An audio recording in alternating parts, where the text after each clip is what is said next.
Ghosts in the bunny camera, folks. I hope you can actually hear me now. I had an eventful weekend with customer service. My firmware on my mixer was fucked, and I updated it. That's what I found out was the fix, but it took like contacting them. The people over at DLZ, I have a DLZ Creator XS, right, which I use for mixing on the stream. It's great. The people over at DLZ helped me out, but I did have to go and talk straight to them. Talk straight fucking to them in order to get this shit fixed. So it was a pain in the ass. My numerous multitudinous settings that are in the creator have all been reset because I had to factory reset it and update the firmware. So I don't even know what the fuck does and doesn't work yet. We're going to find out as the stream goes on what you can and can't hear. So make sure to just send an insane and annoying amount of messages if you if you guys can't hear anything. Just like literally, even once it's fixed, just keep sending messages. Hundreds of, like thousands of them. Especially if you're watching this later in the program and you're having any sort of audio issues and the program's gone on like 2-3 hours past where you're watching right now, that's the best time to say your audio doesn't work and I can't hear anything. Talk to me in the future from the past so that I know that the audio is not working for you. Just more messages overall are always helpful. Just hundreds, thousands even of messages would be just rant, put emojis in that make no sense. Just find an emoji you've never seen before. Use one of the shitty ones. One of the YouTube emojis that don't show up anywhere but YouTube, which I'm not looking at a YouTube chat. I'm looking at a comprehensive mixed chat and mix it up.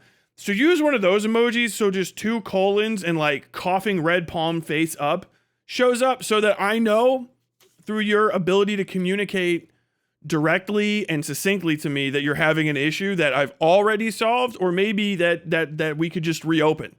Because I love, and this goes out to my IT people out there, the only thing better than a ticket is getting a ticket for something that you already fixed that works. It's always, if you don't know this, if you have an IT department at all, they just need tickets. This is how they get paid. If you're an IT workers, I'll speak on your behalf. IT workers make money by the company sending them tickets. Now, these tickets don't even have to have anything. A ticket is just a request to repair.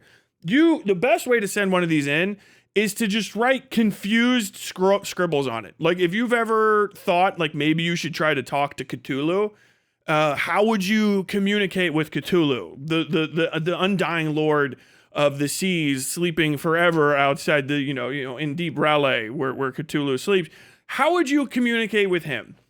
Rat's blood, eldritch scrolls, free writing via, just the being possessed by one of your ancestors that, you've read a book of his recently. Scrawl that onto a random piece of paper and submit it at any time, usually in triplicate or quadruplicate, but change like a few things to your IT department. They love it. There's nothing that's going to make them happier. And especially if you find out that something's fixed, put an urgent ticket in. Emergency urgent ticket. Write out the entirety in excruciating detail of what they've already fixed. And then at the very end go, okay, actually is fixed. Just like that. Not like a normal sentence.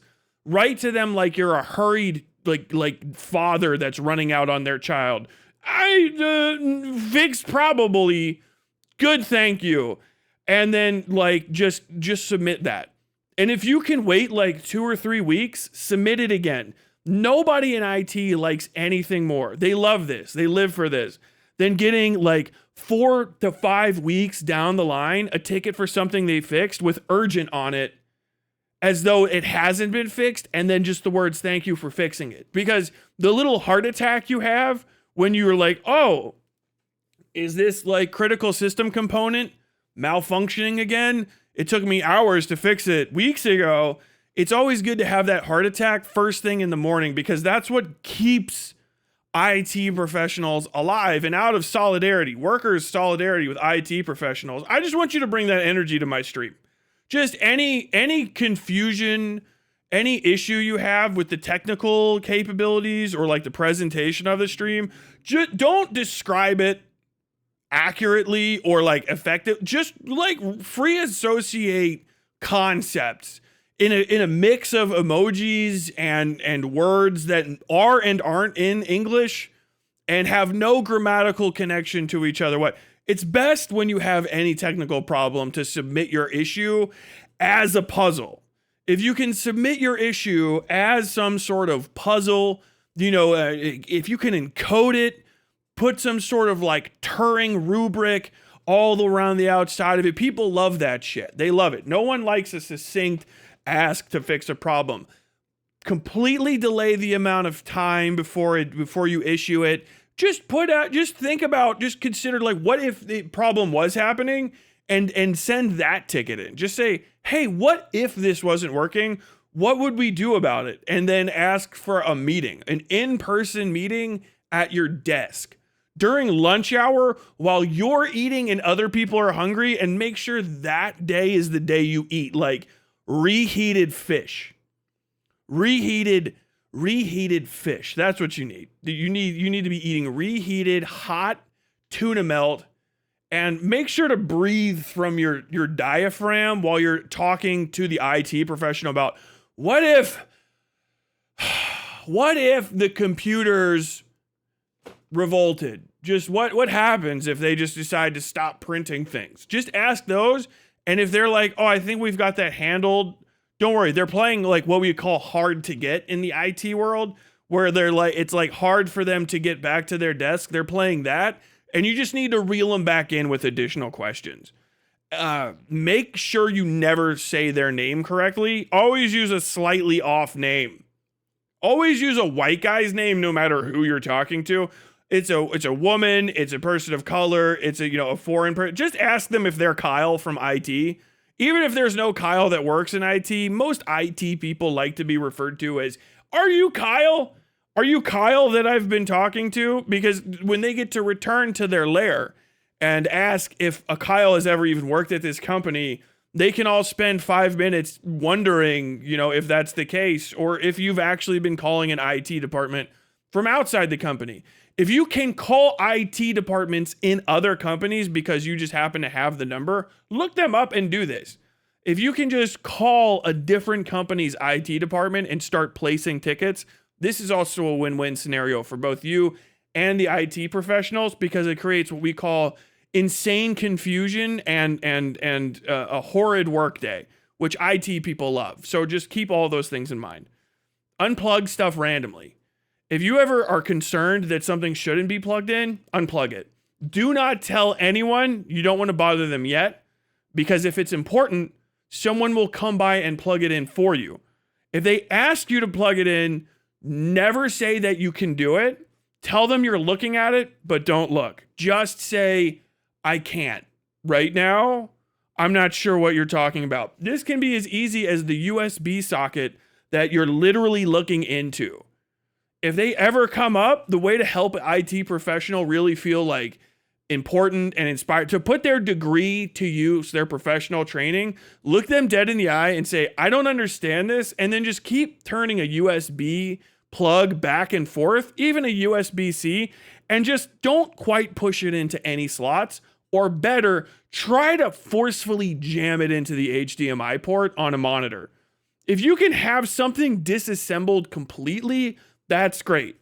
Unplug random stuff, but if you just feel the spirit come over you, just completely disassemble your monitor. It doesn't matter if you can't quite put it back together. That's what they're for.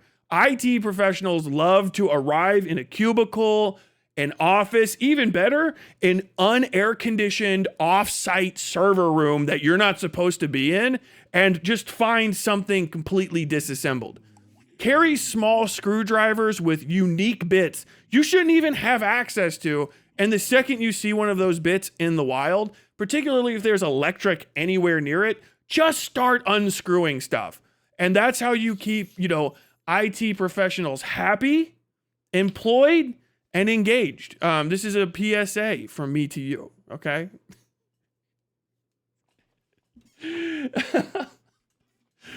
Oh my god. Thank you, Deserted Hail. Resubscribe for 15 months. Bring an empty donut box to their department. They just like the smell. Got you guys donuts, but I had most of them. Bring them a box of donuts. Take a bite out of every donut and say, I couldn't help myself. But leave the box. They'll eat them. They will eat the donuts.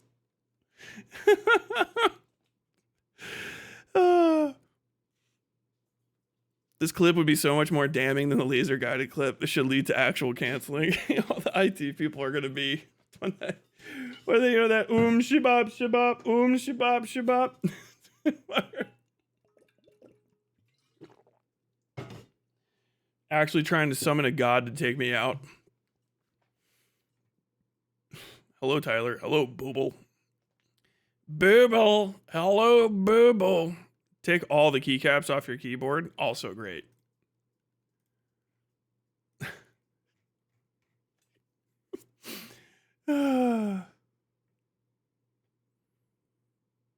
Resolved duplicate, my beloved. Oh my god.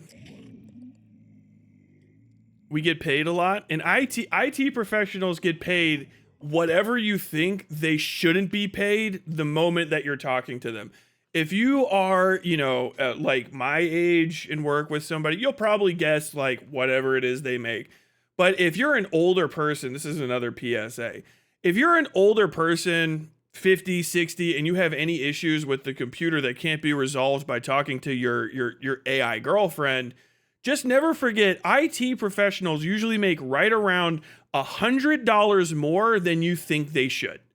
Always consider them as being simultaneously overpaid and undereducated.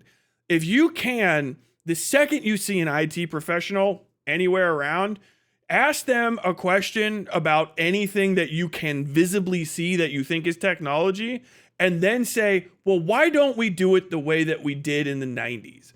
They love this. If you see a telephone that's not connected with a cord, just ask, hey, IT guy, why don't telephones have cords anymore?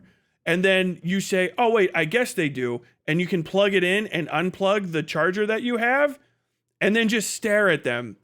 And then really try to like use a black hole level of like interpersonal work, like power imbalance to just force them to have a conversation with you about why telephones no longer have cords except for charging cords.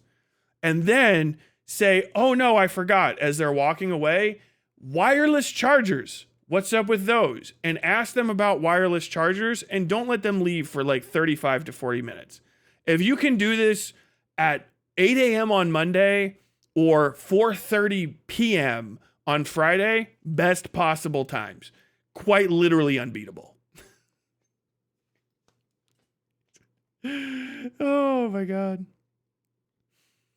I'm watching your stream from a couple months ago on Eastside Tyler, and you have some sounds issues. Thank you. Thank you. Thank you. It's true. It's a fact. As you got here, can someone explain everything that's happened thus far? Or even better, could I get the flow of the stream interrupted so I can get my individual questions answered? I love it. I love it.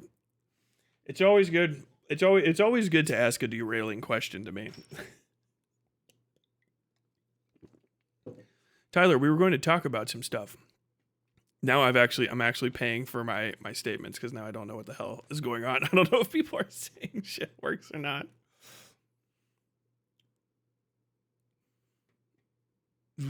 Tyler's jinxing me before my shift starts. I'm blaming him for any bullshit ticket I get this week. All ticket submissions require a higher level Sudoku puzzle completed before reading. Not the reheated fish.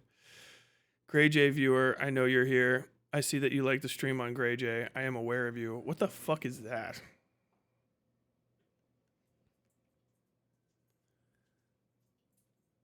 Get destroyed, weirdo. Oh, I don't know. Are you guys talking to somebody? I didn't even see. Talk to Chad for a second. That was actually, I like that bit. I once mistook an IT guy for our job as a drifter. This dude had worn out shorts and sandals walking into the back of the registers. That reminds me of when what do you call that? Walking Dead was filming. Norman Reedus had like his like grown out, like he looked like scruffy, and he dresses apparently like kind of like a homeless person. And he got kicked out of some boutique in New York City because people are like, no homeless in here. And he's like, but I'm Norman Reedus, and I guess they just weren't fans of the show, and they're like, I don't give a fuck, whatever you are, doorman. Get out, go outside.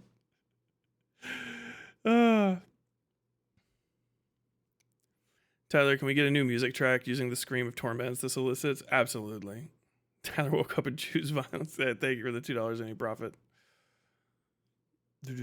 Your IT professionals need disassembled server racks for enrichment, or else they will become stressed. True.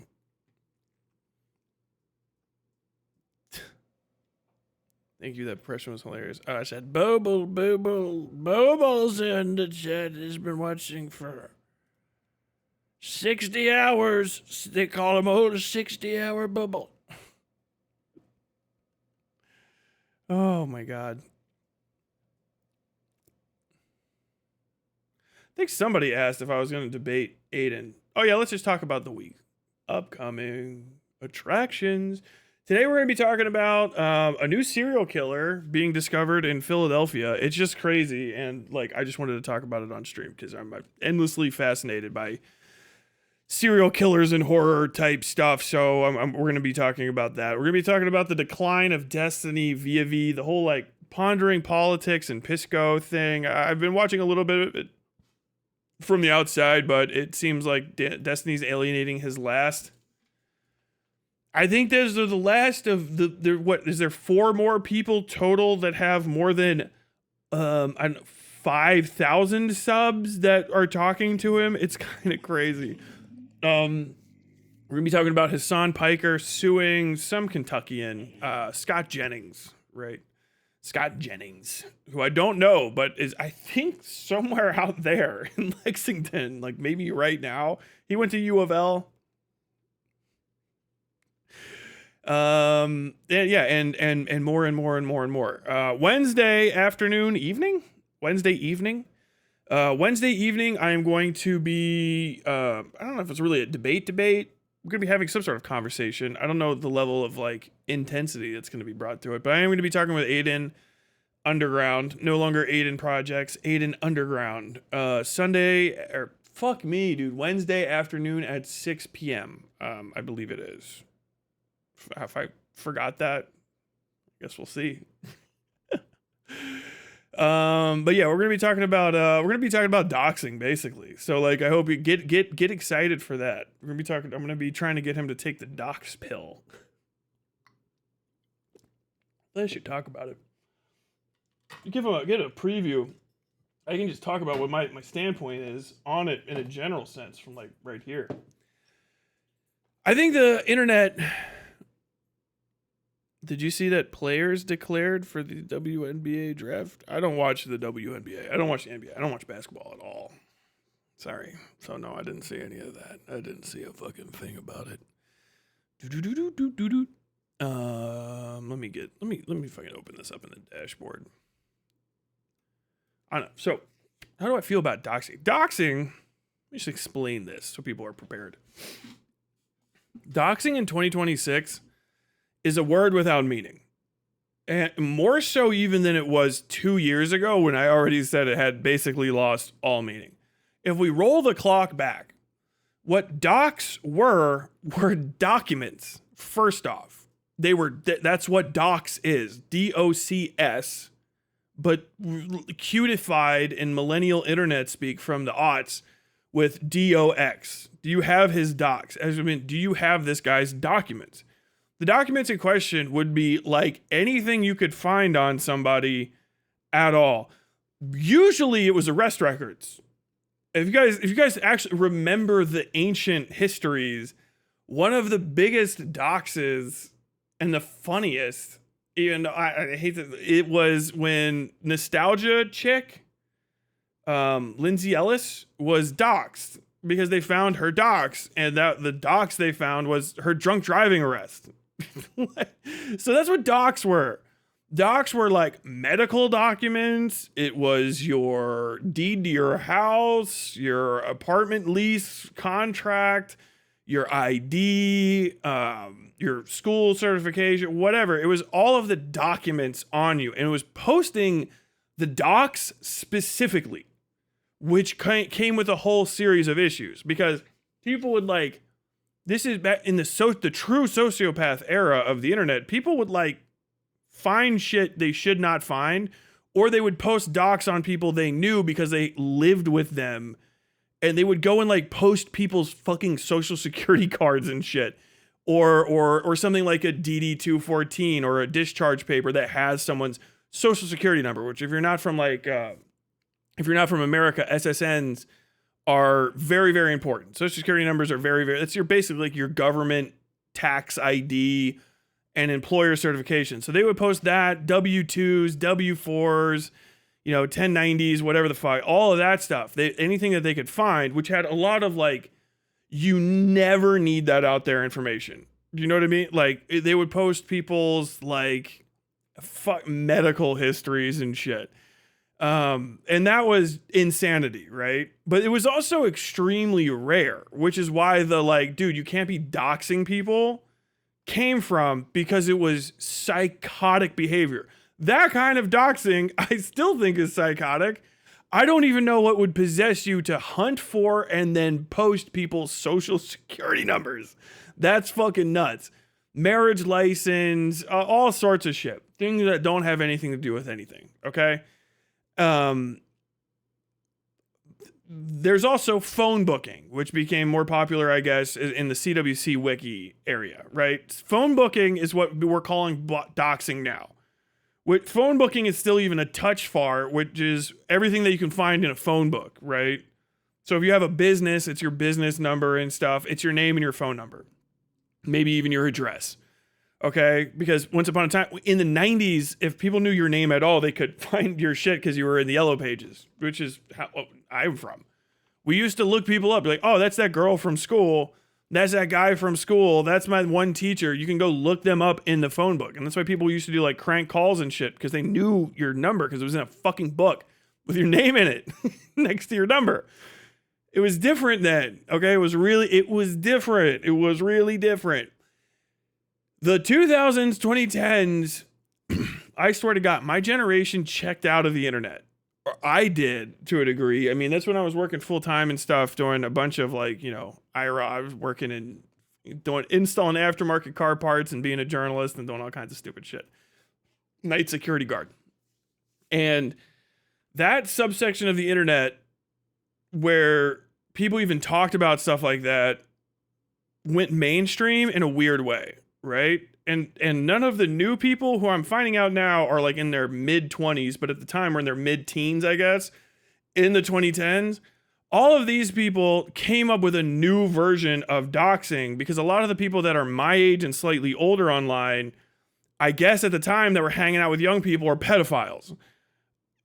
Shocking amount of pedophile community riddled with pedophiles, run by pedophiles, pedophile allegations. And the new version of doxing, which is you can't say a single piece of identifying information about somebody at all ever. Some of that in my mind comes from the like Medicare world, right? Where Medicare wanted to be able to, Medicare, fucking James O'Shaughnessy, whatever the fuck his name is, Mr. Medicare, 4-star, right? Everybody watched Medicare back in fucking early 2010s. Remember? You always talk about it. And then they're going to go here. Oh, wow. That was a smart thing for you to do. I wonder why not? Internet insanity, all that. He had a thing that I guess caught on with some of these communities that came from that area, sector and fucking the Groypers, et cetera, et cetera, et cetera. A lot of them sprang out of the same communities. If you look at the people who are like the 4 horsemen of fucking Gamergate, they all started sub-communities or were part of them that splintered into different directions. Kiwi Farms is one of them. A lot of the small commentary community guys come from Kiwi Farms. Even if they don't know they come from Kiwi Farms or they've never even been on the site, that's your fucking internet father, okay? It's not 4chan. I am from 4chan 2000s, okay? It's not even 2010s. Definitely not 2020s. Those are the rules is what I mean that I'm used to dealing with on the internet. which is everything is on the internet forever. There are no girls on the internet. Everybody is an undercover agent from the FBI. Basically, don't ever put anything online. Always stay anonymous. And if you are not anonymous, everyone's going to fucking take great pleasure in unmasking you. If you are an e-begging YouTube celebrity or a person that likes to like share their voice even, then it is free game to try to figure out who the fuck you are, because you are either anonymous or you're not. And that was the rules. And I still play by those rules 100%.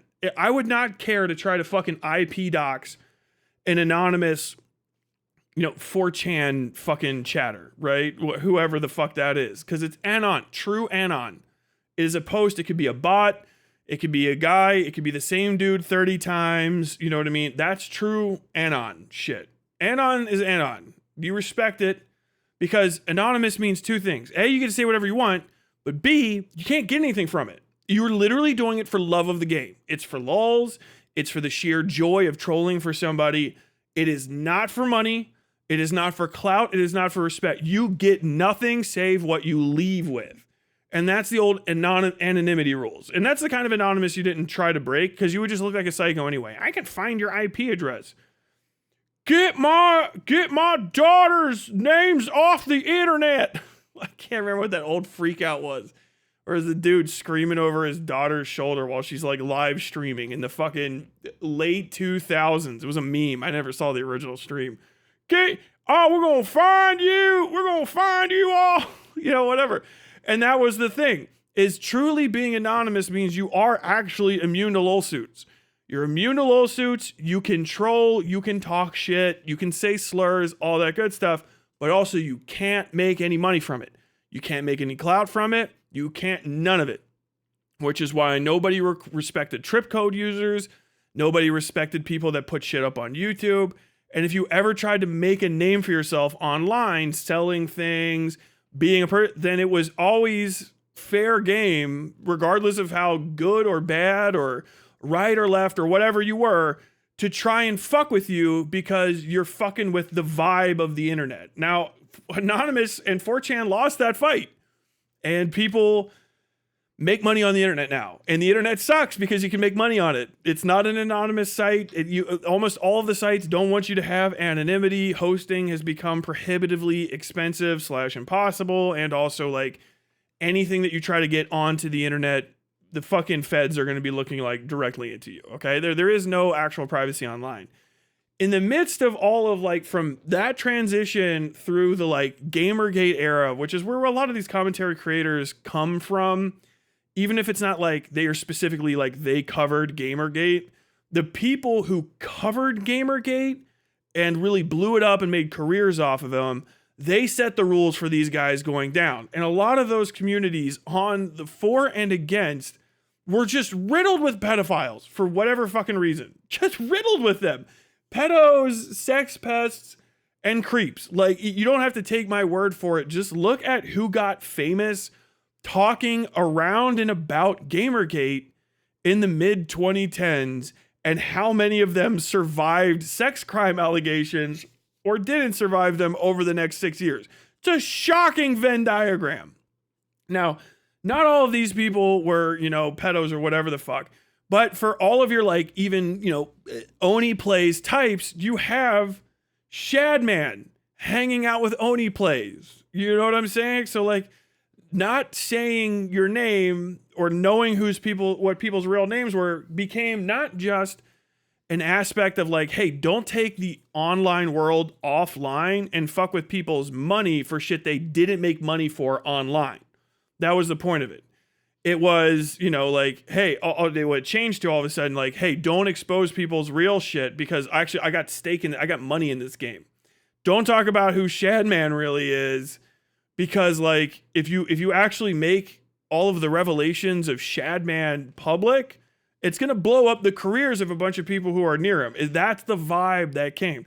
And from there, this like novel and new idea of doxing just became worse and worse and worse. And it snowballed into what I can only call name cucks. Like that's what these people, you're just name cucked. all of these communities, you're name cucked. You're name cucks. You're name cucked. It always goes in two different ways, right? So they all say no doxing. Doxing now means not just dude, the fucking rules you hear people bring up. Not just your name, which has always been fair game. Anything that you can find that you can't do OBSEC for has always been fair game, but like, okay. Or shit that is like sometimes criminal to share, like medical records and even social security numbers, I'm pretty sure. But like your date of birth, your just your age, generally, your voice, you're connecting your IRL voice to your avatar, height, fuck, literally anything that is on your driver's license, including shit that doesn't matter at all. Eye color docs. I doxed this guy and said like, you know, that this dude has hazel eyes or blue eyes. Dude, these people are name cucked. And it's to such a psychotic position and such a psychotic point that like, it's impossible to take serious because everybody, if you're from outside of those communities, like I am looking in, you just seem like paranoid and superstitious, right? Like you believe, like, I don't know what people think they get from the anonymity at this point because like none of them are, first off. So they're always shocked when they get doxxed. But like they shouldn't be, because like you're on a paid YouTube channel, right? Like, yeah, I get revenue from super chats. So YouTube knows who you are. You filed tax documents with YouTube, a private company. Well, yeah.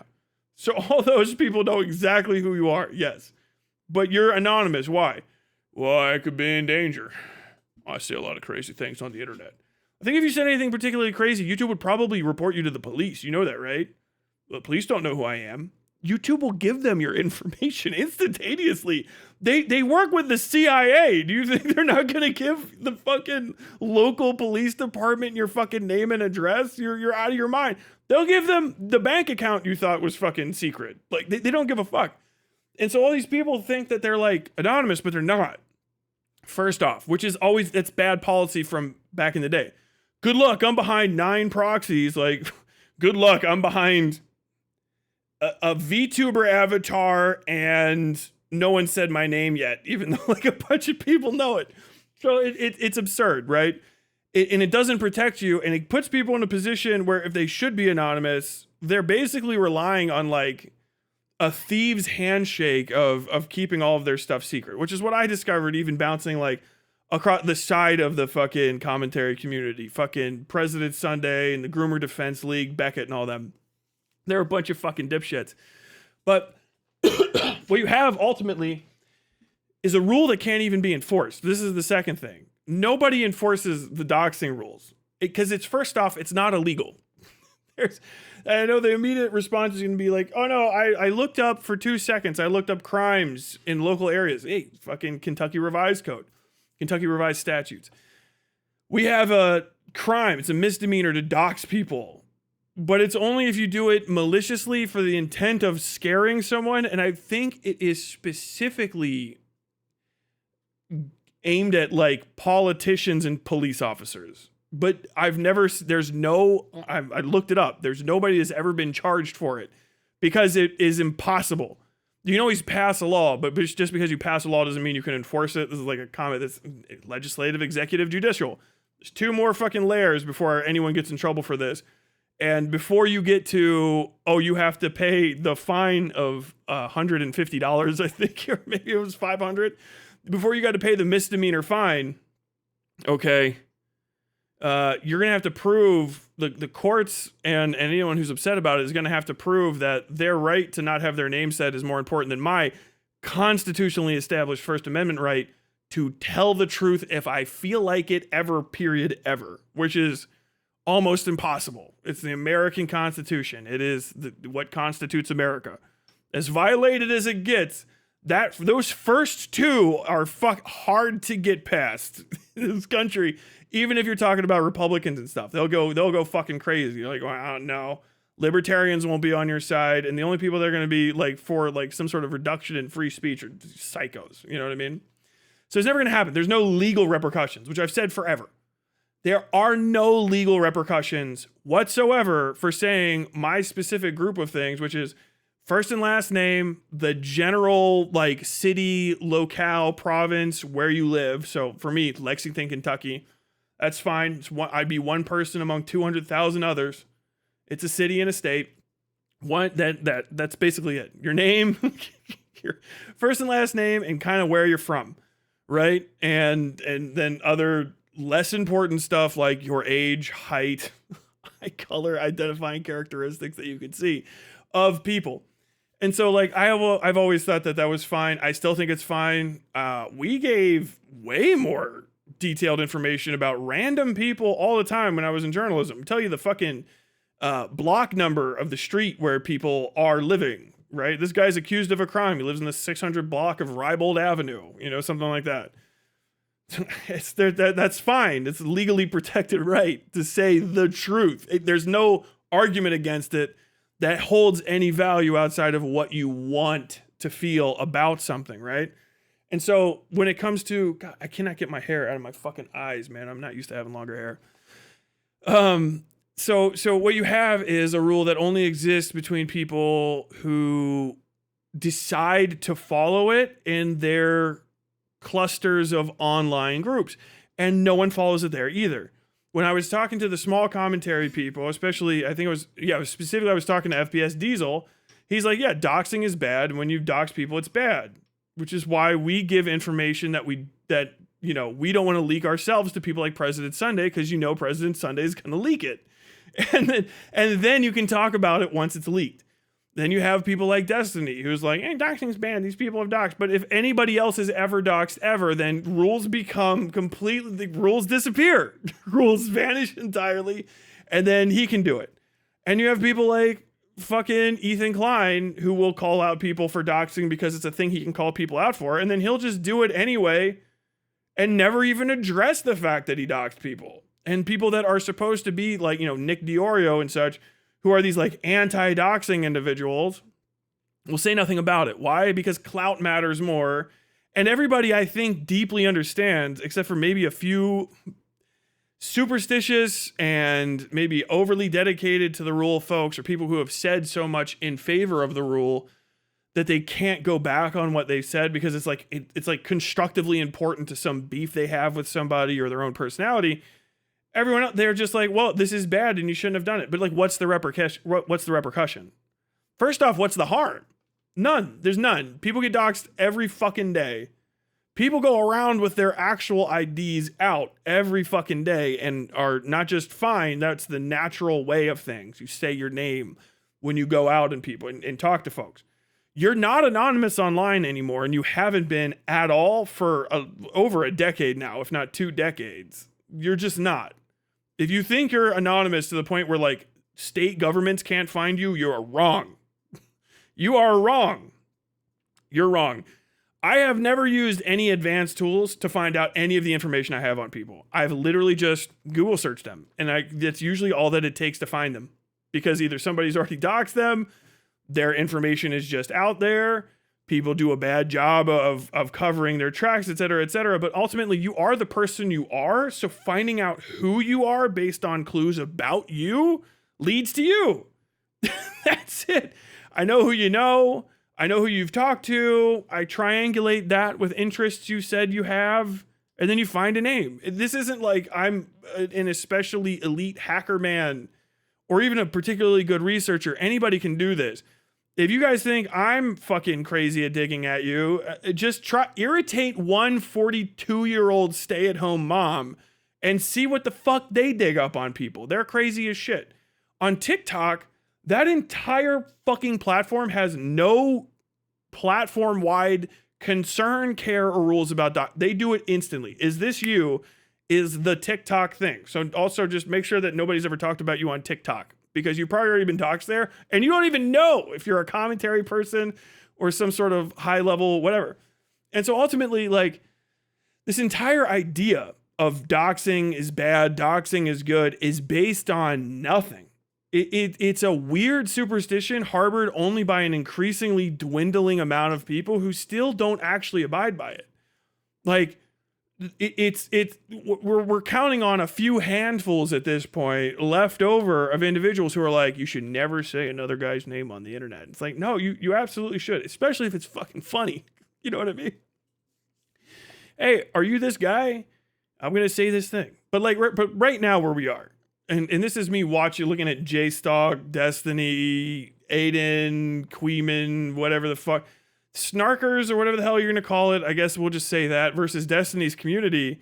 You know, I talk about Destiny's community. I say I don't give a fuck about doxing, and like one of Destiny's DGGers shares like as many people named Bell on Facebook as they can. Okay, they all know who they are. If you commit a crime against somebody because they have the same last name as me, you're gonna go to jail for that. Do you know what I mean? You're going to go to prison. I don't know what the fuck you want me to do about it, or why you're sharing that kind of information. Like, are you trying to intimidate me? You got to do better than that. I've been shot at. Like, I need way more higher threats of violence to even remotely faze me. And Destiny, you know, asking for docs, raw docs, fucking workplace. Hey, yo, name, location, workplace, old school. Nice. Hey, can we get this guy fucking fired for the weird shit he says online? I respect that. That's old school fucking around on the internet. That's why you didn't live stream. That's why you didn't put yourself and your face and your opinions on the internet, because it could fuck up your life and you could get nothing for it. Now that you can make money on the internet, I'll fucking put my face and shit on it. But if it was still like 2007 levels of making money, I'd be on fucking 4chan. Probably not. I'd probably still suck at this point. But I would still just be doing anonymous shit and never putting my name or face on any of this stuff, because why bother if you're not making money? But people are. Do you know what I mean? And so you have all these communities going back and forth, and the most interesting thing to talk about is who somebody is if you're talking about who somebody is. And you have to say their name. You have to talk about who they are, where they're from, what they're talking about. It gets triply important when you're talking about politics, because there's a lot of people in politics who talk about politics they don't understand in places they don't live, which is unacceptable to me. I think it's unbelievably rude, insanely unprofessional, and like unironically like dangerous at times, because like you could have an effect on some place that you don't live, where you don't suffer the repercussions of whatever it is that you're talking about. You know what I mean? Like, oh, people need to move away from this place. Oh, hey, I heard this, I heard that about this place. Bad things happening, good things happening. If you have an outsized influence on some place that you don't live and won't ever feel the repercussions from having something happen, you should minimize the amount of talking you do about that place, particularly if it's something that you're not an expert in, which is every fucking DGGer when it comes to politics. One of the funniest fucking things I have seen on Twitter is the like pondering politics, fucking Hutch and Pisco and Destiny, and like the assorted fucking clown show around Destiny, arguing about Abu al-Sayed. No, it was Francesca Hong and David Crowley, the governor's race in Wisconsin, right? Whatever the fuck, Michigan. I don't care. I don't give a fuck because I don't live there, and I don't talk about it because I don't fucking live in Michigan or Wisconsin. I live in Kentucky. I'll talk about stuff that's happening in Kentucky. Charles Booker for Senate. Sad that Massey's gone, kind of. Gone but not forgotten. Fuck Andy Barr. Where's Mitch McConnell? Andy Bashir is a good governor. All right. Daniel Cameron, not a good attorney general or a good politician at all. Daniel Cameron, bad. Who are all these people, Tyler? Well, we don't have a current controversy going on, so you don't know anything about my fucking state, or Commonwealth, as it is sometimes referred to. So why would you give a shit? Okay. Why the fuck would I give a fuck about these other states? Right. Well, it's a very important race that I can't vote in and other people can who have a vested interest. The whole time they're all talking about this, there's this guy, Old Man Laundry, Londre, who's like, I live here and I want to talk about this. I live here and I want to talk about this. Can I just talk about this with one of you guys? Anybody want to hear an opinion from someone who lives here? And just talked over, ignored, and the fucking election came and went. Tremendous. It's the most common thing I've ever seen. Most common fucking thing, right? Hutch talking about Joe Manchin was good for West Virginia. What the fuck? The guy who oversaw the entirety of the opioid epidemic and did nothing about it. That guy, the last major Democrat in office in fucking West Virginia before he switched to independent and still fucking lost, pre-lost to a fucking coal boss of all things. No, I think not. I think not, right? And this is what's irritating about it. And so that's where my like main rules come from, is that I don't think that you deserve any semblance of anonymity if you, first off, ever talk about other people. Okay, if you've ever used somebody else's first and last name and then had an opinion about them, then if someone else wants to know your first and last name and have an opinion about you, who the fuck? Well, I haven't consented. Your consent does not matter in this situation because you've already talked about somebody else. Did you ask them? Did you ask every single person whose first and last name you've stated, or just first name or their real name, whatever, however you want to phrase it, before you gave an opinion about them? No, because that's insane to do. We don't live in fucking Britain or Canada or wherever the fuck where they maybe make you do that. I don't know. No, if you talk about other people, then other people can talk about you. That's fair. Consent is fucking psychotic in this situation, especially considering the communities this comes from. But it's pointless. No, if you talk about somebody and you use their first name, last name, either or, and you give an opinion on them, then the same thing can happen to you. I don't care if you're a VTuber. If anonymity is the only way to keep you alive, you should have thought of that before you started talking about people. Because people deserve, this is a Fourth Amendment right, I believe. You have to, no, yeah, is it fourth?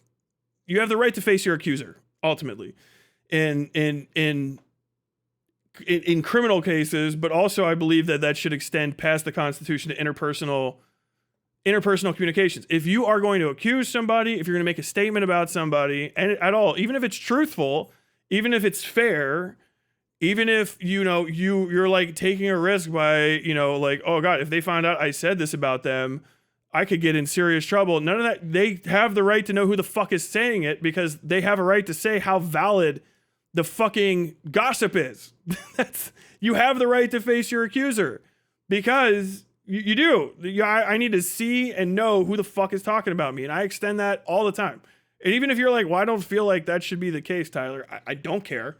You have to make a more compelling argument than fucking 250 years, essentially, of precedent where it's actually been pretty good to, hey, if you're going to fucking say something about somebody, you have to put your fucking reputation on the line to say it. No anonymous shit, okay? And like we look at the internet now, and the anonymous accusations against people are like the biggest aspect of why people spend tens of thousands of dollars on bots in order to try to lie to influence public opinion. It's absurd. So no, who you are and where you're from are always fine. It's basic information. You don't give out anybody's fucking home address. But you're like, yeah, this is fucking Mike from PA. This whole thing, This is Dan Danley of Pittsburgh, fucking Pennsylvania. This is Josh Hall of Minneapolis, Minnesota. This is fucking Greg Gregson of Little Rock, Arkansas, and so on and so forth. It's fine. And you should just expect that it's going to come. This is going to be more common. Understand that as the internet transitions into its fucking big money era, which we're really getting into. We're not even all the way there. We're really getting into it. And that's just that's what's happening. And then in addition to that, if you make any money talking about politics at all, yes, absolutely, you can get full ripped up down to, I think the block you live on is fine because I need to know where the fuck you can vote if you're talking about other people's votes. That's just the case. I live in the 7th district, I think it is, of Lexington. Okay, it's on a map. That's my district. It's my voting district. Those are the people that I can vote for. That tells you all of the people I'm qualified and legally allowed to vote for in every election going forward. And I think that everybody that talks about politics should have that amount of information stated about them. Because I'm sick of fucking hearing from Canadians in English who are talking about my political system and having deep opinions on Francesca Hong when you're from Saskatchewan, you're from fucking Moose Jaw, you're from, I don't know, fucking wherever they have Galway accents. You're from the suburbs of London. You're really, so I'm from Birmingham. I'm from Birmingham. All right, Birmingham, Alabama? No, Birmingham back in England. All right, you and the Peaky Blinders can fuck off. I don't give a shit. I think that less anonymity is good when it comes to these things. You can vote anonymously, and the anonymous vote is respected. But even you still have to give your ID before you go and vote anonymously, and your anonymous vote is counted. If you are going to make money at all talking about politics, people don't just have the right to run you down to the specific voting district that you're in. They have the obligation to. There's no reason. I don't give a fuck if it's, I think that Hillary Clinton was, a bad candidate for president. From that point on, if you made a fucking dime off of that, you're down to your fucking voting district, wherever you're from. Be it America, India, China, England, fucking Brazil. I don't give a shit. You all the way down to your voting district, because I need to know who the fuck is giving opinions about places, because I would want to know. Do you know what I mean? Like, unironically, I've seen North in some political debates. I don't think he's got much to say about politics, with all due respect. And that's a lot of might be more than respect that he's due. But if he has an opinion about Lexington politics, his opinion goes 10,000 times further for me than if, some fucking highfalutin fuck like Mehdi Hasan or Jon Stewart has something to say about, Lexington politics or Kentucky politics at that. Because he's got a stake in the game. I don't give a fuck. I don't give a fuck about people that aren't from the place that they're talking about, yapping on and on and on and on about people's elections and what this means. Why in the fuck would anybody give a fuck two shits about Hasan Piker's opinion of fucking Michigan? I don't care about Hasan Piker's opinion of LA, where he lives. I don't care about his opinion in general. But for there to be endless fucking cycles talking about Hasan Piker, what are the voters? But we're never ever talking about the voters in Michigan and what is and isn't good for them. And that's the problem with these conversations, is you're always like, well, is she going to be electable? I don't know, as a fucking resident of California, if we can really tolerate 4 years of a Republican governor in Michigan. And I don't understand why people don't like Democrats. And that is it. You don't understand that that's condescending, annoying shit for fucking foreigners to be talking about your politics. I'm not a foreigner. I'm from a different state. You're a foreigner. I don't give a fuck. If I went and started talking to Illinois people about fucking, Illinois politics, just right out of my ass, hey, you guys still have bosses up there? I think Rahm Emanuel was great. I heard he did some wonderful things for taxation, right and left. Every aspect of the spectrum in Illinois is going to go, can you what the fuck did you just, Rahm Emanuel hasn't been running shit in years. I can't even remember. That's just the first name I can. Boss Daly. You guys still got Boss Daly up there? Whatever the fuck. How's Southie Chicago? Is it like Southie Boston? Yeah, it's fucking annoying as shit. It's fucking annoying. Yeah, it's annoying as shit to have all these people yap past the residents of these cities and states and fucking governor elections all the way down to city comptroller shit. It's fucking annoying. Because it's what is this conversation about? Is it actually about what's best for the voters of Wisconsin, which is all that matters, or Michigan or wherever? No, it's never about that. We're doing this as a proxy war between two fucking internet perverts who have an ongoing beef because one of them refused to fuck the other one's wife on camera. That's the stupidest shit on earth. I hate it. And I have found that saying people's names and where they're from really destroys their credibility in talking about places that they don't live. To the point where even Vosh Vidya, who cannot in any way, shape, or form a cogent political thought about anything outside of Tagoon or not Tagoon, is even trying to find I hear some people say that I don't give good political prescriptions, or I don't have a very good political understanding of places that I don't live, but I think that that's just a bullshit argument. No, it is a great argument. I fucking hate these people. Fucking Mehdi Hasan wants to talk about wherever the fuck I live. Fuck Mehdi Hasan. You know who's got more fucking right to talk about Kentucky than Mehdi Hasan? The fucking guy that fucking Hassan Piker's getting ready to sue. Why? Because he's from here. He is. He's from here. I don't talk about New York politics. I don't give a fuck. That Zoran Mamdani guy he looks like a nice fella. I like the way that he does his media outreach videos. Those are very cool. Do I know if he's good or bad for New York City? No. Even if I was the kind of person, I would vote for him probably if I lived there. I don't know if he's a good mayor or not. I don't live there. I can't talk to a fucking Republican and be like, hey, you guys are lucky you have Zoran Mamdani. Because I can't talk to a fucking liberal or a lefty or a Dem. I can't talk to anybody from New York and say like, hey, you're lucky you have Zoran.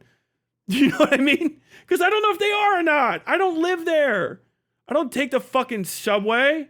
I don't smell your disgusting piss-filled streets every morning and pretend I enjoy it. I don't go to Central Park and say, thank God we've got a Central Park instead of leaving the fucking city at all to go somewhere that doesn't smell like urine.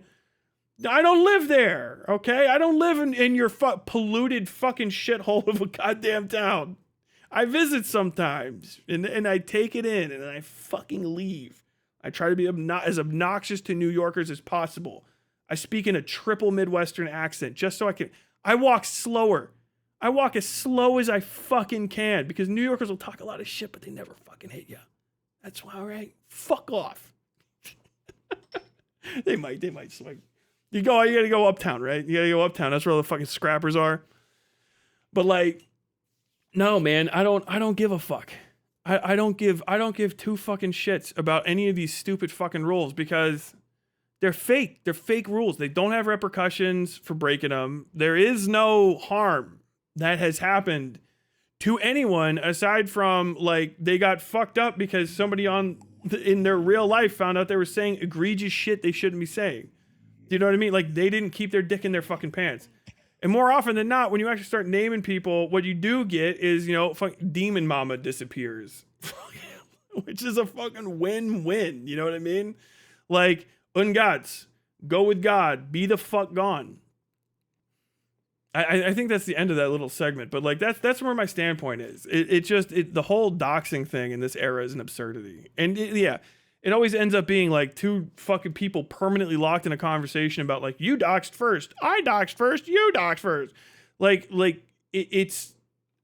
I'm listening to the fucking Hatfields and McCoys, but it's like, instead of a shotgun and a burned down whiskey still, it's who the fuck said whose fucking mom's name first. It cringe as fuck, insanely fucking bad content. You're lucky to have Gavin Newsom. I don't know. Is this your first stream in a while? I haven't seen it in a minute. It's my first one since the last week. Thank you for the deserted hail, super chat, deserted hail for $2. We're lucky to have the Chinese general. You guys are the fucking Chinese general. Maybe someday. Only thing worse than people having opinions on everything is their need to share it with the world, but that's the internet we live in, baby. I mean, people have always shared their opinions. That's fucking ancient shit. You go back in time, people are like, why must you speak when silence would serve just as well? People like Lonerbox want more Palestinian children dead, so he wants people in the U.S. to vote for Israeli-backed candidates. Yeah, I mean, that's fucking Nassif the liar. He's all about them dead kids. His head goes all sideways. I agree that number of Canadians telling U.S. citizens who to vote for is annoying. And Kyla, aka Not So Erudite, and her husband should be deported for election interference. It would be very fucking funny to get Canadian entertainers, Canadian YouTubers that are living in America deported. Oh, dude, the fucking... There's got to be some joke. Send the snow, but return the snow to the snow. Return the snow to snow. Send the whites back to the snowfields, all right? God damn, dude. Oh, I'm a personal fan of Bone Lick. Kentucky has some funkily named areas. Oh, we got all kinds of shit. People are just calling stuff. Can't comment on my support for Count Benface. I mean, something that's funny and shit, that's good. And you ultimately you're gonna fucking share your opinion, but like, and you can't really stop people from doing that either because they're right. but like there's got to be there's got to be a level of accountability, and people should just know who you are when you're sharing opinions about them. You know what I mean? Like, oh, I think that the way you guys are voting in Wisconsin is stupid. Like, shut the fuck up, Florida man. You know, like go shut the fuck up. The victim doesn't get a say. DGG, famously consent haters, exploitation enjoyers. I still can't believe that. I still can't believe that. I gotta release that supercut. I need to finish it up tomorrow. Have you been pwned? Tyler giving doxing instructions again. Yeah. It's like, if you put a flak jacket on your chest, it can reduce your ability to be like killed by high caliber rounds. If it's got a sappy, you should put a sappy plate on your chest and wear a flak jacket to avoid blast damage and high caliber rounds. That's what the sappy plate can stop. But don't forget, if wherever it's not covered can still get hit, so stay in cover. And then someone's like, Tyler's teaching people how to defeat body armor. Technically, yeah, but for the purpose of not having their body armor defeated and dying. Stupidest shit ever. Is your point basically like white people talking about black people shit or cis people talking about trans shit? I mean, it's slightly different, but yeah, it's pretty much the same vein. It's getting in other people's business, and very often trying to not being forthright about how other people's business that business is. You know what I mean? It's like there's fucking people who aren't black and they talk about black issues like a bunch, you know, years ago, and then all of a sudden everyone's like, whoa, you're a fucking white dude this whole time? Like what the fuck? Or, you know, like someone's like trying to, you know, they've got like they affect voices even, you know, like and try to pretend to be trans and stuff, or try to pretend to be, you know, fucking some minority or whatever the hell, and put on a voice and pretend to be a different person. And then it was like, no, you're actually a white guy. You've been a white guy the whole time. They do this on Twitter and shit now, you know, obviously there was that famous one like a year or so ago. But yeah, it's annoying when you do it like that. And it's the same thing. It's annoying when fucking people talk about where you're from and they're not from there. It is more alienating. There's nothing in a DSA platform at all that I've ever seen that's more alienating to the average Midwesterner or average flyover state person, where I live and have lived my entire life as a working class fucking Midwestern loser. All right. There's nothing more alienating to us out here than having people from not here talk about here out of their ass. That is, it's more annoying than anything. It doesn't matter if you're on my side or not. You know what I mean? Like, it all comes off as like, you're talking about like normal people that I grew up with, like they're ignorant savages because they didn't grow up in fucking DC. What in the fuck is wrong with you? It's super bizarre. And I think we need to, I think we need to not necessarily like cut down on it, but I think it needs to be like reacted to aggressively. Like, you should just tell people to shut the fuck up. What the fuck do you know? Because that's one of the best things to say. You know what I mean? Like, what the fuck do you know about it? And they start listing some shit off. Like, okay, yeah, that's cute. You got some basic knowledge, but are you from there? No? Then what the fuck do you know? What I think that I have this, all this, do you even know who you're about? Like, no, but like, what do you know about standing on the grass in my front yard? What do you know about going to high school where I went to high school? Nothing? Then shut the fuck up. Don't give a fuck about, you don't know what the fuck you're fucking talking about. Shut the fuck up. Like, that's what we just need to hit people with more, I think. This like hyper investment in elections you not only can't participate in, but have no stake in. Not only is it annoying for the people on the ground there, but it also puts you in a position where you're just like treating some of the most important decisions people can make as though it's like you're doing sports shit. We're gonna get into this pondering politics statement this guy made. I've actually got to get to that.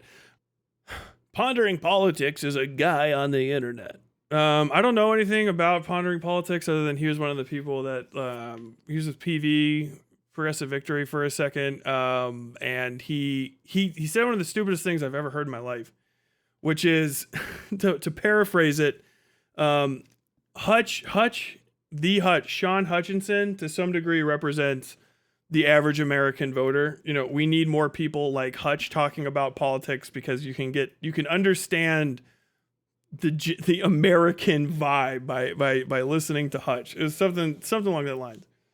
And since then, I have been like, you gotta keep an eye on these people, right? I gotta keep an eye on these pondering politics motherfuckers, because they are definitely passing bad info if that's a statement that you would give freely. Hutch knows nothing about politics. Literally. It's crazy. Everything that he has is AI psychosis from Claude. I won't get into it again. But I haven't seen too much from the pondering guy. I know that he's splitting off from Destiny now, which I guess he's gotten his collection of pedo bucks and he's gonna move on. Very fucking weird. He hung out with him at all, but it is what it is. So this came across my feed in my Discord. I think this is of Randon, one of my users. I'll shout out whoever fucking posted the clip. Yeah, that's of Randon. This is of Randon repost. The person who clipped it is actually Black Cat, who's banned from my community because there's information out there that suggests Black Cat is actually 15. I don't know if they're ever going to confirm they're not with an ID and face, right? But as far as I know, the person's underage and should be interacted with as such, in my opinion. Now, the first thing you would probably ask yourself is the person who might be 15 in Food Shop's community? And the answer is yes. The answer is obviously they're in fucking Food Shop's community. Okay, so I'm going to play this without a further introduction. It is just a fucking matter of fact that voters have agency and culpability. And hey, here's a hot take. The agency and culpability of voters is actually in some ways greater than the candidates themselves, and here's why. When people said that they voted for Donald Trump or third party or whatever. I don't know Pisco very well. I've talked to him exactly one time, but he's not a highly reactive face guy compared to someone like me. But yeah, that's generally my that was generally my vibe as well.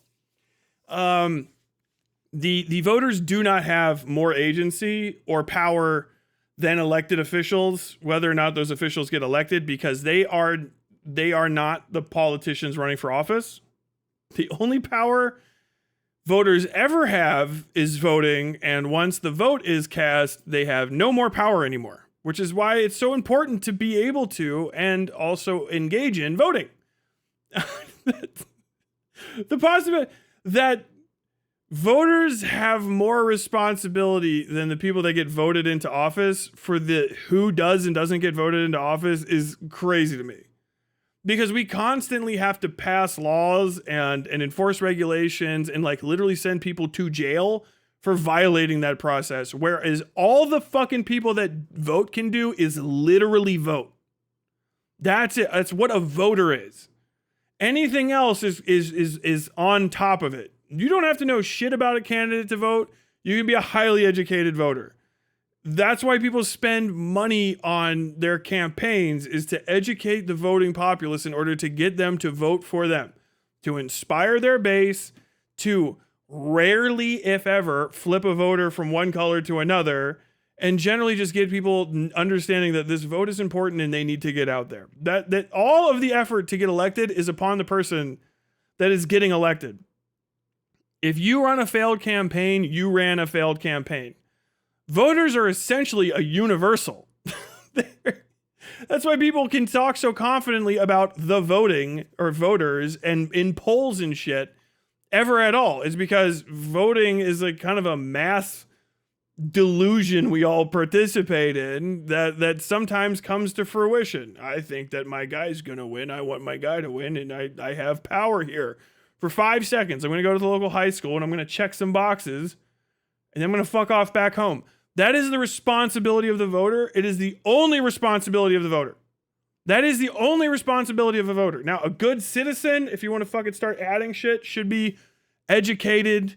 They should have a firm, grounded understanding of civics. They should understand their place in society. Are those requirements for voting? No, because any additional requirements for voting, other than you are the correct age and the person that gets to cast the vote and you're from the right place, are infringements on people's right to vote. You can't charge them a poll tax. You can't make them pass a test.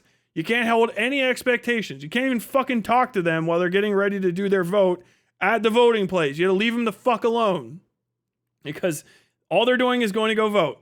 They are anonymous individuals casting their ballots behind that curtain. Everything else is fucking blah, blah, blah. The fucking winning and losing of elections is 100% on the candidates. That is why you raise money. It's why you spend it. If candidates cannot get voters to show up for them, the candidates are failing. Because the candidate has infinite agency to do or not do shit to get voters interested in going out. If they can't do the research, if they can't figure out who the fuck they're talking to and get them motivated to show up, then it's their fucking fault. There is no, I ran a perfect campaign and lost. If you lose, you ran a flawed, broken, dog shit campaign. If you won, your campaign was perfect. Because you won. That's the only qualifier. If you run a campaign and you lose, you're a fucking loser.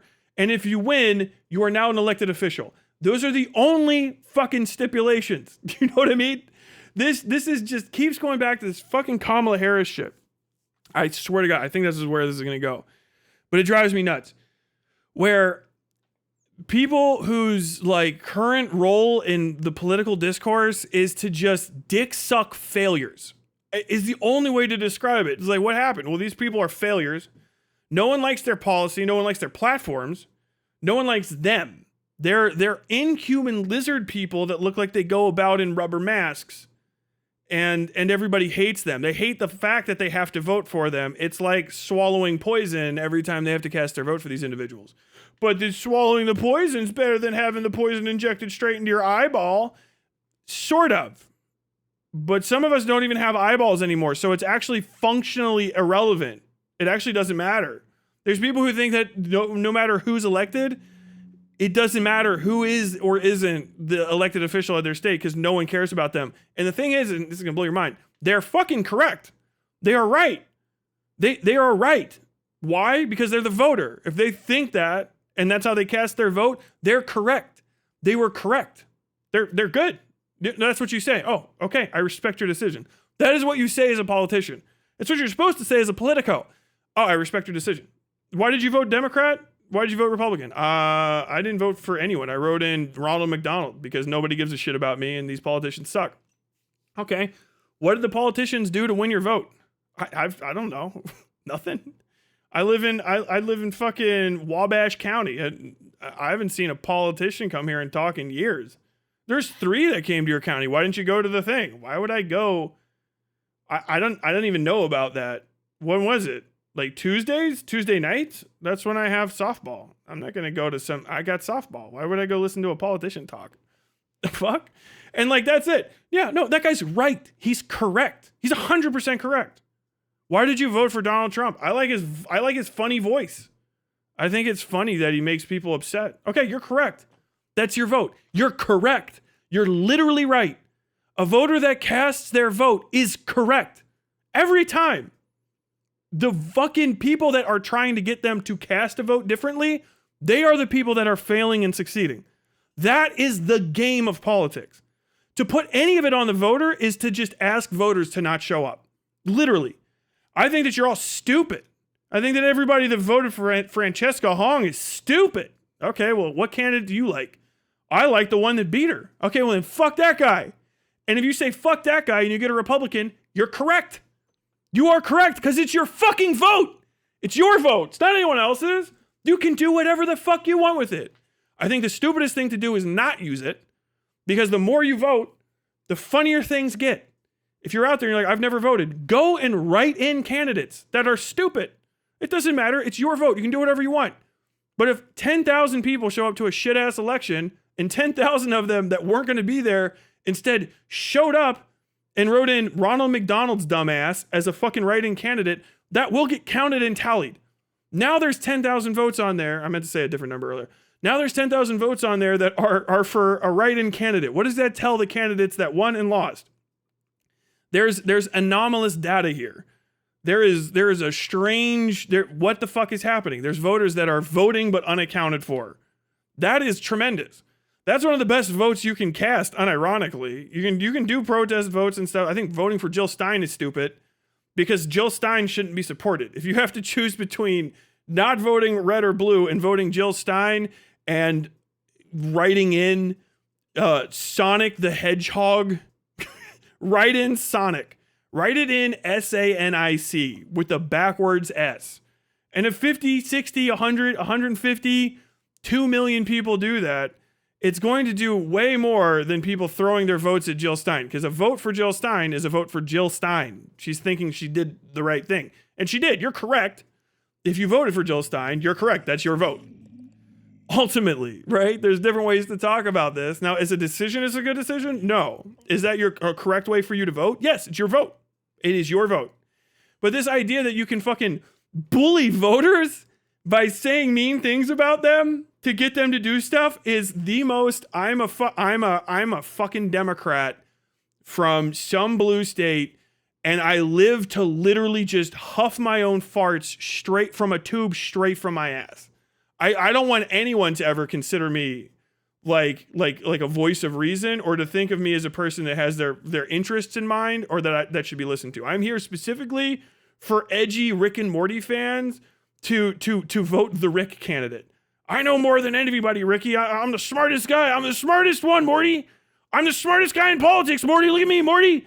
I know that voting blue, no matter who, is the best. Oh, jeez, Rick, are you alienating anybody? No, Morty, alienate the voters. Morty, tell them it's stupid. Look, I'm talking to your audience.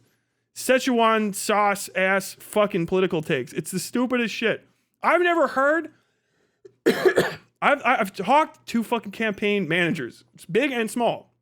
I have spoken to state senators. I've spoken to like federal senators. I've spoken to state representatives. I've spoken to judges running for office. It's not hard to talk to candidates. And I've spoken to just private citizens that are running for the first time, and diehard fucking, bloodletting Politico fucking campaign fiends from DC. You know what I mean? I met them. I have friends that went to college in DC, and their friends that go to their wedding are like light sociopath fucking sociopath light, political wonks who run campaigns for people and shit. And none of them, they'll when they're drunk, shit-faced, like, never tell anyone this. I think all the people that voted this direction are stupid as fuck. They'll say that then. They would never take that on the campaign trail. They would never take that to a voter. They would never tell a voter that it's their fault that the bad candidate lost, that didn't win, and it's their fault that the candidate that won. It's your fault. They would never do that. It is a child's way of describing politics. Keep pondering it. I assume because you haven't figured it out yet. Like, what in the fuck is wrong with you? This is the last thing that you do. You can express frustration over voters, but if we're actually going into midterm season, if we're actually speaking about and to voters who you want to win, you always tell them their vote is correct. Their vote is important. They are right for voting. Whatever they vote for, it is their right to vote for that person, and that vote is correct. A vote for my candidate is a better vote, in my opinion. But I respect your right as an American to decide. That's the whole thing that you're supposed to be saying. All right? Especially like all the hutch adjacent fucking morons try to pretend like they're these like polite, considered, moderate voices in politics. They all sound to me like the same fart huffers I've been listening to on the news my entire life. None of them, maybe some of them are from the Midwest. I'm not fucking seeing it. You know what I mean? Except, I don't know, maybe Pisco. I think I heard Pisco's from like Kansas or some shit. I don't know. He's also the most normal of them by far. We're gonna get into the anti-Pisco stuff, but yeah, I'm gonna keep playing this. I just gotta keep playing the rest of this. To punish Joe Biden and Kamala Harris, you did not punish Joe Biden. Joe Biden is 80 years old. He's a multimillionaire. He's still very powerful, as you say. Even now, even though he's not particularly popular with the American electorate, he's still very popular with the Democratic Party. He has government-funded Secret Service protection for the rest of his life, and for 4 years, stage 4 cancer. He is the most powerful person in the world, and yes, he has stage 4 cancer. You did not punish him. None of you did. And I don't know how much of your audience, didn't vote for Kamala or whatever, but you didn't punish him. What you did instead was punish yourselves. You punished yourselves every time you pay more at the gas pump in the grocery store. You punished black and brown Americans. You punished trans people. You punished Palestinian and Arab Americans. You get calm down with Palestinian and Arab Americans. I don't know. I don't know. I've seen Pondering Politics. He strikes me as pretty honky coded. I don't know. Palestinian and Arab Americans have kind of just been going through it regardless of red or blue for a minute now. The people on the blue side of the aisle are not nice to Muslims by a long shot. Ilhan Omar is not like a respected Muslim colleague to all Democrats. John Fetterman is blue. John Fetterman is one of the most like unironically Islamophobic people I think I've ever seen. He has a golden pager from Benjamin Netanyahu to commemorate a mass terror attack, state-sponsored terror against the people of Lebanon for having Hezbollah around them. There's children that were blinded by pagers, average day-to-day objects. It's a war crime. John Fetterman has a fucking tribute to a war crime on his wall. Don't leave that one off. That's not for you to say. That's not for me to say either. Maybe you're right.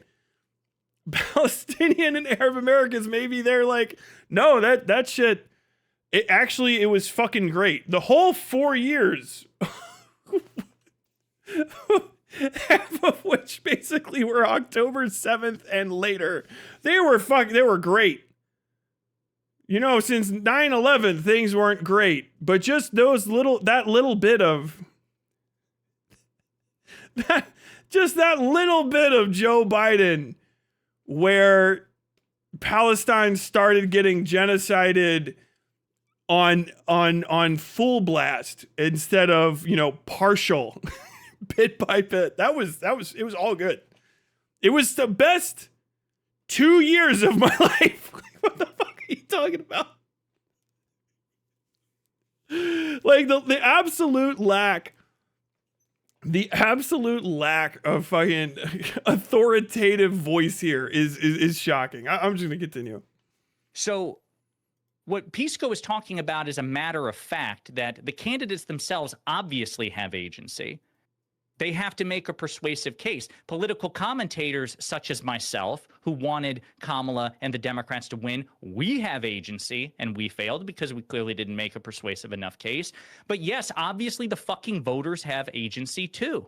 Isn't that just a good quote? Like, this is DGGers clipped this because they think he's spitting. But the we lost.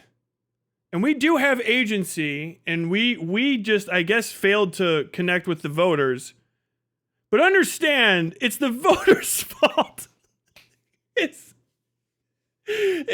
lack of awareness is insane. Like, just completely divorced from reality.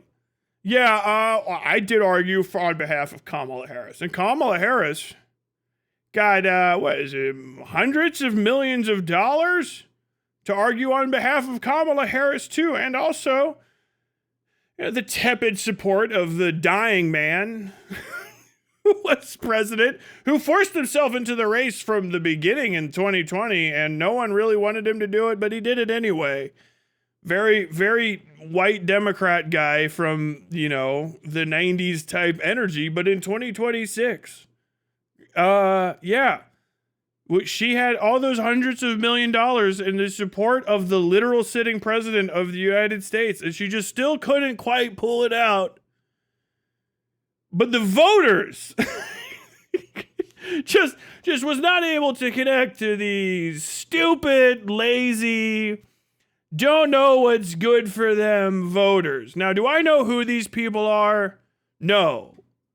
But I'm going to say they let down the black community.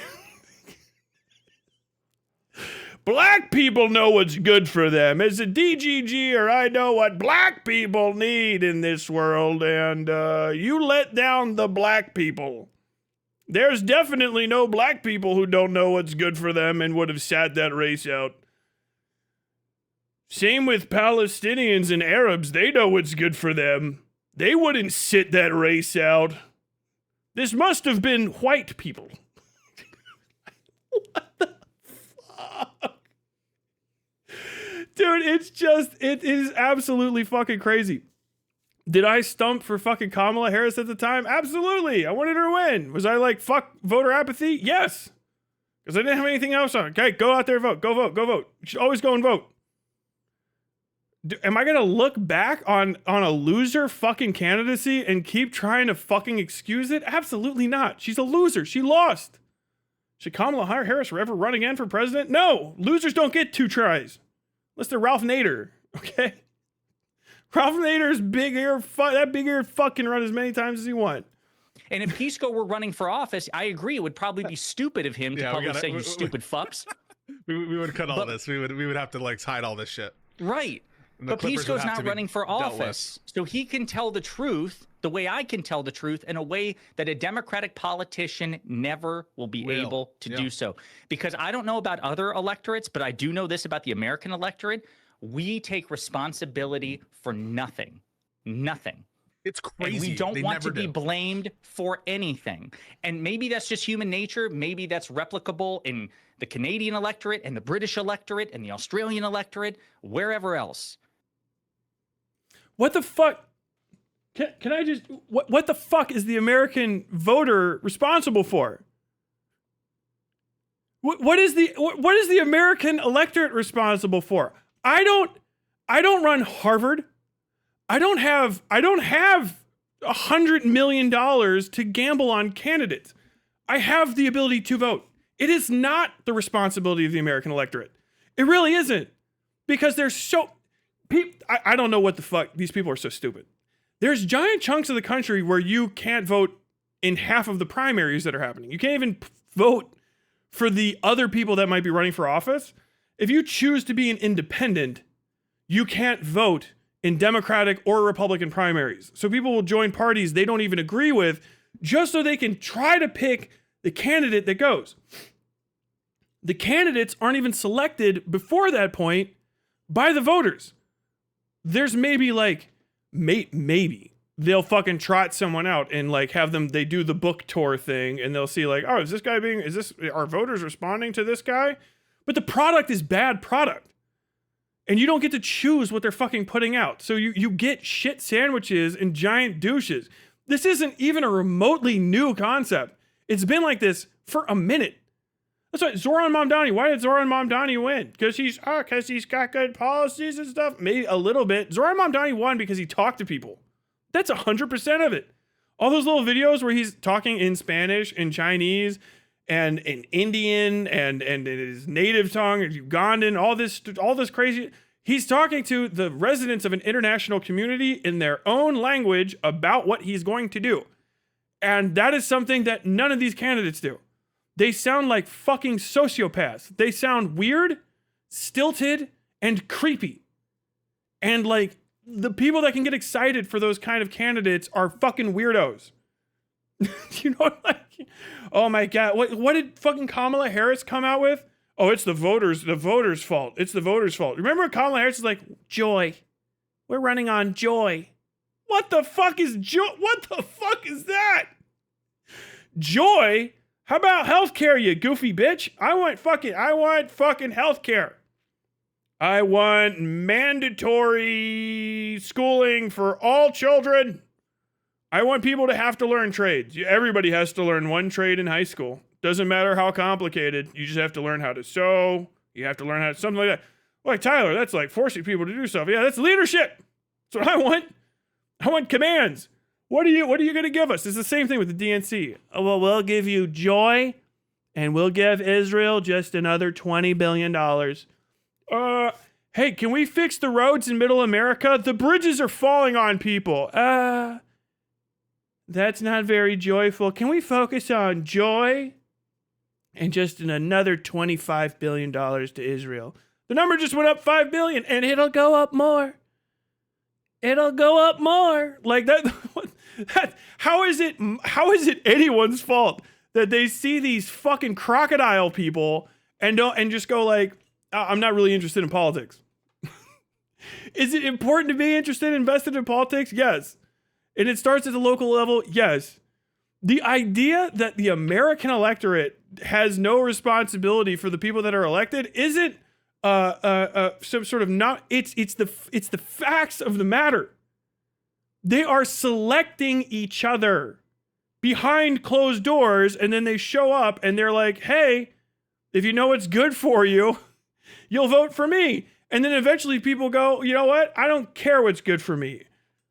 I want fucking, I'm gonna fucking hoard guns and gold, and then I'm gonna wait for this thing to fucking explode, and I hope whatever the fuck systems made you and you yourself burn in an atomic fucking nuclear explosion. I have poured enough concrete, I believe, to survive."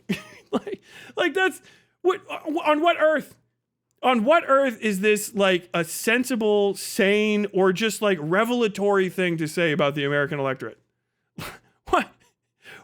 What world are you from where you can say this and like just like with a straight face or whatever the fuck looking face he's got at the time? It's absolutely insanity. But when it comes to the fact of the matter, it is a fact that voters have agency. Voters fucked up. And actually, the candidates that they didn't vote for, we're going to stick it to... Again, Kamala Harris is incredibly wealthy. She may run for president again. And she may win. Even if she is not. Yeah, I mean... I think if she runs again, I think that's a doomed candidacy. I don't think there's anything to vote for with Kamala Harris.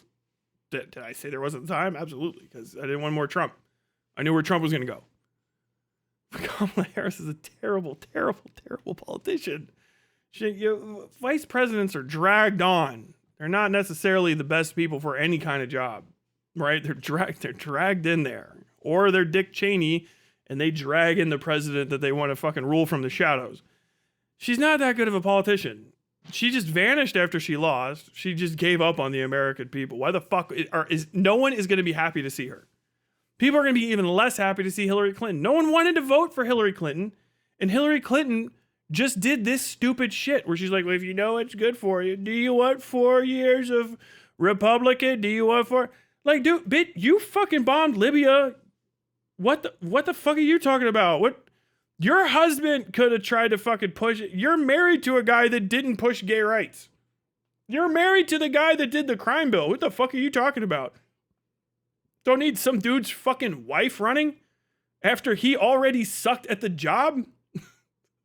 What, are you just trying to win so that you can get someone else to fucking eat you out underneath the fucking table at like firing point? You know what I mean? Like, that's the best that you can do? No, that's what they fucking foist on us. And then it's like, oh yeah, you have to sit there and eat. And I get it. When it's election time again, I'll drum up the same stuff because there's no point in fucking trying to do anything other than accelerate through as a pundit and as a person that's talking about, talking about politics and stuff. But like right now in lead up time, no, are you fucking stupid? And blaming the electorate is fucking insane. It's the electorate's fault that Kamala Harris showed up and went, joy, coconut trees and joy. Like, bro, we're in the middle of like a half-assed recovery from an insane fucking plague that almost wiped us out. And Donald Trump is right. Why don't you give us some shit? How many fucking Democrats are going to run and not give us fucking legal weed? Push it through. It's just impossible. It's just impossible. We just can't do it. Okay, it's impossible. So it's like, what the fuck is the difference between you two? Like, that's the point. That's the point. If you can't overcome it, then no one's going to vote for you. That it's 100% your fault. 100%. The voters have no agency in picking. Literally, in Kamala Harris, there wasn't a primary even. She just got picked. She just got tapped. There was less agency for the Kamala Harris fucking election than there is technically in an incumbent race. Like, isn't that fucking crazy? There was no agency. And he's blaming the voters like this is the best DGG can offer. These people are stupid as fuck. That's a stupid fucking thing to say.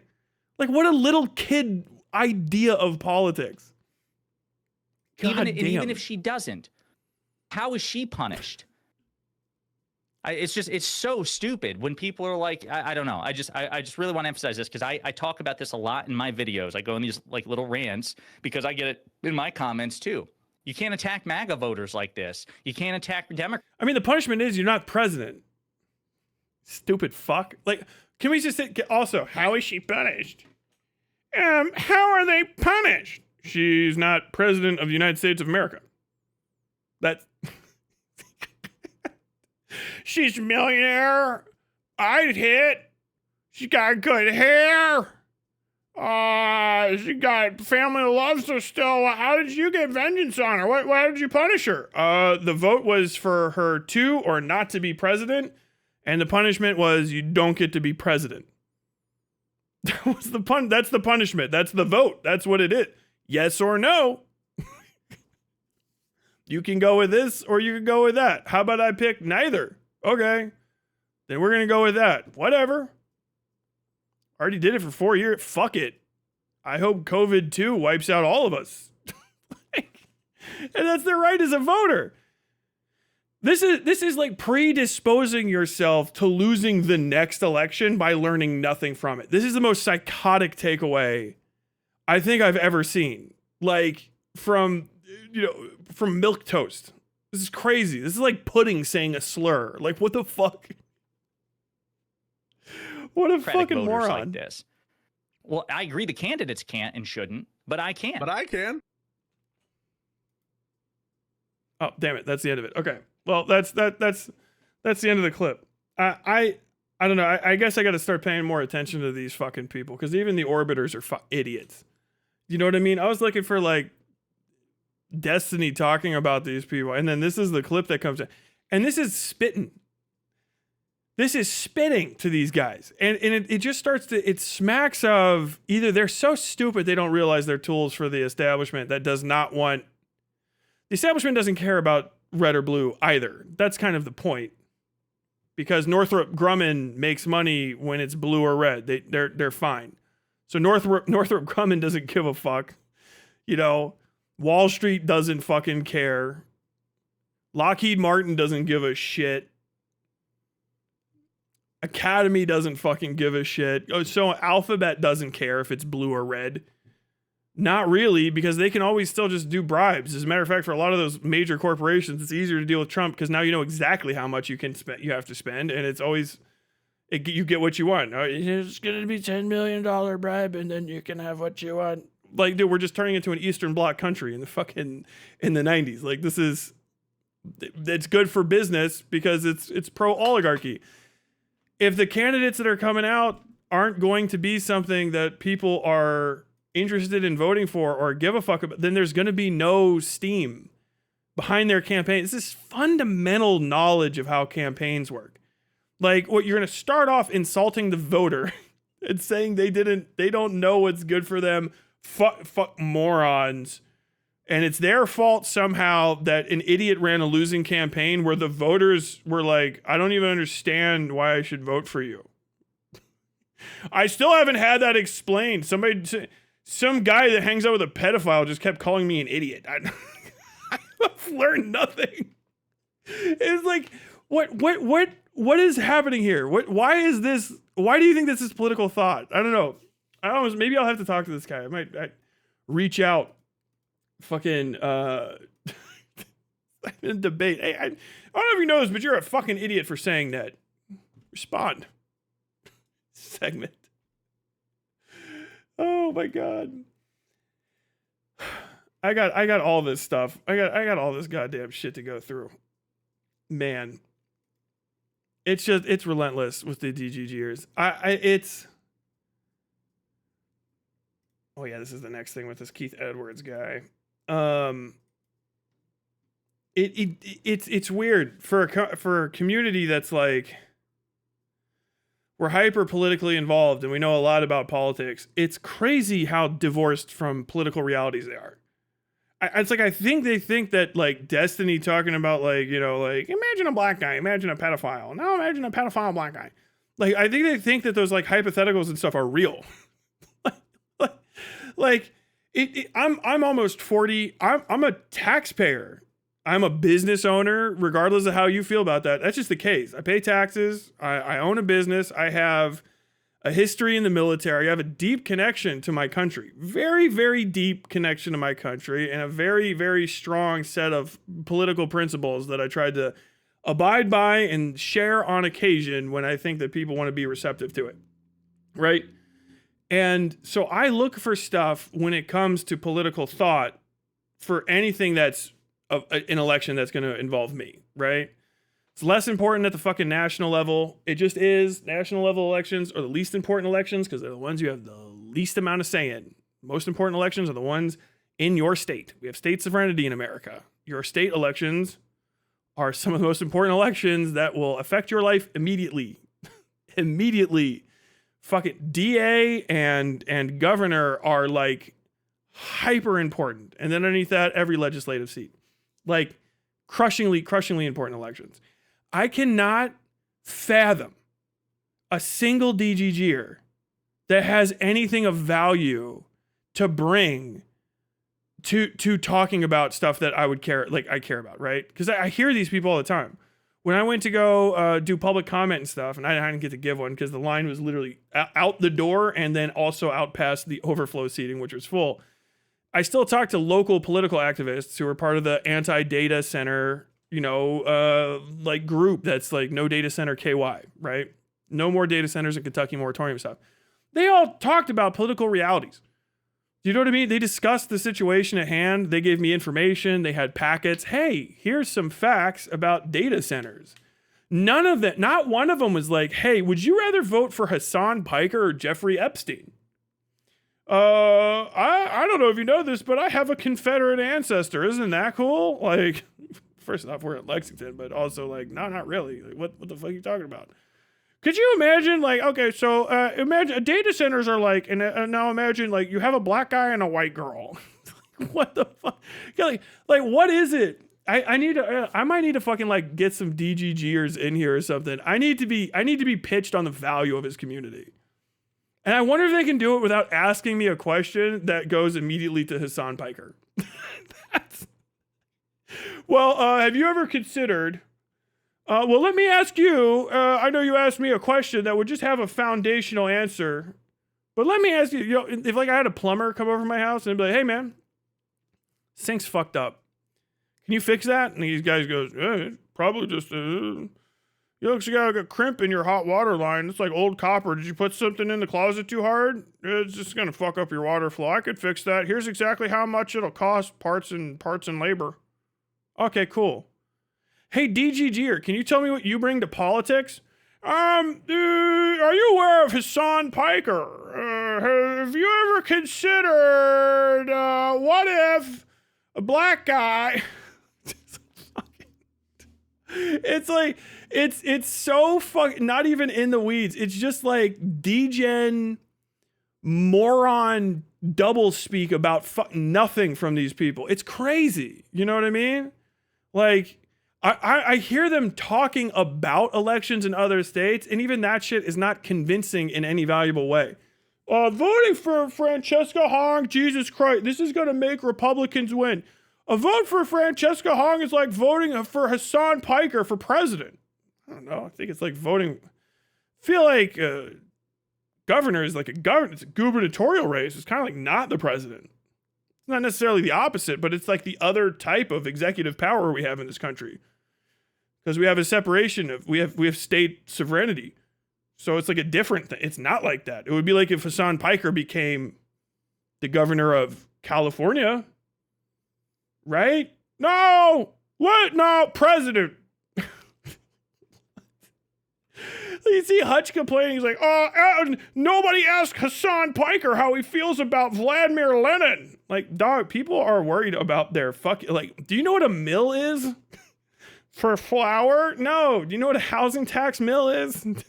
What would you think about a 3 mil increase for schools in an area? You know? Well, I think that no. What's the area? The question is, I don't know. The answer is, I don't know what area you're talking about. Does it need one? Well, I don't know. This is the answer. The answer is, I have fucking no clue. I don't have any of the important information to answer that question. Well, I gotta tell you, what would Hasan Piker do? I think I'd do the opposite of that. Like, it's not even defending Hasan. Understand that. It's going, okay, I just know what your position is always going to be because you're a fucking shadow puppet of a more successful guy who you cannot divorce your reality from for like 5 fucking seconds. It's crazy. Everything they talk about goes back to this guy. Like, shut the fuck up about him. What does he have to do with it? Oh, well, he's running with this candidate. Okay, what is the candidate about? I don't need to know because Hasan Piker said they were good, so they're bad. Okay. That's the stupidest fucking thing I've ever heard. That's not political. That's not even politics. That's just you being mad. That's like stan culture. It's like people that are talking about K-pop groups, but neither of the people can sing or are good looking or youthful Korean boys with you know, a future in entertainment. Oh, who's going to have to get selective service? I hope that Jung Chuk-ban gets out and when he's finished, he goes on to superstar. There's none of that. It's like these guys are already at the ends kind of their careers. They're at the plateaus. This fucking destiny's falling off. And it's all these people can fucking talk about. Like it's a surrogate topic for anything that comes up. Like, dude, you guys gonna play the new fucking Call of Duty game? Oh, is Hasan Piker gonna play it? Is Hasan Piker, is there gonna be a, when Hasan Piker shocks his dog, is that gonna be an emote? Dude, shut the fuck up. God damn. They really are obsessed with him. They are actually. And it makes, like I've said this before, like I'm not a fucking Hasan fan. Like I'm just not. I'm, if you're criticizing him, more than likely the criticisms that you've adopted were mine that other people picked up if you don't sound like a sociopath when you say them. You're like, oh, did Hasan Piker shock his dog? I want to be asked that question like a motherfucker. I'm not even going to answer. Because I want my audience to lose their fucking minds when I'm asked. If you think Hasan Piker shocked his dog, it's because of work I did. Understand that. I was at the forefront of it. But like, but it's all you guys fucking talk about. And it's like, I don't even care about that as much as I care about him lying about it. But you can't even talk about any of that because fucking dipshit fucking DGGers like flood in and like start saying slurs and shit. And then Hasan's entire community can just ignore you. Like, what did you wanted to take away from fucking the dog collar thing, Tyler? I wanted Hasan to say, oh, I panicked and I lied for no good reason. And I'm sorry, and I'll never do it again. And I'll fix it. I'll fix it. Or something like that, you know? And he never will have to do that again because the people who are the biggest proponents of him now that bring it up first every time are literal fucking neo-Nazis and DGG, who are people that are very, very cozy with neo-Nazis, talk like neo-Nazis, but are ostensibly pro-Jew so long as fucking Israel can't keep murdering fucking Palestinian people. Like, and it's insane. Like, just slur, slur, slur, slur. Slur, slur, slur, slur, slur. Slur, slur, slur, slur, slur. Over and over and over again. And this is supposed to be some sort of fucking like cogent, politically viable community. It's like, yeah, who's in the fucking comment section for this fucking video? Oh, there's 3 pedophiles. Jesus fucking Christ. What the fuck? Oh yeah, we got a literal charged domestic abuser who broke the restraining order. Hanging out with a pedophile, and they're all talking about who slept in the wet spot at the orgy they had before they went to go snark Hasan Piker. I've got to cover that. Do you guys know about the DGG pre-Hasan Piker snark orgy? Do you know about that? Where one of the fucking major volunteers for fucking digital ground game, a distinct, legally and physically distinct entity from DGG, just like had group sex with people, and then people had to sleep in the fucking wet spot on one of the fucking inflatable mattresses in the fucking rented house that they got. That's what they did.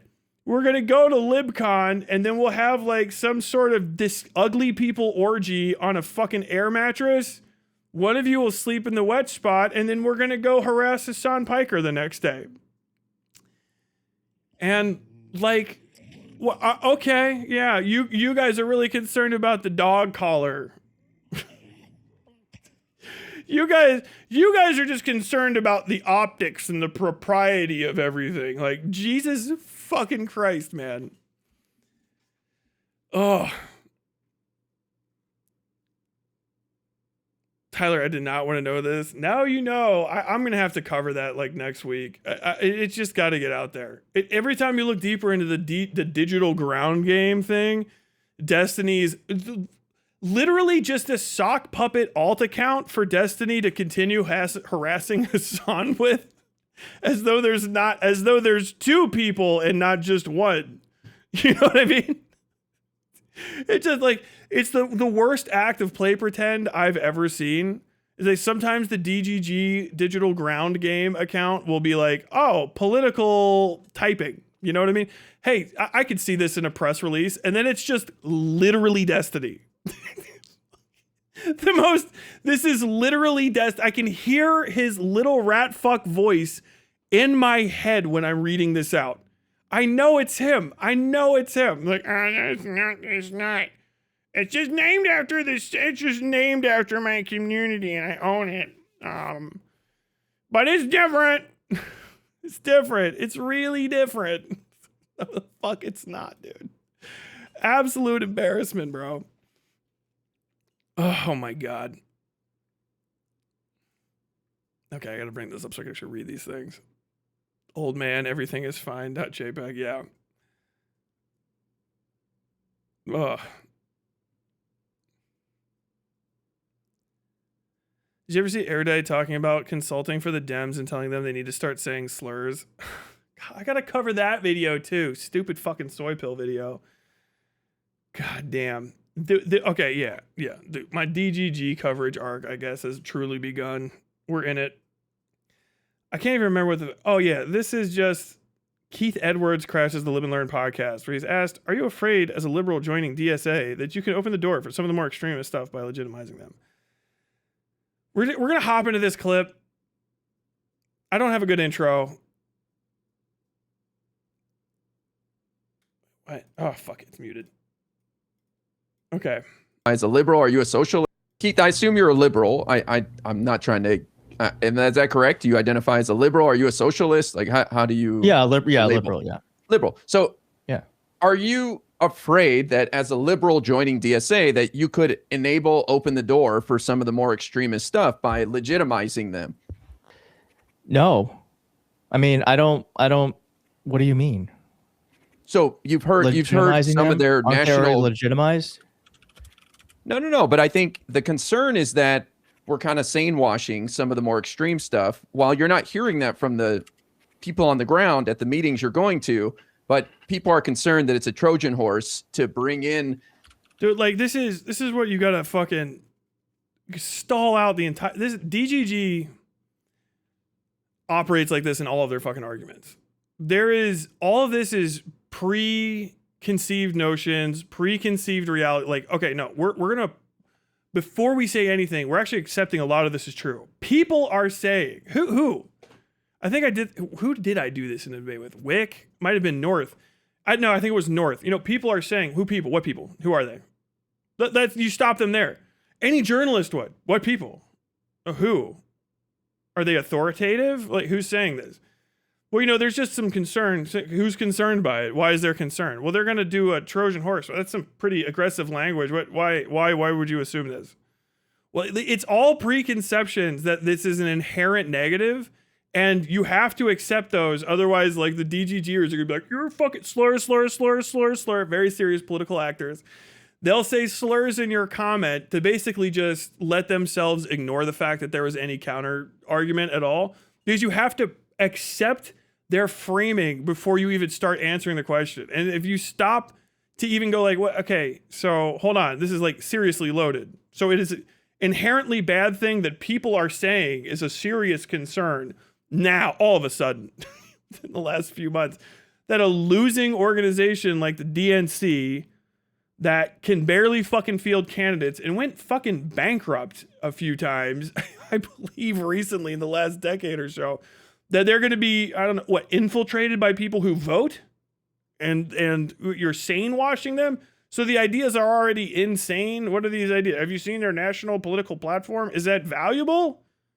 Because are there state platforms, or do they all just accept it like lemmings? Are you saying these people can't think for themselves? Have you talked to every DSA person? Like there's so much that you have to pre-accept about this, and it's all just where do we get the narrative from? And it's Destiny fucking coke rambling at his desk between rounds of Factorio or whatever the fuck the game cycle in Factorio is called.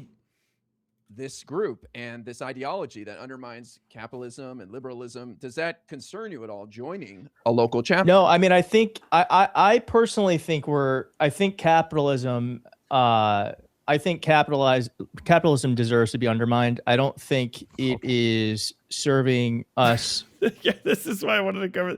Look at these fucking reactions. Fucking Hutch jumps up in his seat. Deserves to be undermined. I don't think it is serving us as best it could right now. We used to regulate shit. We used to regulate things. I would like to get into regulation again. So yes, I think that what I don't know why fucking Wick is acting up. This is a man who can't even read a law. Do you think Wick's accomplishments in life and his knowledge of economics has led him at most to not even as nice a room as I had when I was 8? Do you know what I mean? He's getting room mogged by me as an 8-year-old. Okay, maybe I didn't have quite as big of a toy behind me. I didn't have quite as big of a toy. But dude, this is the DGG thing. Oh, you said something. I don't know if you know this, but I'm gonna have to hop in here. But you just said something that's a little crazy. Did you just say capitalism isn't working and should be undermined? Have you ever watched Destiny? He's witch and a pervert. And he does sex with girls so much that one of those whoas is suing him. Have you ever done sex with a girl? Do you have $1 million? Maybe you should talk about economics with a professor of economics instead of Milo. Whatever the fuck. That's all this shit. Who the fuck is Wick TV to have a strong reaction to somebody's take on economics, good or bad? I don't even know if this motherfucker can do math, much less handle micro and macro economic relations. Do you know what I mean? Wick guy is very dramatic. Well, Keith, are you basking on right now? Can you just tell us what your real I'll just ask you. I got all of it right now. Did Hasan Piker shock his dog? What? Did Hasan Piker shock? This is stupid as shit. How, dude? Come on. So yeah, what are your political prescriptions? I don't know. I think capitalism deserves to be undermined at this point. We used to have regulations in this country. We still do, but we did have more. It's kind of just introduction to a topic. He hasn't really said enough yet.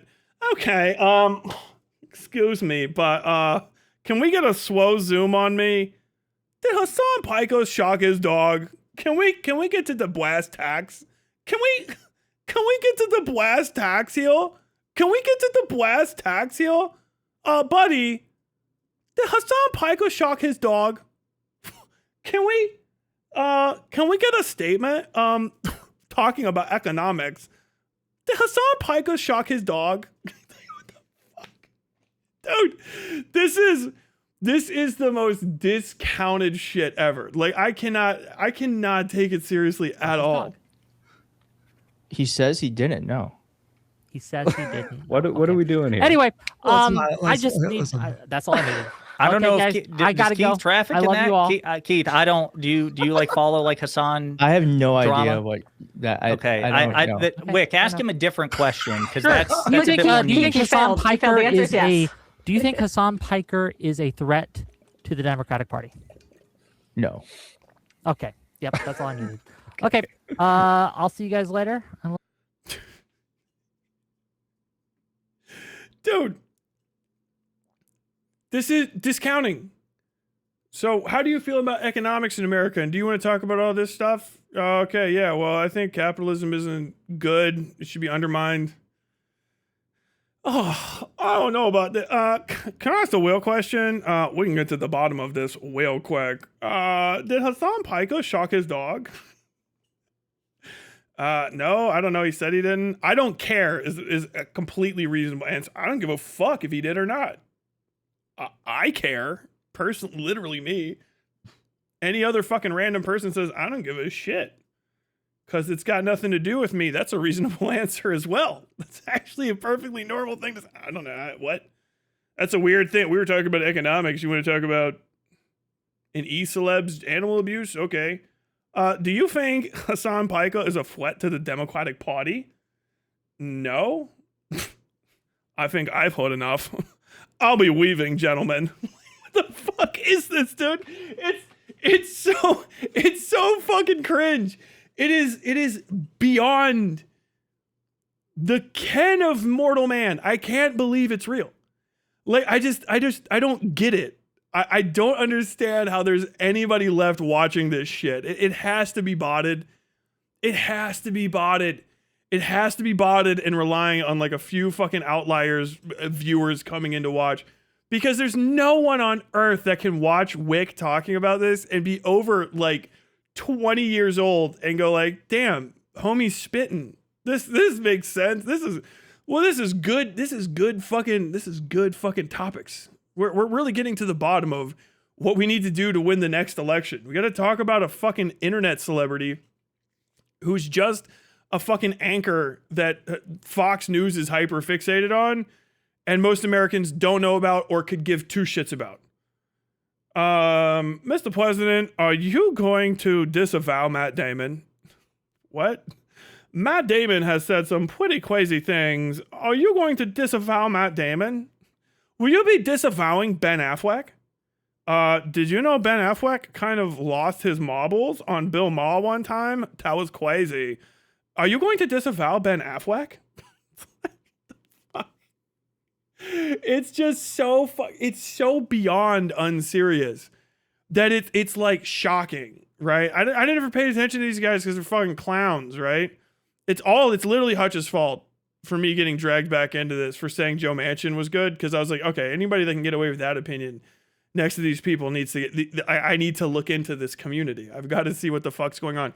And it's not even deep. The shallowest aspect of it, the most like front-facing aspect of it is just raw cringe.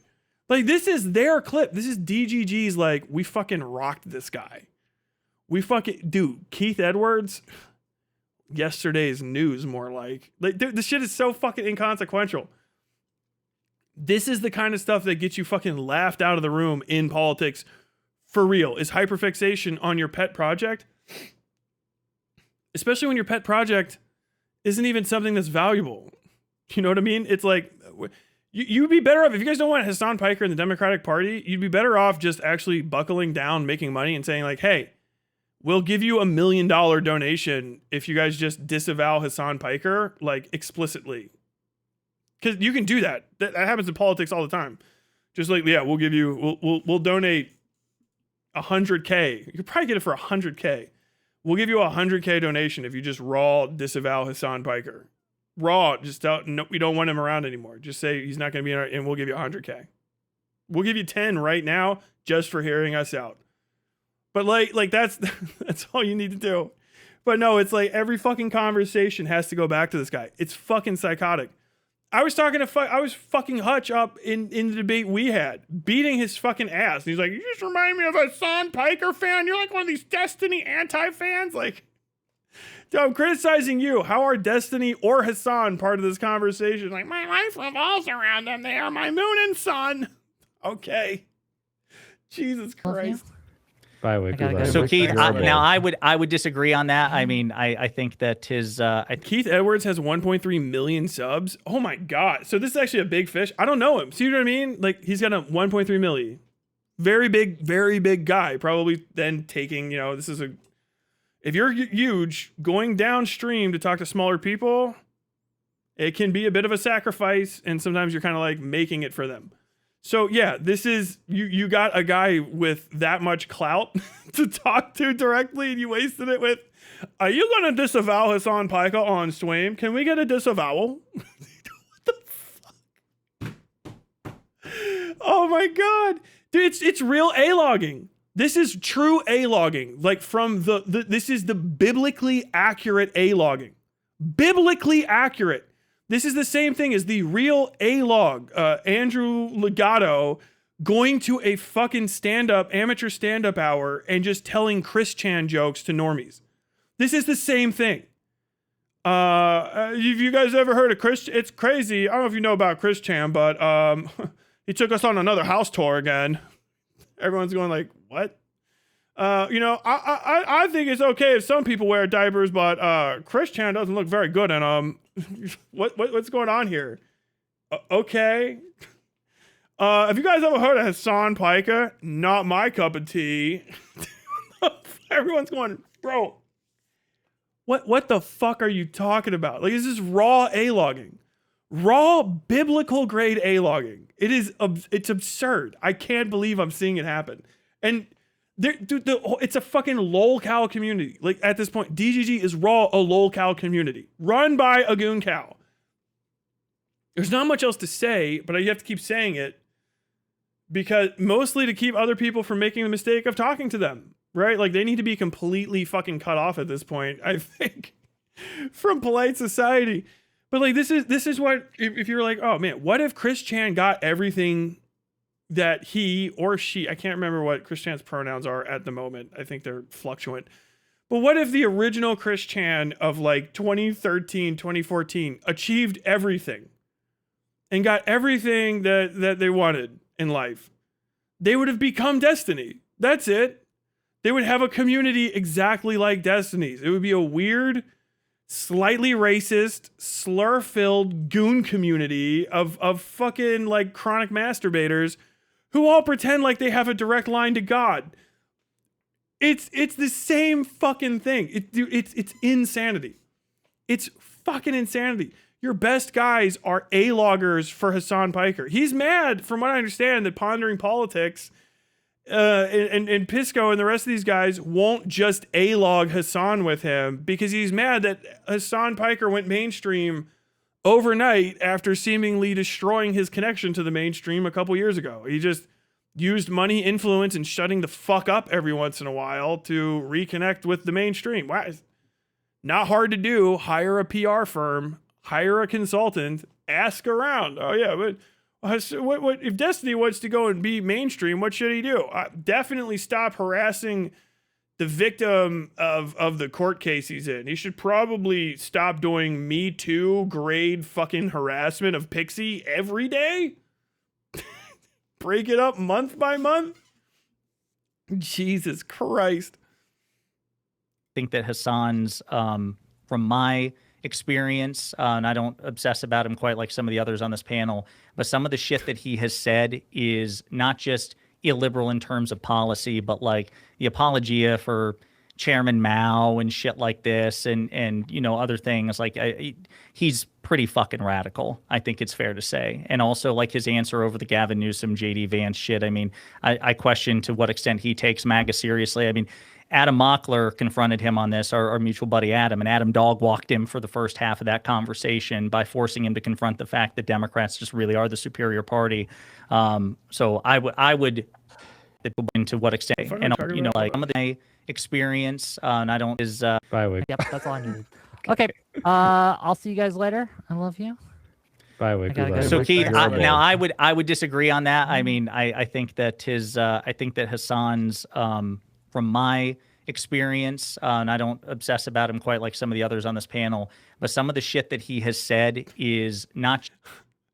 I got some criticisms for Hasan. I'm going to try not to be embarrassing about it. Just illiberal in terms of policy, but like the apologia for Chairman Mao and shit like this, and you know, other things. Like he's pretty fucking radical, I think it's fair to say. Hasan Piker is not radical at all. Hasan Piker is a fucking internet entertainer, man. If Hasan Piker was a radical, he'd be paying people to get got. Do you know what I mean? Osama bin Laden was a fucking radical. Osama bin Laden organized fucking mass terror campaigns and killed thousands. You know, Abu Bakr al-Baghdadi is a radical. He got ISIS together and fucking mass murdered people all throughout northern Iraq and Syria and fucking Kurdistan. He almost wiped out the Yazidis in pursuit of his goals. Fucking Benjamin Netanyahu is a radical. He's organizing mass murder on a scale we haven't seen since the fucking Holocaust in order to ethnically cleanse the Palestinians from what they would consider traditional Jewish lands. Like, that is radical. Hasan Piker can't even go in 100% on terrorism. Like, you can't get it. I fucking love the IRA. I'm glad they fucking smoked a bunch of those British people. Why? Because fuck British people. There you go. I'm on it. I like the French partisans doing terrorism against the Nazis. I'm all about it. Oh, those are like acceptable ones. Yeah. I'm kind of in Dorner's corner. Like, the FBI came and fucking checked up on me and they're like, "You're not going to go do anything spicy, are you?" I'm like, no, I'm good. But Hasan can't even say like, I hope a politician gets fucking cracked. You know what I mean? He's not even as fucking radical in his dislike of destiny as I am. The guy's milquetoast. He's just a rich kid who entertains online. And if he ever actually got proximity to power, he would do about 15% of what he says, because that's what all of them do. I'd be shocked and impressed if he went to 50 or 60%. That'd be crazy. But this, like, we're worried about Chairman Mao. He said good things about Chairman Mao. Okay, well, it's first off Vietnam erasure, because Vietnam is the actual based communist state in that fucking region.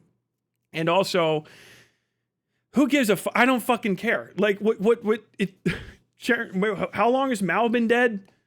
We've had Dengism for what, 40 fucking years now? What are the economic reforms? I don't give a fuck. I don't give a shit. Do you know what I mean? This is like a boomer's fear who already died in COVID. Like, it's possessing younger people who aren't even all that young, but like still. McCarthy, we're doing McCarthyism? We're gonna go fucking rifle through fucking Hasan Piker's house for a little red book or some shit. Try to get him put on the fucking list with what's his name? Fucking oh god damn it, I can't remember. Whoever that fucking writer was. Like, this is like fear mongering for the fucking oxygen deprived. I can't imagine saying this stuff, right? It's not even how I would present it. Like, if I'm talking to other people, like, yeah, Hasan Piker's fucking cringe. He seems like he's mostly harmless. His fucking audience doesn't do shit. People are like, oh, they doxed and harassed. Like, everybody's fucking audience at a certain size, especially in these fucking communities from the 2010s, they all fucking dox and harass each other. You don't even know if it's the actual community doing it half the time. It's like some random, like, fucking anonymous account. They all do it. They're all mean as shit to each other. They all have stands. They all have people that cover up their fucking shortcomings. Like, it's not even something to bring up. Like, you want to talk about his politics? Like, yeah, sure. Okay, what are his politics? His politics are whatever works for Hasan should work for the world. Like, he's a self-absorbed dickhead from California. He's going to sneak communists he can sneak all these commies into the Democratic Party. Like, oh, and they're going to still do nothing with, was he going to get some bad empanada fans in there who are all afraid of fucking daylight? Like, honestly, I'm down for a shakeup. I don't even give a fuck how it happens. I don't think that the current situation works. And I don't care to support the current people further than I have to. They won't even earn my vote. They just get it cuz, you know, it's the stupidest fucking shit I've ever heard. And also, like, his answer over the Gavin Newsom, JD Vance shit. I mean, I question to what extent he takes MAGA seriously. I mean, Adam Mockler confronted him on this, our mutual buddy Adam. And Adam... Someone's asking the author... No, not... Dalton Trumbo? Trumbo is who I'm talking about. Dog walked him for the first half of that conversation by forcing him to confront the fact that Democrats just really are the superior party. So I would...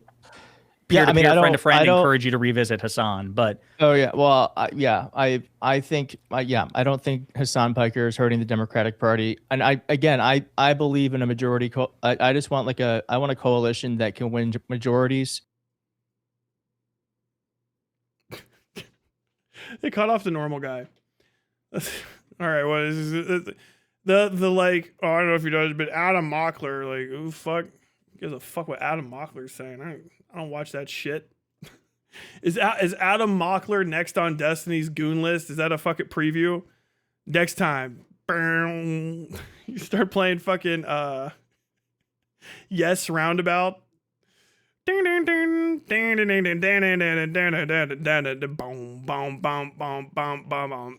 Bringing Mockler on. Destiny writing Adam Mockler on his To Be Gooned. Jesus Christ. I don't give a fuck what Adam Mockler thinks. I don't watch his content. I just don't give a fuck. Adam Mockler did a good job. I don't give a shit. Why don't you stop sucking dick and explain something to me, you fucking upjumper? Like, seriously. Like, this, all these fucking conversations is just people playing with dolls. My action figure is better than your action figure. Your action figure, and then none of it has anything to do with actual politics. Do you think Hasan Piker's trying to destroy the DNC? I think Hasan Piker wishes he could. I don't even know why specifically he would name. I think it could be anything from he's irritated by them from like a year ago or 2 years ago because they kicked him out and he wants vengeance, to maybe he's like me and he's like, well, the DNC is fucking useless and they stack elections on in their internal organization so that they can cut more radical and interesting candidates out and maintain DNC fucking non-policies to do nothing. Trickle down economics, basically. That's what the fucking DNC is. Fucking right wing now is fucking actual fascism. They're like, people shouldn't actually have ownership. The government, and by the government, I mean like Donald Trump and some other podcasters who just own and operate all fucking all organizations. I don't know if you know this, but that's actually been, I can't remember if it was Benny Johnson on Twitter. I saw somebody, but they're spitting traditional fascism, like some good fucking Mussolini fascism, where they're like, yeah, the government should be indiscernible from corporation, and it should be a corporation, a national government corporation that runs everything, right? There should be a pure merge between business and governance, not a dictatorship of the proletariat, but a dictatorship of the oligarchy over the proletariat, a mass investment of corporate interest over the people. And like, yeah, okay. So what? Now I have to choose between now my left wing group is pro-Israel and also trickle down corporatism. And maybe gays won't get shot. And if black people are lucky enough not to live in one of the sundown towns, we as a federal institution will recognize and protect. You know, they'll still get the best of something in a blue state. The right wing, however, they want full accelerationism. Do you want accelerationism? And at this point, it's like, I don't know, man. How further can we accelerate? I think I want pull the Band-Aid off-ism. I mean, it feels, everybody has been saying this for decades now. It feels like it's like revolution time in America. It feels like we need to fucking start cutting the fat off the top of this steak so it can actually goddamn get thrown on the Barbie and cooked. I don't give a fuck about these people. I don't give a fuck about the DNC. I don't think they're good at their jobs. If someone wants to infiltrate the DNC, they're going to have to get behind the Republicans that have already done it. Are you afraid of the DSA infiltrating the Democratic Party? Isn't Dick Cheney's daughter in there?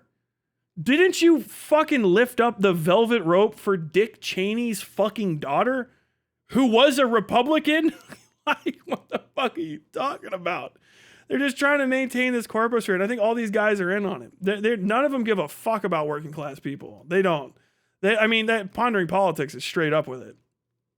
Straightforward does not give a fuck about working class people. Does not give a fuck about voters, you stupid. So voters have agency. Voters can vote. Why didn't they vote for me? What am I supposed to do? Convince them? Cajole them? Entertain them? Give them something? Quid pro quo? How about I give you nothing and you give me your vote? And if you don't, my friend I went to college with will come and murder all the brown people in your neighborhood. Fuck both of you then. Well, you don't get to be president, and you would have probably let him do that anyway, wouldn't you? Because you guys all know each other. Yeah. Fucking, It's fucking psychotic. These people are fucking dipshits. I need to know. I need to know why anyone respects them. They welcomed Liz in and then pushed the left out. I mean, dead ass is what it seems like. I have Mockler as a next gen debate guy, like Dean Weathers and Parker get a job. I think I've probably seen them. They all look exactly the same. I cannot tell. I cannot tell the difference between them. Destiny gets drawn Koichi height. True. Mao has been dead for 50 years. Yeah.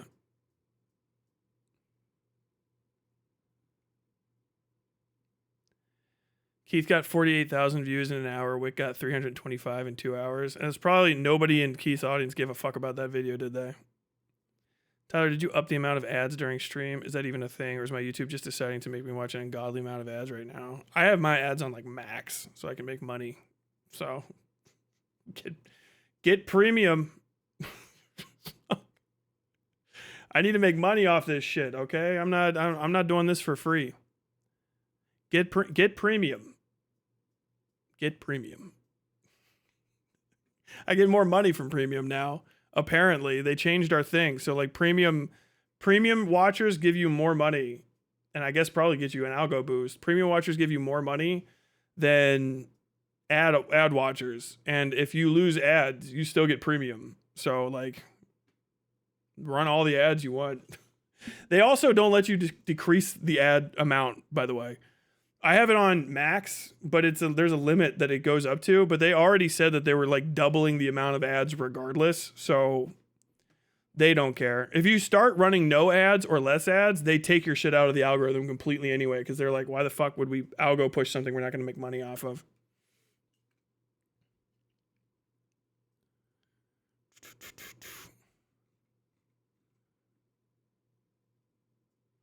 They talk about Mao and Maoism like it's Voldemort, when in truth Maoism was a hard sell even for Maoist China. Yeah. And the conditions in pre-communist China were definitely more set up for Mao. Like it'd be really hard to get a Bolshevik revolution in like 2026 South New Jersey. You know what I mean? Yeah, we don't really have a lot of Rasputins going around. Tyler, can you do to food shops what you did to Demon Mama? I think you're instrumental in her quitting the internet. I mean, sort of, maybe. I don't know. People aren't interested is the issue. It's kind of hard to beat. You do have to like platform them to a degree, whoever you're talking about. But I mean, she's still up there with the DGG people. I'm trying to figure out how to do it. I've been considering different options. Okay, time for a change of pace for a second. Let's talk about serial killers. Change of pace. Philadelphia. Oh, you know what else I should fucking talk about? As I'm running lower on time. Dude. Andrew Wilson is a guy on the internet. Andrew Wilson is a guy on the internet. And formerly known as Big Papa Fascist. He needs an introduction, I think. I think the Republicans are out of guys. They don't got guys anymore. There's like males, guys, but they don't have like the guy. You know what I mean? Like you got that guy. Bill O'Reilly was like the guy. Tucker Carlson was the guy. Remember like the mid 2000s? If there was a Republican on TV, very often he was like the guy. Well dressed, well spoken, you know what I mean? Evil, but competent, present, you know? And as the years wore on, the Republicans just started losing guys. They're just running out. They don't have a guy. They don't have the guys anymore. The best they have is like, you know, like Joe Rogan and like Theo Vaughn. Like there's just no people to appeal to the Republican sub demographics that exist out there. And so they're like running out of guys. So they're kind of just, I feel like they're taking anybody. Andrew Wilson was a debate shitter. Like a nobody debate shitter. I remember basically begging, and this isn't like me being mean, begging Vosh for a debate when I still watched Vosh 6 years ago, right? Like I remember this. He had a show called The Crucible, probably still has it. And it was like modern day debate, dog shit content where like random, maybe left lib types, internet edgy boys with a blue side would argue against internet edgy boys on the red side, right? And he was big Papa Fascist. I remember his name for one very specific reason, which was he posited a very good question to somebody, which was, can you even define fascist? And the guy couldn't because he never really thought about it. It's just like fascism is bad, but fascism is also bedtime shit. So one of the reasons I have a pretty well-defined concept of fascism is because I always wanted to be able to answer that question if it was posed to me. And that's part of lefties not being able to answer that is one of the reasons that I kind of got into this thing. It might have been posited at Xander Hall. Don't quote me on that, but I feel like it was. He was a nobody, a shitter, chicken dinner, nobody, bullshitter, right? And this isn't an insult. He just clawed up his way like Littlefinger from fucking Game of Thrones, just right up. He was like the same in my mind as like the doobie guy who now I even know is the politics server person who was every time I would hear him talk, I would ignore him on panel shows. He's the little lizard, 3D lizard guy. He looks like the take me to the runway, walkway, fuck you. Chud Logic, who used to be internet blackface Chud Logic, right? He got rid of that, but to some degree. And like Demon Mama he was on those panels. Like this guy was shoulder to shoulder with like 2020s Chud Logic and Demon Mama and fucking Vosh and Dylan Burns, Hans of Hakir. You guys remember Hans of Hakir? I think would be on one of those. Hakeem, the guy, I think that's Hakeem, the guy that became a doctor, right? And was like, I should be a doctor instead of doing internet debates. Being a doctor is so much more important. And like it was that, he was from that era, like the kind of end of Twitch poll. And then he had the Crucible after that, which I thought would go the same way as modern day debate, which is it's dog shit content.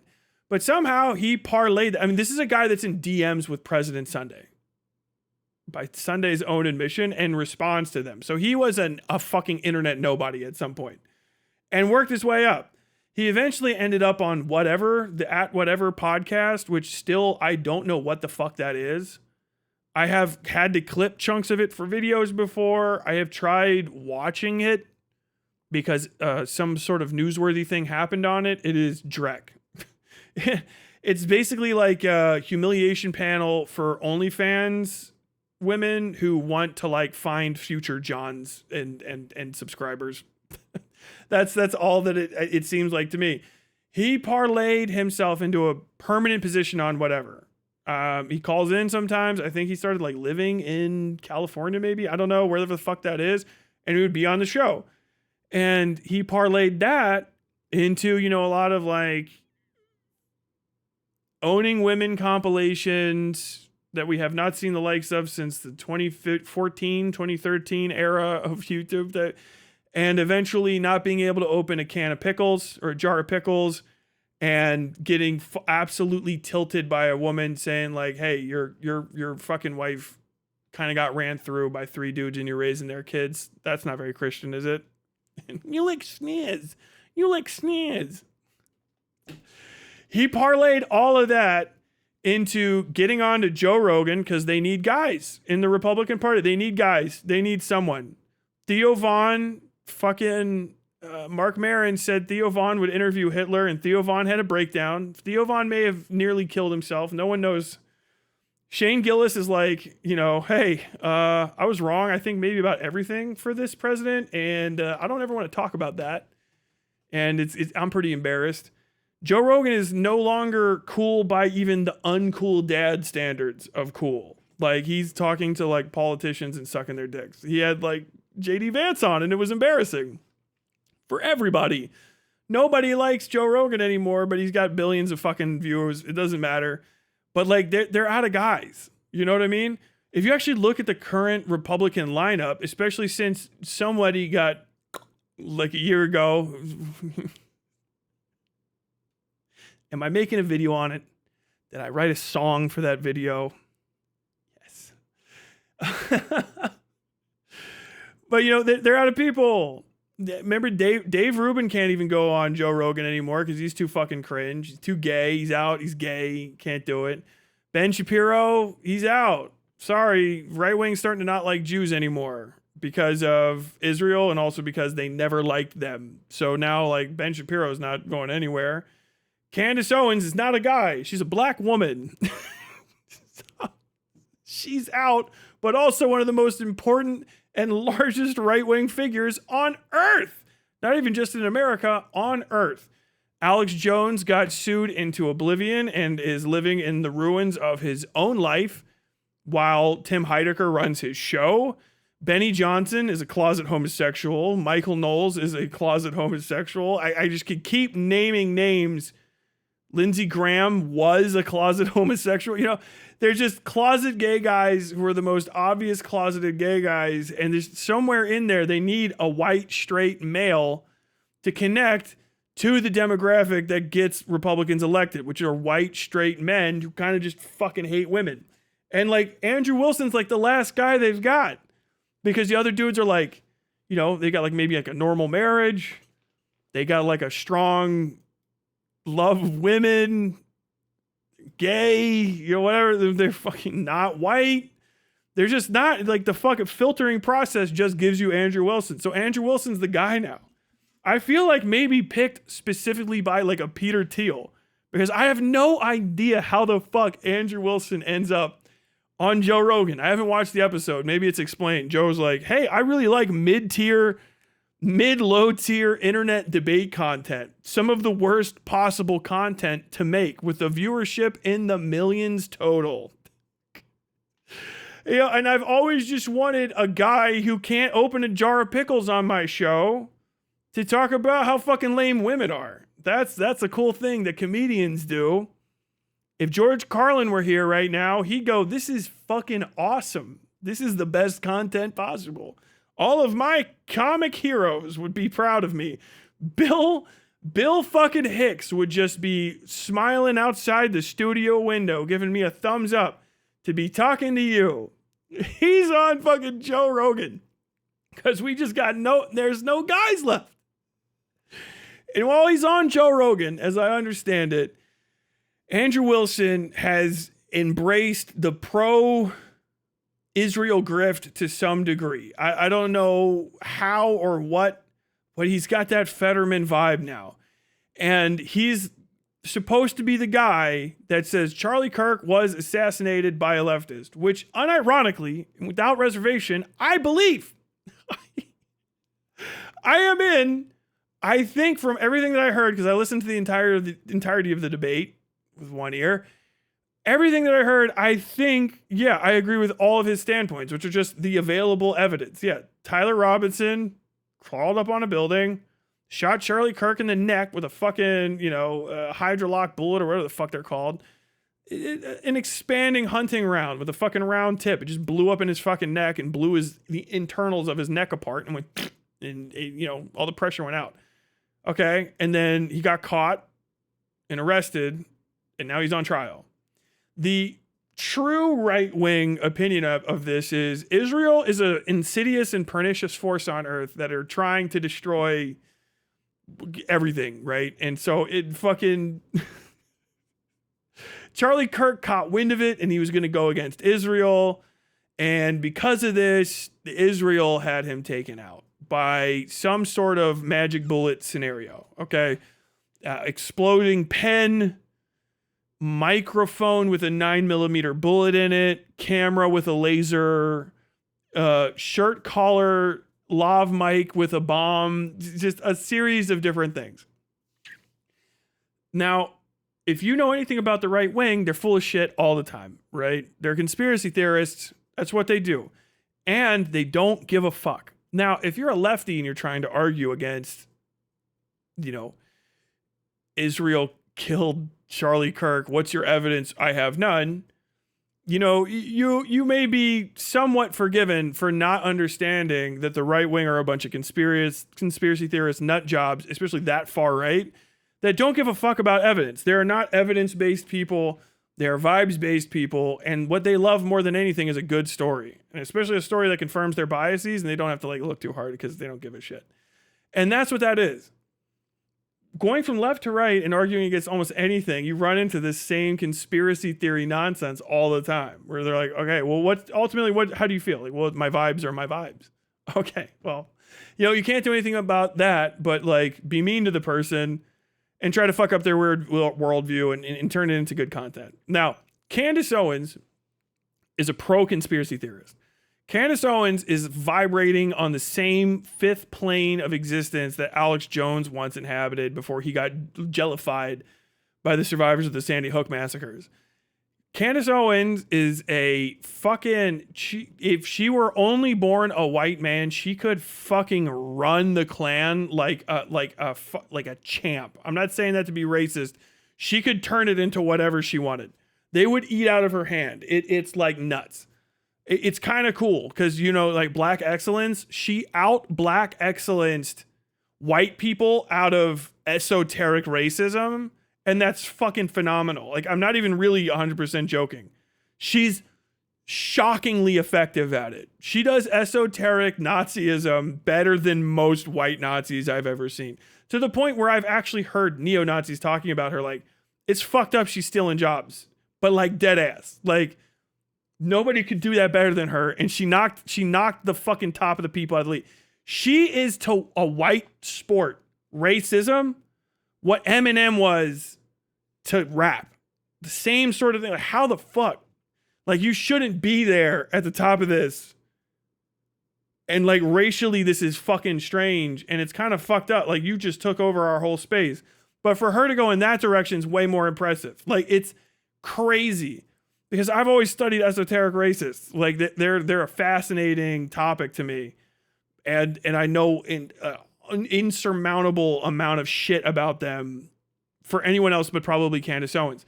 And she's dialed the fuck in. She knows how to talk about it. She knows how to approach every type of question and answer. It's like she's studied up start to finish. She doesn't go in raw. She doesn't fuck around. Like, Ben Shapiro is not remotely good at this kind of stuff when he was at the top of his game. Candace Owens is a fucking freak beast at the conspiracy theory game. And understand, she doesn't have to convince anybody. Here are the rules of conspiracy theory. Confidence, confidence, confidence. My interlocutor is losing their mind and being unconfident. I'm confident and I don't care. I'm right. That's it. That's like the whole heart of the game. And she just fucking mogs out at it. And Andrew Wilson talked some shit about Candace Owens and basically challenged Candace Owens to a debate. Candace Owens, I assume, thinking it would be insurmountably stupid to do, said, I'll do it for $300,000. $300,000. The cost of a home, a nice home, a pretty solid fucking home out here in fucking Lexington, nicer than mine, $300,000. $300,000. He crowdfunded the money for it, as I've seen from the outside, literally e-begging for money to talk to a black woman, which is crazy as a racist.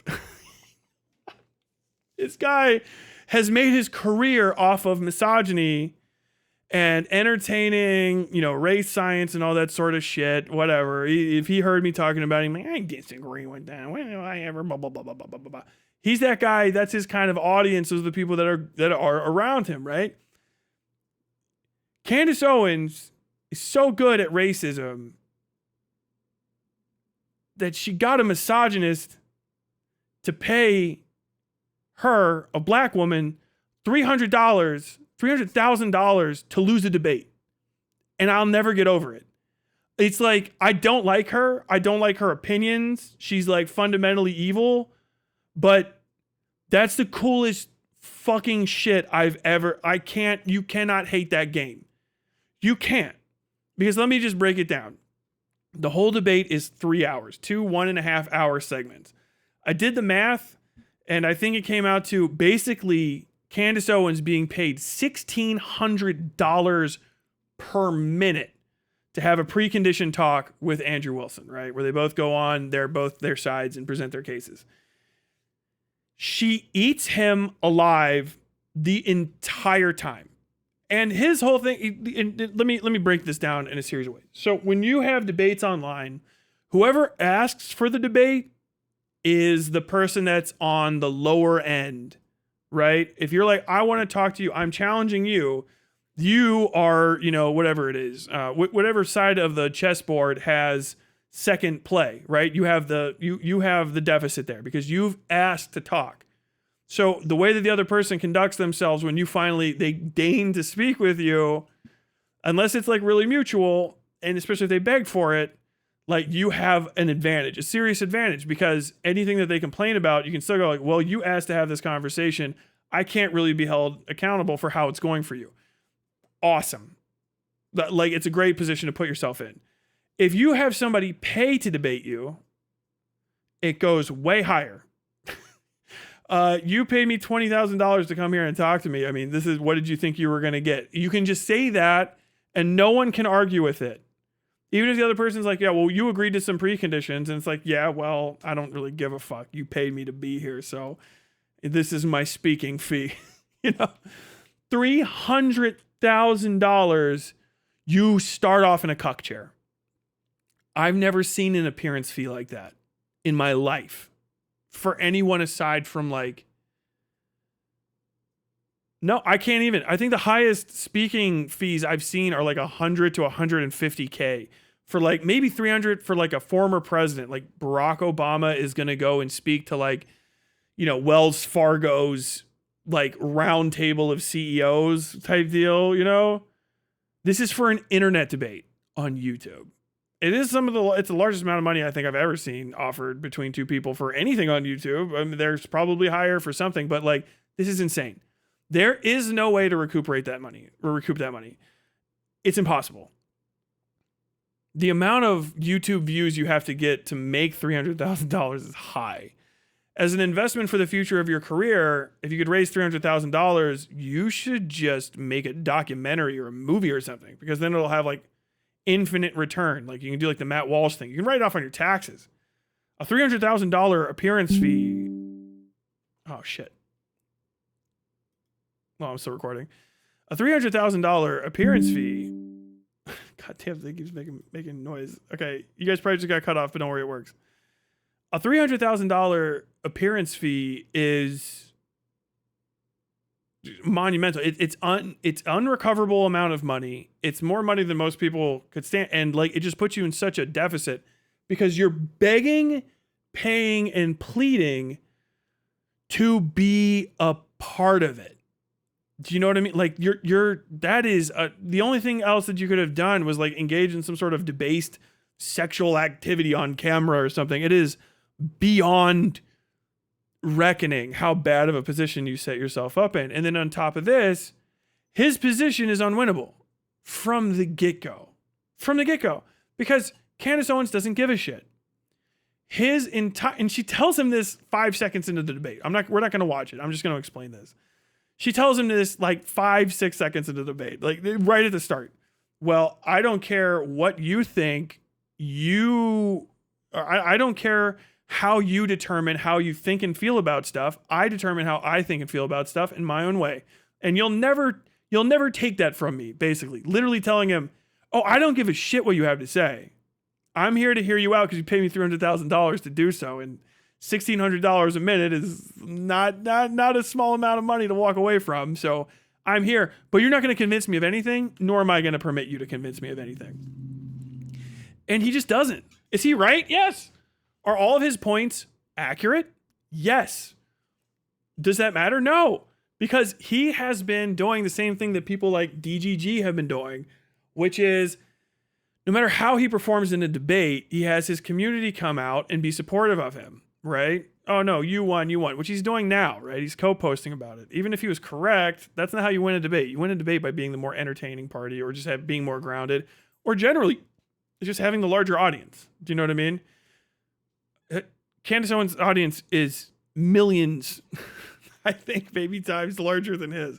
I'd never seen Crucible put up that kind of numbers. And I mean, this is a, you know, she's got millions upon millions, millions upon millions upon millions of fucking subs. She's a massive channel. I don't even care how botted she is. If you can afford that kind of bots, it's still kind of impressive. Do you know what I mean? Huge.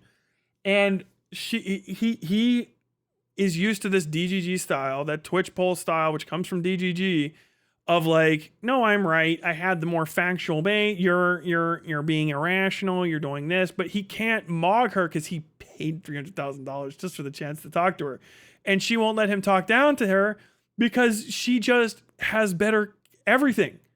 It's great. Like I don't know why he looks the way he does and then appears in public next to somebody. Candace Owens is pretty. I hate to break it to you. She's not the most like beautiful woman on earth, but she understands that she appears on film. She knows that she makes her money off of her appearance as well as what she says. And so she's fucking cleaned up. She sits prim and proper. She dresses very nicely. She has all the lighting set up for her. And you see Andrew Wilson and he looks like a fucking hobo got sat in a chair they're going to have to spray down after he gets up. Like, he just looks like shit. And I think to a degree, like, his audience liked that when he's debating, like, OnlyFans girls, because it's like, yeah, I'm ugly too, and if I got to fucking talk to one of these whoas like he does, I'd put him in their place. I'm glad there's someone like Andrew telling these women what's what. But when he's paying to talk to a lady like fucking Candace Owens, and they're on her set, in these big easy chairs, the whole thing is set up to make Candace Owens look like she controls the space, and she controls it very well with both appearance and presence and her demeanor throughout the entirety of the conversation. And he's just like reading off his phone. Look, so what I need to understand is this is stand, blah, blah, blah, blah, blah. And you can also tell that he's like limited his own speech abilities by saying slurs and shit for his whole life.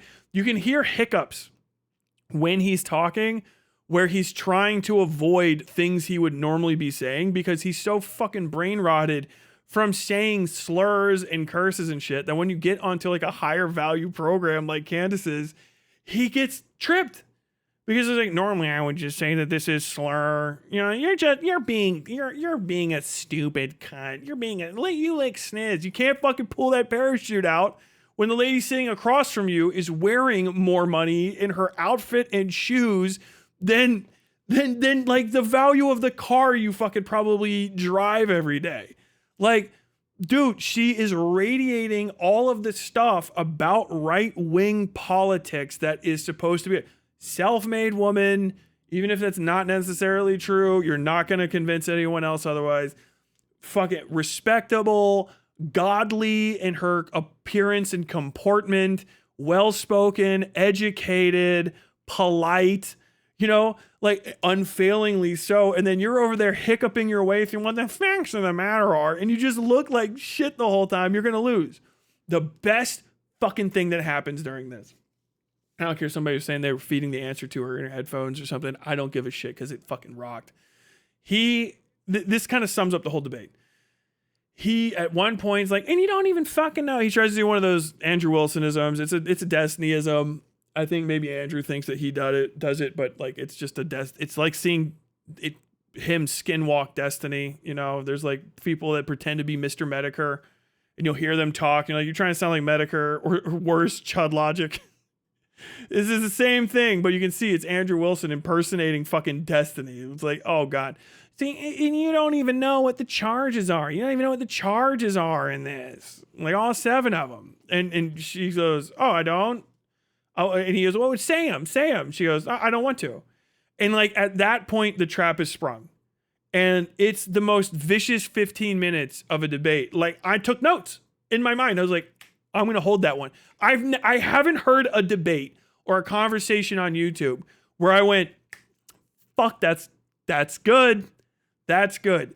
7 charges, right? And he's like, you can't even name the charges. And she's like, do you know them? And he's like, well, murder one? And she goes, well, no, aggravated murder. It's different. It's worse than just murder. And he goes, oh, does that even matter? And she goes, oh, no. He said, well, can you name the others? And she just goes like, I don't really want to. And he goes like, and she just plays him. She plays him for like 15 minutes. And he locks onto it. Well, you don't know the rest of the charges, do you? She goes, well, I mean, there could be more. I think the next two were stalking and aggravated stalking. Goes, okay, yeah, why don't you? And he's like, what are you doing? And then she just keep doing this. Well, I'm not going to answer at your speed. I know that you want me to answer at your speed, but I can talk however I want. I can speak however I would like to. I can answer questions however I would like to. I don't know who you think you are. I don't know who you've been talking to. I know you like to call me a bitch online. You've called me other slurs online, but you know, you're not there. You're not on the internet. We're person to person. You're not going to be saying that to me. You're not going to be talking to me like that. And just hitting him. And then after that, and she goes, and I think that the next two are obstruction of justice and conspiracy to obstruct justice. And she names all of them. She names all of them. At the end, she's like, so I did know all of them. And like his whole thing, she's like, you're being dishonest. You don't know the facts of the case. She corrected him on one and actually knew all of them and just used it to waste the time he paid her for. Every minute is $1,600. Every time he interrupts her and she can waste his time, she has to be just holding back a grin of grins. Because if she gets a reasonable reason to waste another 5 minutes, that's fucking a brand new car or a used one at least. It is crazy. I have never seen something like it in the entire time I've been online. Like Candace Owens almost, and I know she wouldn't, and it wouldn't worked out, but like that's something that Candace Owens almost should have paid for because it's bonkers. I cannot believe how fucking brutalized he was by the end of it, and he paid to be there. Like, if Andrew Wilson was ever trying to convince people that he's not some sort of like ultra cock or you know, like some sort of like humiliation fetishist, you paid $300K, man. Most pay pigs never fucking dime that over in the entirety of their life, right? Fuck. Have you ever crowdfunded to pay pig for your own humiliation fetish? Andrew Wilson may have. Fucking bonkers. Fucking bonkers, dude. It's Kennedy versus Nixon. I mean, dude, appearance is everything, really. Especially when it comes to, especially on that side of the aisle where it's like so aesthetics based. I'm gonna look through some fucking chats. That's kind of the end of the segment. I'm semi-ashamed she's Jamaican, but she is bodying them. I don't know if she is or not. Are conspiracy theories a natural result of the far right? Like, is that just part of their worldviews and need to justify their beliefs, or is it just a random side thing? Conspiracy theories just kind of tend to lead you to more conservative stuff. Just being superstitious and like conspiracy focused all the time. Once you kind of get wrapped up into it, it just naturally will make you more conservative, not because you're engaging with conspiracy theories, but because it's probably making you paranoid and afraid, and fear and paranoia lead you to conservatism way faster than anything else. Assad actually probably does want rid of Candace, LOL. Maybe. I know the French do.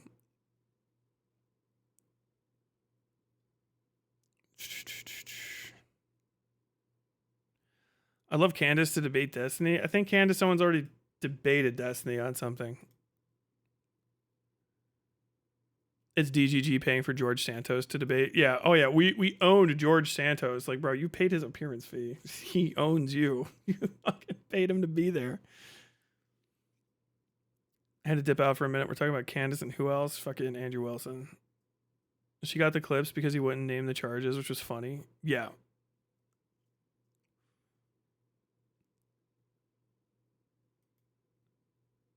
Hasan has a chance to agree to a debate with Destiny with the funniest conditions ever. Dude, make him pay $300K for it. It'd be fucking hilarious.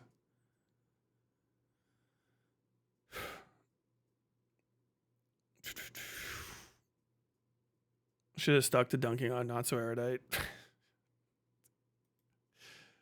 Oh man, playing on the fucking home court. Once you gotta go, once you gotta get out, find out that you don't have the fucking skills you thought you did. I was trying to read while I was saying that, and I just jumbled it up.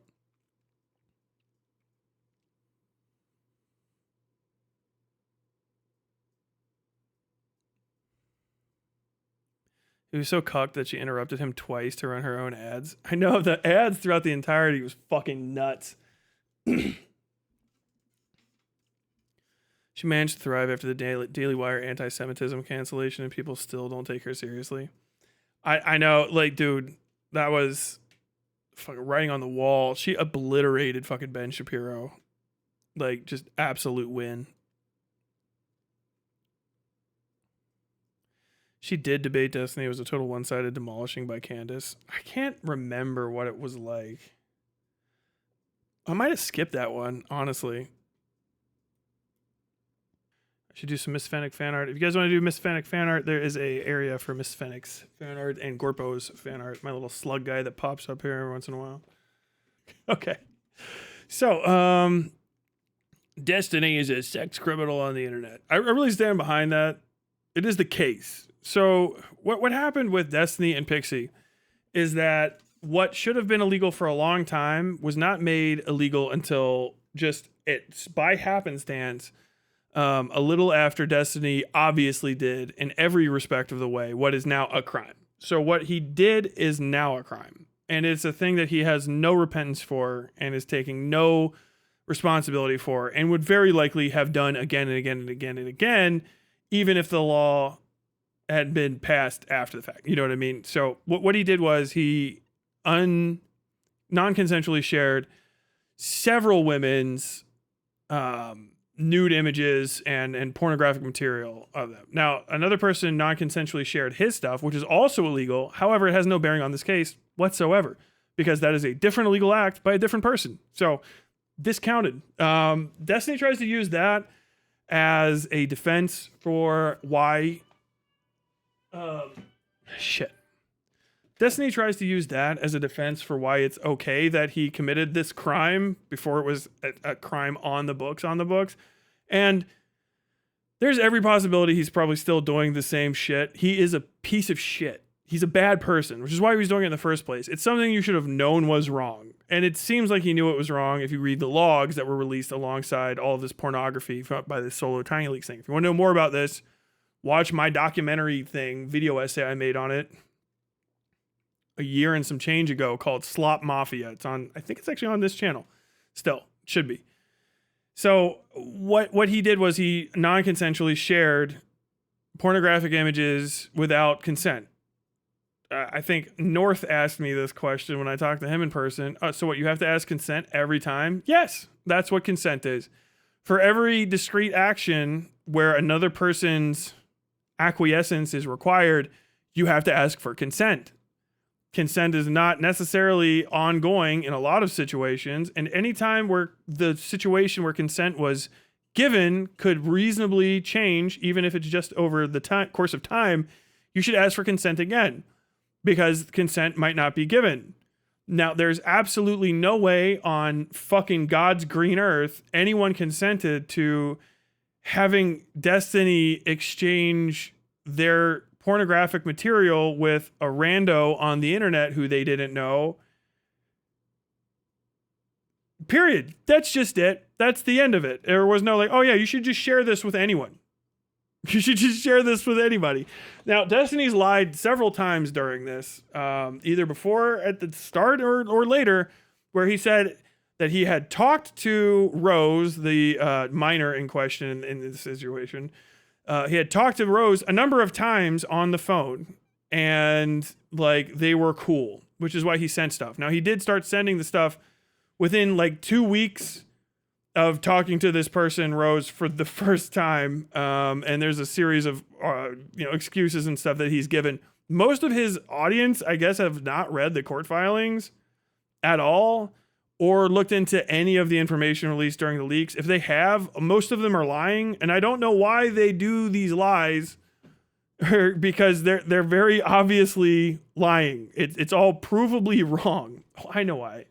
It's because this is super bright. That's why I was so lit. This white screen over here is like bright as shit for some reason.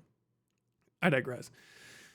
I'll bring that up again in a second. So the issue is that Destiny shared these things and then continued to share them. Basically, he left them online where this person could continue to reach them. Now, he gave them and probably left them up as a form of sexual gratification. He shared them the first time in order to sexually gratify himself. He was talking with Rose. This is in my video, so go ahead for the direct quote from the released logs.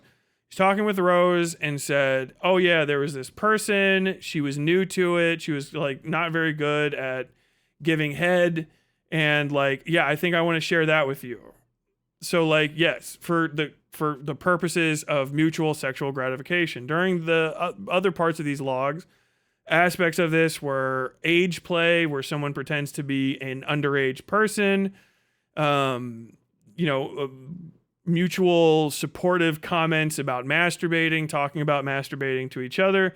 Destiny in the logs admits that he has received full video pornographic content of Rose, who would have been a minor at the time, while Rose was engaged in sexual activity with a quote-unquote boyfriend, which is he received video child porn from somebody he neglected to check the age of. Now, Rose has been confirmed as being underage.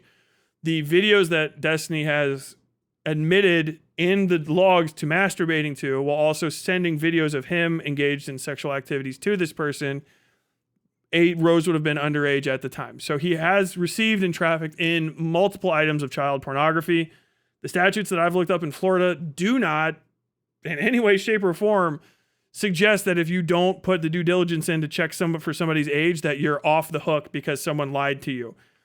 Usually when people are trying to traffic children, they lie about the children's age. This is like a commonly known thing, which is why you always make sure that even if you're going to engage in a sex act with a prostitute, you know that the prostitute's not a child. Now, if you engage in sexual activities with anonymous people online who look young, and you try to engage in age play with them, and when it comes time to ask for ID, you say, oh, can I check? But like, it's not a big deal. What you are is engaging in Schrodinger's pedophilia. Now, already the courts understand that pedophiles want to do this. Basically, by engaging in a series of interplay with the person who's going to be victimized, they say, well, I didn't know. They lied to me. They deceived me about their age. How could I have known? It's on you to do the due diligence to make sure that the person that you're having sex with is a legal adult. You do this by speaking with them face-to-face, person-to-person, and exchanging an identification. If you can't do that, you just don't engage in sexual activity with them, what with the possibility of them being a child. If you think that that's an excuse, you're just engaging in Schrodinger's pedophilia, where you're trying to pretend that the person you are engaging in sexual activity with could or couldn't be a minor. Now, if you do that and you also ask that person to engage in age play, and you talk about how cute the youthfulness of somebody and the inexperience of somebody that you engaged in a sexual activity with was, you're probably a pedophile. You're a pedophile with such level of like certainty, in my opinion, that I don't care what the courts ever say. I will never stop saying that, because you shouldn't be allowed around children. People should be cautious around you. These are the facts at hand. You did engage, Destiny did engage in the exchange of child sexual abuse materials, at best with a human trafficker, a child sex trafficker, and at worst with a child themselves. These materials included videos and photographs of a child, an identifiable minor according to Florida statute, which makes him a child sex trafficking participant and a receiver of objectable and obscene materials. He should be investigated by the police. If he is or he isn't, it's got nothing to do with me. I don't live in Florida. However, if you do live in Florida, I urge you reach out to the Attorney General of Florida and ask for him to investigate at any possible opportunity, because this is a guy who was engaged in pedophilia. It's psychotic. Now, right now in his court case, he's been one of the most dog shit people. He plays it up to his community like Pixie's been fucking around, but he's been fucking around. The court records clearly show that. They're trying to say that Pixie refused to be deposed, but Destiny was the one that was kicking deposition down the road. He's changed lawyers a number of times, at least once or twice. I think Pixie's had the same lawyer the entire time, maybe on a second one, but I think it's been Joan or whatever most of the time. Destiny has given multiple excuses and kicked depositions down the road. However, I never hear his side talk about that. And the depositions are the things that they're basically waiting for before hitting the final sections of the trial. Very clearly, the rich guy is trying to burn out the assets of the not rich person. That's what it looks like on the outset to me. And also try to get a deposition out of Pixie, and just saying like, oh, Destiny needs to get, or Pixie needs to get a deposition. Pixie's dodging her deposition. She's dodging her deposition, dodging the deposition over and over and over again to his audience to make her look unseemly. Now, during this, Destiny has engaged in direct harassment of Pixie and her immediate friends and family for reasons of pure malice, as far as I'm concerned, which is also, I'm pretty sure, untoward, if not outright illegal activity, including trying to get Pixie's wife or something deported for green card violations. So, they've gone the whole thing. Now, the main aspect of the case is not whether or not Destiny did it. He did it. He has admitted that he did everything. He did all of it. The only legal question is whether or not the law being passed after he did it, that would make him 100% a criminal if it was on before, right? That timeline.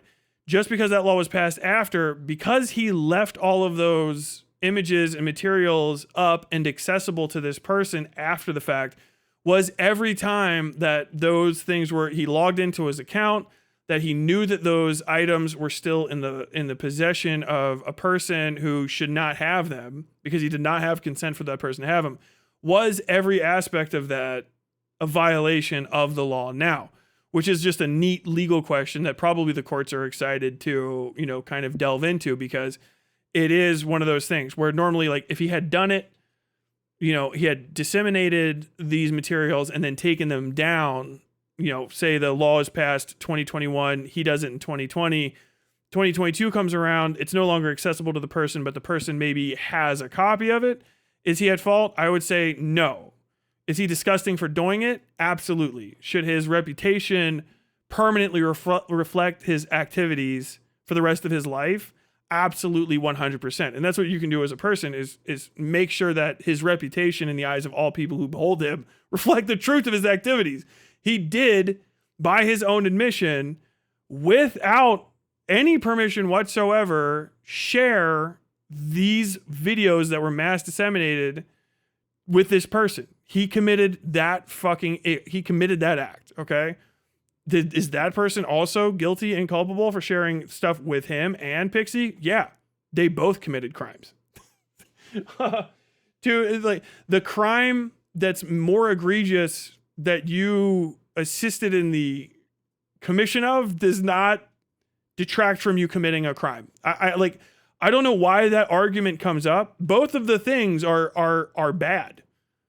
The second one is even more egregious, but the first one is still an issue, and it's the issue at hand. And I think it's criminal now, also civilly liable underneath a different set of laws, which are also, I think, all passed at the same time. This is ultimately a civil issue. However, his actions are criminal, and they should be talked about as such. He's not going to go to jail for him. He's not going to face any criminal charges because it was after the fact, but it's something that we always thought was a criminal violation of somebody else's personal space, property, privacy, etc. And he willingly and maliciously and recklessly engaged in it for his own sexual gratification. He's a disgusting creature. And people should know about it, not just because fuck him, but also because other people need to be protected from him, and his reputation should reflect the fact that you can't trust him with these kind of materials. It's fucking insane.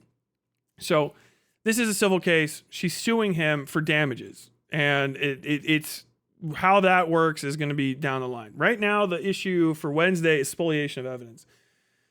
Destiny, since the start of the case, has apparently destroyed a bunch of records. And there's numerous witness statements to the effect that he has destroyed records that demonstrate that this wasn't the only time he did it, and may have done it after Cardi was passed, the CRT, I can't remember the name of it.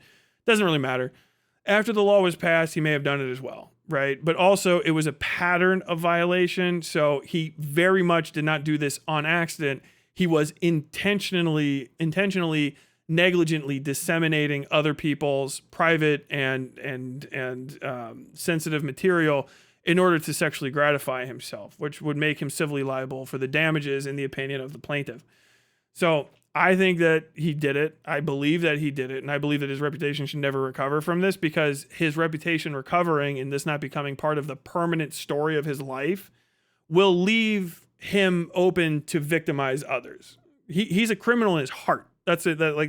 Even if the courts don't care or the prosecutors don't want to push him, he is a criminal in his heart.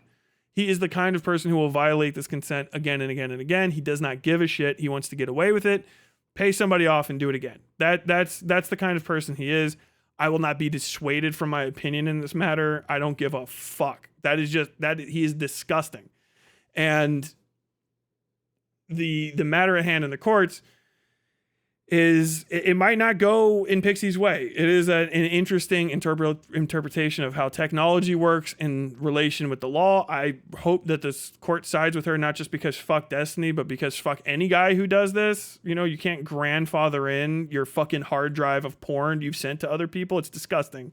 It should not be permitted in a polite society, and anybody that engages in it should be punished somehow, hopefully by the state.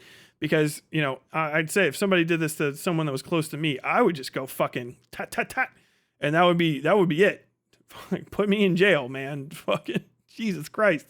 I would lose my fucking mind if somebody did this to something to me. And that's the point of the court system. It's to protect not just you from the state, et cetera, but it's also to protect you from each other.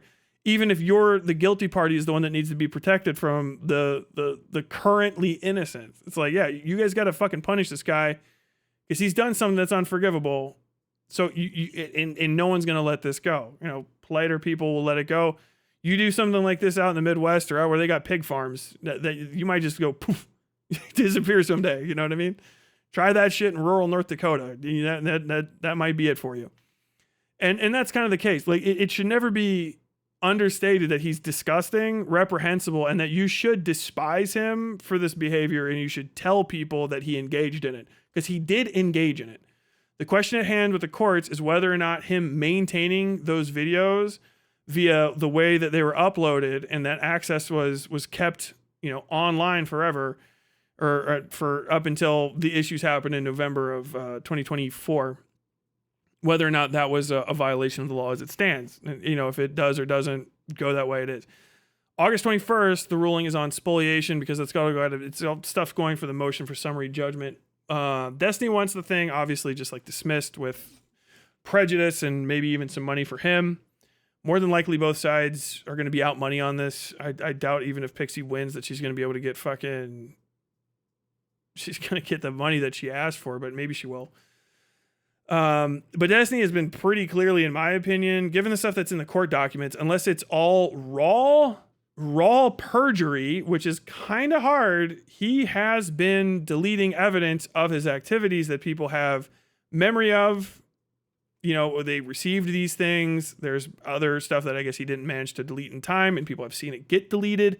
Some of these issues, there's outstanding records of what was deleted. And even if these things aren't necessarily like hypercritical to the outcome of the case, if he has been deleting anything that has some sort of bearing on the matter at hand after he's been given discovery issues, like as they hit him with the discovery in, you know, I mean, they hit him with the lawsuit. Once you get served with the lawsuit, you're basically, you've got to hold on to all the shit. The court's like, yeah, no, hold on to all your stuff. Don't delete anything. Before that, you know, you might be able to say like, yeah, I got rid of some of this for a reason that's reasonable. But if it's anything that you've destroyed that's direct evidence of something that you've done, and you've done it clearly to destroy it so that the courts can't access it, and you've maintained no record, that could be spoliation. If you've destroyed it and they needed it for the case after you've been sued and you've been served and discovery has been opened, like you could go to jail. You could get hit with a serious fine, and it could just negatively affect yourself in the case. Like it could just go against you, like in a crazy way, because you violated, you know, the rules of civil procedure or whatever. That's for lawyers to talk about. But like, That's what they're talking about on Wednesday. And it might be that the courts just say, like, you never know. I have not studied the court documents to the extent that likely both sides of the legal team have, you know, and I have my bias against him, significant, especially because I covered this shit from before the lawsuit, I think, was even filed, or right around when the lawsuit was filed. No, I've covered it since before then. My video, Slot Mafia, came out after the fact, but like, yeah, he's completely guilty of all this shit. Like, I believe it in my heart of hearts. He did it, and he would have done it again and again and again and again, because he did it multiple times. It wasn't just like, oh, this is the one time I'm going to share my porn folder. He had a folder full of pornography of other people that he shared to get sexual gratification from the act of sharing it with more partners as he ran into them. He's fucking disgusting. And it's been explicitly stated that a lot of the women that were involved or appear in this folder did not give their consent to appear in it. I think including his wife, Melina, was like, I never consented. His ex-wife, Melina Goranson, I think said she never consented to him sharing any of that. So like, yeah, he did it. Even if he's never charged, he should be treated as a criminal would be treated, because he just got away with it. He's not innocent. He got away with it. You know what I mean? Guilt and innocent in the terms of the law are for lawyers and judges and courts, right? Is he a misdemeanor felony offender? No. Do I think he's a criminal? Absolutely. Absolutely. I would say do not trust him. I would say don't go around. He's fucked a lot of the people that are in his sphere. He can't keep it in his pants. He sexually harasses people. He talks about disgusting shit all the time. Like, even his fucking people that are around him on his panels and stuff can't make, you know, attempts at logical hypotheses without talking about sex crimes against children and masturbation, and he fucking platforms pedophiles. I don't know how much more you can heap onto the pile before people start taking it seriously. I don't get it. But yeah, that's what's going to take place on Wednesday, and I don't know how to go. Probably not even going to put this video out, because by the time I get a second to slot it in, you know, Wednesday will appear. So maybe I'll just end up talking about Wednesday before I end up having a conversation with Aiden. What do you think being found guilty would do to Destiny, DGG, or Destiny's brand? Do you see Hutch pivoting away from Destiny? No, Hutch is a fucking parasite. He needs Destiny to live. Do you see a tapeworm parting with an intestine before it dies? You know? No. I think that Destiny's going to survive it unaffected. I don't think his community will give a shit. He's been prepping his community for any possible outcome since the start of it, basically, right? Like, all of his people are set up to do two things right now: defend him against credible allegations of pedophilia, and the snapback. They're basically normal washing his behavior so that he can continue talking to other people with large audiences, like that Kevin fella, or, you know, whatever other liberal type creators. He wants to be able to still do that, and then also his people attack Hasan, so that, like, there's always like an out vector: attack. That's the entirety. And I think his community is set up for it. It would be probably like 3 days of him in just a horrible mood. Do you know what I mean? And unless the courts pass something where if he lost super hard, and the courts are like, you will go to jail if you ever mention her name again, type shit, I think from then on it would be him talking about the appeal as though the appeal is going to change everything. And then if the appeal fell through, it would be him talking about fighting the debt collectors and the fucking return, and fighting that, and just going in about it for forever. He's just going to keep swirling down the drain. He's just a shit that won't flush. More water won't fix it, just a bigger pipe. This is the drama that made me stop watching Destiny entirely. Super gross stuff. It kind of goes to show that even as bad as it's gotten after this, like, he's still got a lot of watchers. Love how everyone starts believing in the legal system as soon as they need to say, well, he hasn't been convicted about something on someone they like. I mean, fair enough. The funny and sad thing is him being so blatantly pro-Israel removes his access to young women even more than the pixie stuff and other consent violations. It's true. Do we know this Tyler guy's name? Yeah, it me. Candace debated Destiny at his house, by the way. He did so bad, he had to try and cope, say it was an ambush, and he thought it would be a friendly chat. He's a fucking idiot, dude. I swear to God. Possibly one of the most unserious people of all time. I think with that said, I kind of did cover the other one. So I just want to talk about the Philadelphia serial killer. This is nuts.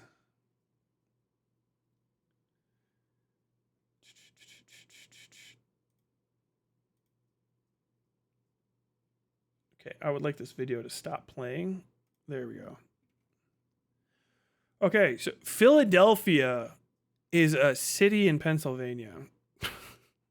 Boy, howdy is it. City of brotherly love. If you didn't know, 45, 55 years, whatever it was, six more. Hold on. Actually, let me look it up. Gary Heidnik.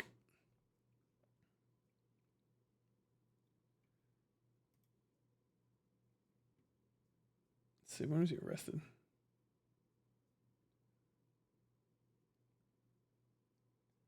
Okay, yeah. So in the late 70s and through the 80s, there was a guy in Philadelphia named Gary Heidnik. I can bring up his picture here, who you may not have actually heard of unless you're a true crime person. This is him. He is the inspiration for Buffalo Bill from Silence of the Lambs. He dug a big hole in his basement in Philly and was keeping women down there and murdering them. Right? Nuts. Let's see. He was arrested in like the year I was born. It's like 87. And let me see. Crimes. Heidnik was charged with aggravated assault and carrying on a licensed pistol after shooting at the tenant of a house he offered for rent, grazing the man's face. Oh, he also was a landlord. Serial rape and murder from 86 to 87. Series of women in their 20s. March 23rd, 87, Heidnik and Rivera abducted 24-year-old Agnes Adams. The next day, Rivera convinced Heidnik to let her go temporarily so she could visit her family. He drove her to a gas station and said that he would wait for her there. She walked to her boyfriend's house. She initially wanted to confront Heidnik, but then decided to call the police instead. The responding officers, noting chafing from chains on her legs, went to the gas station and detained Heidnik. His purported best friend, Cyril Brown, was also arrested. Brown was released on bail in agreement that he would testify against Heidnik. In part, Brown admitted that he had witnessed Lindsay's death in the basement and that he had witnessed Heidnik's dismemberment of her body. Shortly after his arrest in April 1987, Heidnik attempted to hang himself in his jail cell. So, like, this is like the thing that kind of hangs over Philadelphia that people don't talk about, obviously, very often, man. And so, like, that's something. So, just last week, another serial killer who has apparently been like keeping women in his house in Philadelphia was uncovered, and the guy might have gotten away with it, and it was only his son that was arrested, and his dad might have been doing it the whole time. So this is from NBC 10 Philadelphia. 4 missing women linked to Philadelphia house as Gary Heidnik memories return by David Charnes, published August 13th, which is a mere 4 days ago. The mystery surrounding at least 4 women connected to an only home is bringing back memories of Gary Heidnik and another Philadelphia house that became the scene of unimaginable crimes. Philadelphia police are expected to return to a house in the only neighborhood as a sprawling investigation connected to the women, 2 of whom investigators believe are dead, continues to grow. On Wednesday, August 12th, police announced video evidence recovered from a hard drive located inside the Chew Avenue home. Leads investigators to believe 2 missing women, Maribel Fresis and Gabrielle Amarando, are no longer alive. Fresis was last seen in 2018, while Armando disappeared in 2012. So, like, this is forever. And this is like a big-ass, creepy fucking house. I'll open this image in the new tab so you guys can see it. Like, it's always fucking, like, landlords. They're always, all these fucking serial killers are always renting shit. Like the likelihood that your fucking guy is going to be a serial killer if they're a landlord type or they own like, you know, split level fucking houses is very, very high. Latest developments have neighbors drawing comparisons to one of Philadelphia's most notorious criminal cases. Serial killer Gary Heidnik kidnapped, tortured, and murdered women inside his North Philadelphia home in the 1980s. In North Philadelphia, born and raised in the basement. I spent the last of my days. That's gross. Sorry. Philly's crazy, man. I don't know what the hell's up with Philadelphia. The Chew Avenue home first came under scrutiny in June after police and federal agents searched the property following the arrest of 44-year-old Eugene Horsch. During that arrest, police say a woman accompanying Eugene Horsch provided officers with an identification card belonging to another missing woman, Blair Tunzelli, who disappeared in 2023. The NBC 10 investigators have also confirmed that Horsch's family, Ray R.C. Horsch, who died in 2025, was married to Amy McHale, who disappeared in 2016. The elder Horsch produced snuff films and wrote erotic books with sadomasochistic themes. I'll leave these off screen. Those findings have connected 4 missing women to the property.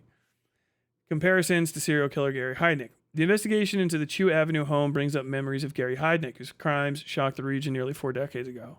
Well, it was the most bizarre thing I'd ever seen, retired prosecutor Charles F. Gallagher III told the NBC investigators on Thursday, August 13th. A jury convicted Heidnik of kidnapping, torturing, and killing women inside his North Philadelphia row house. NBC 10 was granted access to the property shortly after Heidnik's arrest in 1987. What he had done was he had broken through the cement floor of the basement and built a hole that was maybe 3-4 feet deep, 4 by 4, and kept them in there, Gallagher said. Heidnik tortured and assaulted 6 women, murdering 2 of them before his crimes were uncovered. The state put him to death in 1999. Gallagher said investigators do not necessarily need to recover a body to pursue a murder case. If they can show that these girls were living and that they're now deceased and nobody's seen them, that's sufficient, Gallagher said of the Chew Avenue case. Inside the Olney home, federal agents and DEA task force officers discovered a lot of ammo and some narcotics, Philadelphia police said in the aftermath of the first raid. Investigators also found evidence suggesting an attempt to grow or produce narcotics. Among the items seized was a piece of writing about serial killer Ted Bundy that referenced zip ties and a drum, a source familiar with the investigators told NBC 10. The note also mentioned killings and trash that needs to go. It remains unclear who wrote it, though Eugene Horsch's attorney suggested in an earlier conversation that Ray Horsch was the author. Among the items seized was a piece of writing. Dr. Peter Valentine, a former major crimes detective in Connecticut who was not involved in the case and now teaches forensic science at the University of New Haven, said investigators will likely continue searching the Chew Avenue property for DNA and other physical evidence. He had them alive at one point and then dead. Those videos clearly must have shown them in some part of the house, which is how you make the correlation. Valentine said investigators will likely try to support the information contained in the videos through forensic evidence. Sources tell the NBC 10 investigators that authorities found what appeared to be fake blood during the search of the home, but no human remains. Last month, investigators excavated pipes at the property, but did not find anything substantial, sources said. Even without human remains, Valentine said eliminating a body with no trace would be difficult. It would be exceedingly difficult to dispose of the body to the point where no evidence of its existence could be found. I'll show you guys a picture of this guy's face in a second.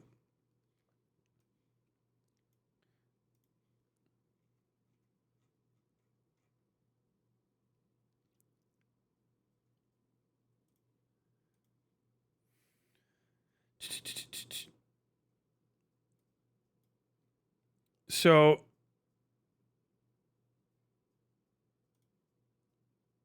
yeah, this has been ongoing for like a month, right? And apparently what they found is actual like snuff film, like murder films of some of the missing women, which is why they know they're dead, because they saw them being like murdered on camera, like for real, which is insane. This is the guy who's been arrested. Now, I personally have never seen a more innocent face in my life. But maybe there is one.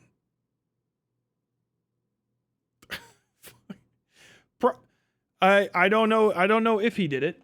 One can't say at this point. But if I had to guess, possibly. Okay.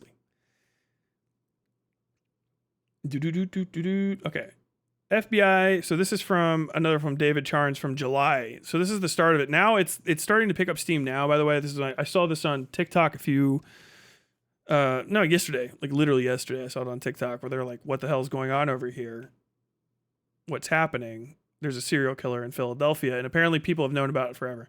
If you had to guess, is this in a black neighborhood where black residents were saying like, hey, I think there's a serial killer in that house and they were getting ignored? Yeah, that's the word on the street. I don't have any of the videos of that right now. But like one of the things I was watching, people were in the comments. They're like, yeah, my fucking brother lives in Olney, and he is actually delivering like DoorDash to that place. And the guy said, hey, don't knock on the door too many times. A serial killer lives there. like everybody in the neighborhood knew. And now it's like, wow, this is crazy. So this is how this started off. Fake FBI credentials lead to new charges after raid on home in Olney. Eugene Horsch, the man at the center of a large police search at an Olney home that happened last month, is facing new charges connected to false FBI credentials, NBC 10 has learned. A federal grand jury has indicted the man at the center of a large police search last month on new charges connected to false FBI credentials, the NBC 10 investigators have learned. Eugene Horsch, 44, faces federal charges of possession of a firearm by a felon and possession of an unlawfully produced document and authentication feature, according to the copy of the indictment. Federal park rangers arrested Horsch on June 19th on drug-related charges, according to court records. Information obtained after his arrest led investigators to search a home on West Chew Avenue beginning on June 25th. Police remained at the home Thursday, more than 2 weeks later. The indictment includes charges connected to false DEA and FBI credentials, documents show. Federal authorities seized the DEA credential during Horsch's initial arrest. The FBI credential was found during the search, according to the documents. Federal officials also seized a desktop computer. Inside the Olney home Horsch shared with his late father, Ray Horsch, federal agents and DEA task force officers discovered a lot of ammo and some narcotics. It's a repeat of what we already know. Found evidence. Okay, items said Bundy, remain clear. Horsch transferred. Okay, so yeah, like this is like crazy. So I wanted to look. Let's see if I can get some of the color commentary on this. Ray Horsch arrest.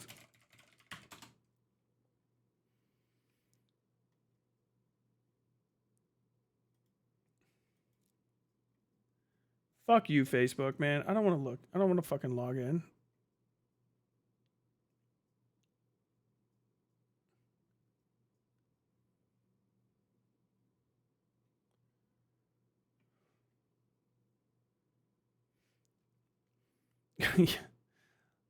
From Malika DeMilf on the Facebook page. Law enforcement knew about these men, and the women just up and disappearing. Knew they would go missing right after being in that house. It was a time women were getting preyed on in that same area, and they weren't important because of their lifestyle. Another Anthony Sowell Philly edition. Raymond Horsch wiki.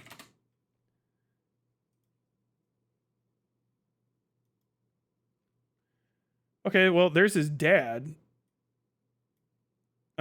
This guy's got a Wikipedia page. I didn't realize that. I've seen this picture. So this is the guy's Wikipedia page for the dad that just died in 2025. R.C. Hirsch, an American erotic filmmaker and photographer. His 50-year body of work ranged from the poetic to the explicit. His artistic work often focused on scantily clad women in sadomasochistic settings. He had numerous criminal convictions, including for drug manufacturing and forgery. Criticism of his work condemns the exploitation of his subjects. In June 2016, his ex-wife Amy McHale, to whom he was married between 2004 and 2008, disappeared. 2006, this search began. In 1968, he operated an avant-garde cinema known as Underground Cinema 16, or Roxy, which was later shut down for operating without a license. He later directed films, beginning with The Erotic Memoirs of a Male Chauvinist in 1973, continuing to release films until shortly before his death.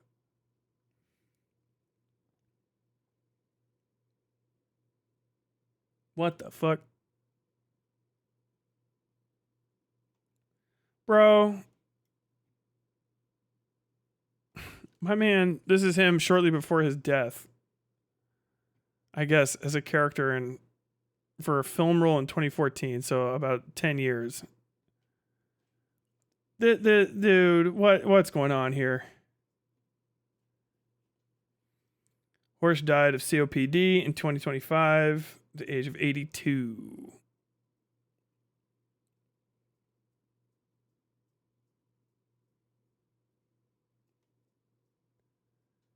Man, this guy's kind of collected too.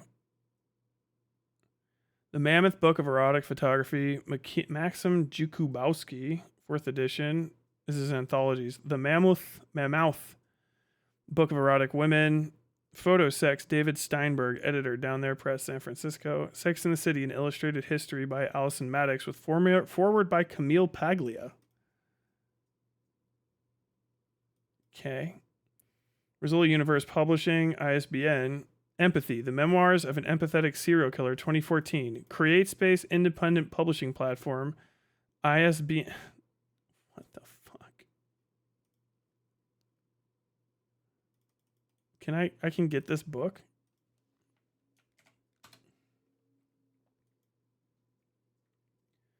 Empathy, The Memoir of an Empathetic Serial Killer.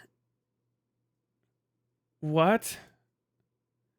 The autobiographical memoir of a caring, empathetic serial killer. Prologue. While my grandmother lay in horrible pain, dying of stomach cancer, my grandfather would curse and scream at her and demand that she get off her deathbed to get his slippers, or make him breakfast, or iron his shirt. In the entire family, I was the only one who didn't hate and despise him, the only one who saw his horror and pain, the only one who realized that his behavior was an act of desperate need and deep love for her.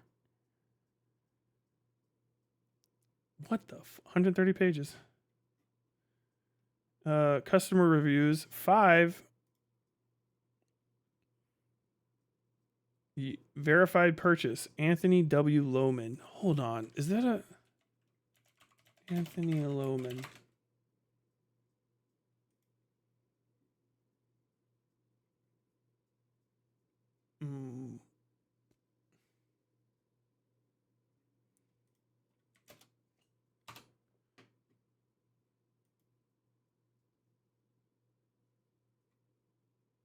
That name sounds familiar.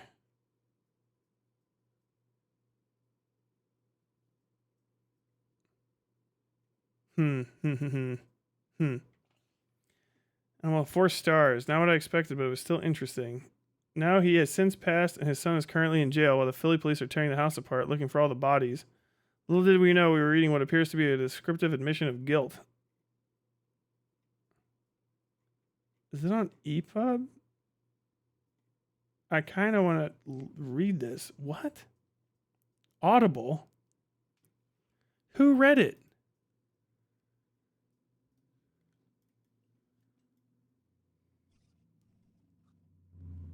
Prologue. This book is dedicated to all the people who, over the years, have had the opportunity and means to kill me, but did not do so. While my grandmother lay in horrible pain, dying of stomach cancer, my grandfather would curse and scream at her and demand that she get off her deathbed, the two of them entwined in each other's arms, even only 7 years old, and I didn't know how.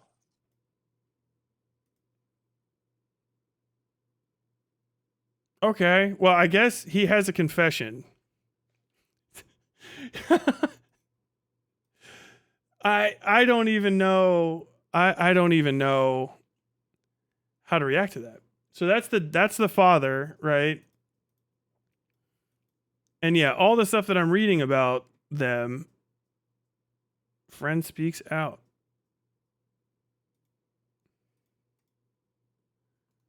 Oh no, that's something else.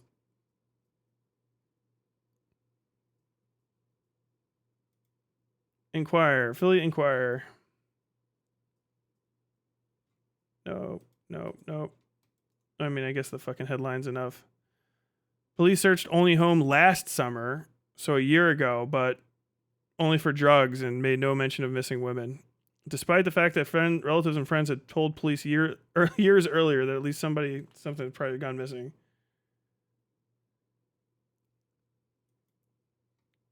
Significant amount of blood.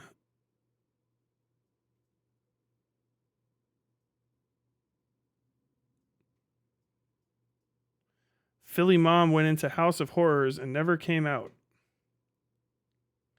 FBI finds vats and chemicals. Philadelphia mom went into a decrepit house of horrors 10 years ago and never came out, the missing woman's daughter revealed, as the FBI and cops found 55-gallon drums, chemicals, weapons, and a horrifying note referencing serial killer Ted Bundy. This is fucking New York Post by Chris Nessie. Something happened to her in that house, Gloria McHale, whose last contact with her missing daughter, Amy McHale, was a June 13th, 2016 voicemail attempting to reassure her mom she was safe and at the home of Raymond Charles R.C. Horsch in the city's only neighborhood. This is like, what, 2 years after the fucking release of his I'm an Empathetic Serial Killer book? You shouldn't go to that house, by the way. Horsch's 44-year-old son, Eugene, was arrested, 19. RC met Hale in the 90s when she was in her 20s, and he was in his 50s and later got married and divorced, but stayed close after the relationship ended. The elder Horsch, who died in 2025 with a rap sheet including drug manufacturing and forgery, was a smut peddler whose medium of choice was filming and photographing scantily clad women in sadomasochistic settings. The woman that went missing had been grappling with drug addiction and mental health issues throughout her life, told the outlet she was exactly the kind of woman Horsch would have preyed on. My mom wouldn't just go missing, Stouffer said, noting that she was a caring and involved parent despite her problems. Gloria McHale described Horsch as kind of a strange dude who considered himself an artist, but he was really like a porn king. He made pornographic videos, he liked to pick up girls who had drug problems, and he liked to take pictures of them shooting up heroin, she told the outlet. The investigation into Eugene Horsch was sparked when the U.S. Park Ranger overheard an argument between him and his girlfriend, who were sitting in a parked car near Independence Hall June 19th. A ranger intervened when he heard the woman say, "You're going to hurt me," at which point he notified other law enforcement agencies who came to the scene. Oh, good, dude. See something, say something. Every time. Every fucking time. All the people that have gone through this, and it's not just somebody has to go like, "Hey, are you fucking serious?" People ask me like, "Oh, do you think that fucking Destiny's going to go to jail with all that evidence and stuff?" Like, bro, this guy's dad got away with anything that he did and wrote a fucking I'm a serial killer book. I'm a serial killer memoir. He wrote an I'm a serial killer memoir 10 years before he died, and died at the ripe old age of 80 something. 2 years before his wife went missing.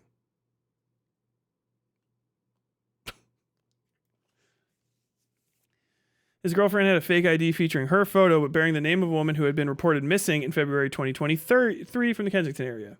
She's not been yet publicly identified. Girlfriend later told police that Horsch had given her the idea to use ID because she had outstanding arrest warrants. Though she didn't know the missing woman, she thought something bad may have happened to her. Gloria McHale and Stouffer told CBS News Philadelphia that although police hadn't yet contacted them about their investigation into Horsch's home, they are hoping for more answers regarding Amy's disappearance over a decade ago. She's more than just an addict. She was a mother. She was a human. She's missed and she was preyed upon like so many women are when they're in those positions with drug addiction. Somebody knows something. I hope people keep looking for her. Yeah, so like this is like the thing, dude. This is the thing. This is what we talk about. Like, why don't you like cops? Why don't you like cops and stuff? It's like, dude, sometimes cops are good. Cops can do good stuff. But like, bro, they were there a year ago. They are imperfect and distracted and overworked people because we try to make too many stupid things illegal and overpunish bullshit to the point where they went to a serial killer's house where the amount of evidence that has apparently been found since has been so overwhelming. People are like, oh shit, yeah, we found a number of missing women. That's crazy. Or well, we this is the first we've seen of them since they went missing, were videos of apparently of snuff films being made of them in this guy's house. We were there a year ago, and we just never even kind of like picked up on it. You know, no probable cause there. And people were right. You know, that lady, fucking crazy ass name. I can't even remember what it was. Amy Miss Ass Claps or whatever the heck it was. The MILF, Amy the MILF. You know, is right. She's like, yeah, dude, these guys can't get investigated for this stuff, and everybody in the neighborhood knew. But if I get suspected for shoplifting a pack of gum, they're gonna be on me like white on rice. And it's true. You know what I mean? Like, god damn, every time I hear about a serial killer, it's never like we like to try to pretend that it's, you know, Hannibal Lecter, some like suave, handsome, wealthy, well-educated guy with like this great front, You know what I mean? Like, how could it ever be Dr. Lecter? You know what I mean? Despite the missing people, it's like the most guilty looking guy ever who wrote, this is my serial killer memoirs. I'm a serial killer. Got a hard drive. His kid's a serial killer. Carrying on the fucking family business after the fact. People bitches go to the fucking Roach Motel house and vanish. The neighbors see everything. There is not a fucking house, not a neighborhood on this fucking planet, I swear to God, doesn't have some old ass nosy woman that's been living there for 1 billion years alone, looks out the window. She's been seeing these guys walk in and out of the fucking house with Breaking Bad shit, fucking body disposal stuff for years. I think they're bringing more drugs and barrels into that home. And then the cops go over there like, you guys selling drugs? No. Are you boiling pig carcasses and acid in there? What's that smell? Aquarium. I haven't cleaned it. All right, well, bye. What the fuck? It would probably take one cop some fucking free time. Just sit there. Just go to that neighborhood and just sit around and just see what the fuck happens. Like, oh, damn. I saw a girl go in that house 3 months ago. And now there's another lady leaving the house wearing her clothes. How odd. Somebody should look into this. We've got fucking 4 billion flock cameras. How many? Let's see. How many flock cameras in Philadelphia? More than 700, according to the AI overview. Oh, thank you. Actually, not correct. 827 total license plate readers, according to the actual Flock Off website. 471 explicitly tagged as flock safety. So there's over 825 cameras from all around this city, right? How did they catch somebody? Did they use the flock cameras? No. Are the flock cameras being used in the investigation? No. What happened? A fucking park ranger paying attention, heard something, saw something, said something. That's it. That's how it is every time. I just want to hammer this home. I know I'm like fucking like harping on it. Everybody knows type deal. But like when I was working, I did a big story, gigantic story on sex trafficking in North Dakota. As a mea culpa for being like rude in my own way to one of the victims. I just didn't understand. And then she called me crying and I was like, oh, I fucked this up. And I went and I redid everything, right? And I did it right. And I covered the whole thing and I changed my entire way of talking about sex trafficking and stuff because I just didn't get it. And the way that it was being reported was fucked up. And so I fixed myself. And when I was talking to women's shelter people, and they're like, yeah, women's shelters are for women. You always think it's going to be some like, cute mom type lady with like, some snot-nosed brat crying and their husband's the most evil guy ever. But a lot of these women's shelters are for, women that they don't have anybody. This women's shelter, there's 2 places that a woman that's up here that got dragged here by her fucking hair on heroin by some guy from fucking Detroit so he could pimp her out in RV lots. There's 2 places for her to be, and it's the back seat of his unheated car, and it's this shelter. And cops don't show up as fast as they need to this shelter. So sometimes it's just, and I'm looking at the lady, some fucking 115-pound soaking wet, well-meaning woman versus, these gun-toting sociopaths from fucking cities far and near. Sometimes it is a guy that lives there that's got his fucking lady strung out and his friends pay to fuck her while she's unconscious. It's like disgusting. I know you don't want to hear about that, but like this is the nature of what sex trafficking actually is. Even as bad as you've ever seen it on TV, it's actually worse in real life. Like you want to think it's like that Wendy from like Breaking Bad where the lady's kind of like, she's worn out and she's like a drug addict and she's kind of, working a hotel, but she's actually one of the luckier people that's in sex trafficking because she has any agency at all. A lot of these women aren't even women. They're children, missing and murdered and dangerous women is trying not to get myself pissed. You see the laugh and you see me yelling. You actually saw me get mad for like 2 seconds there. I get like black-eyed rage thinking about this shit.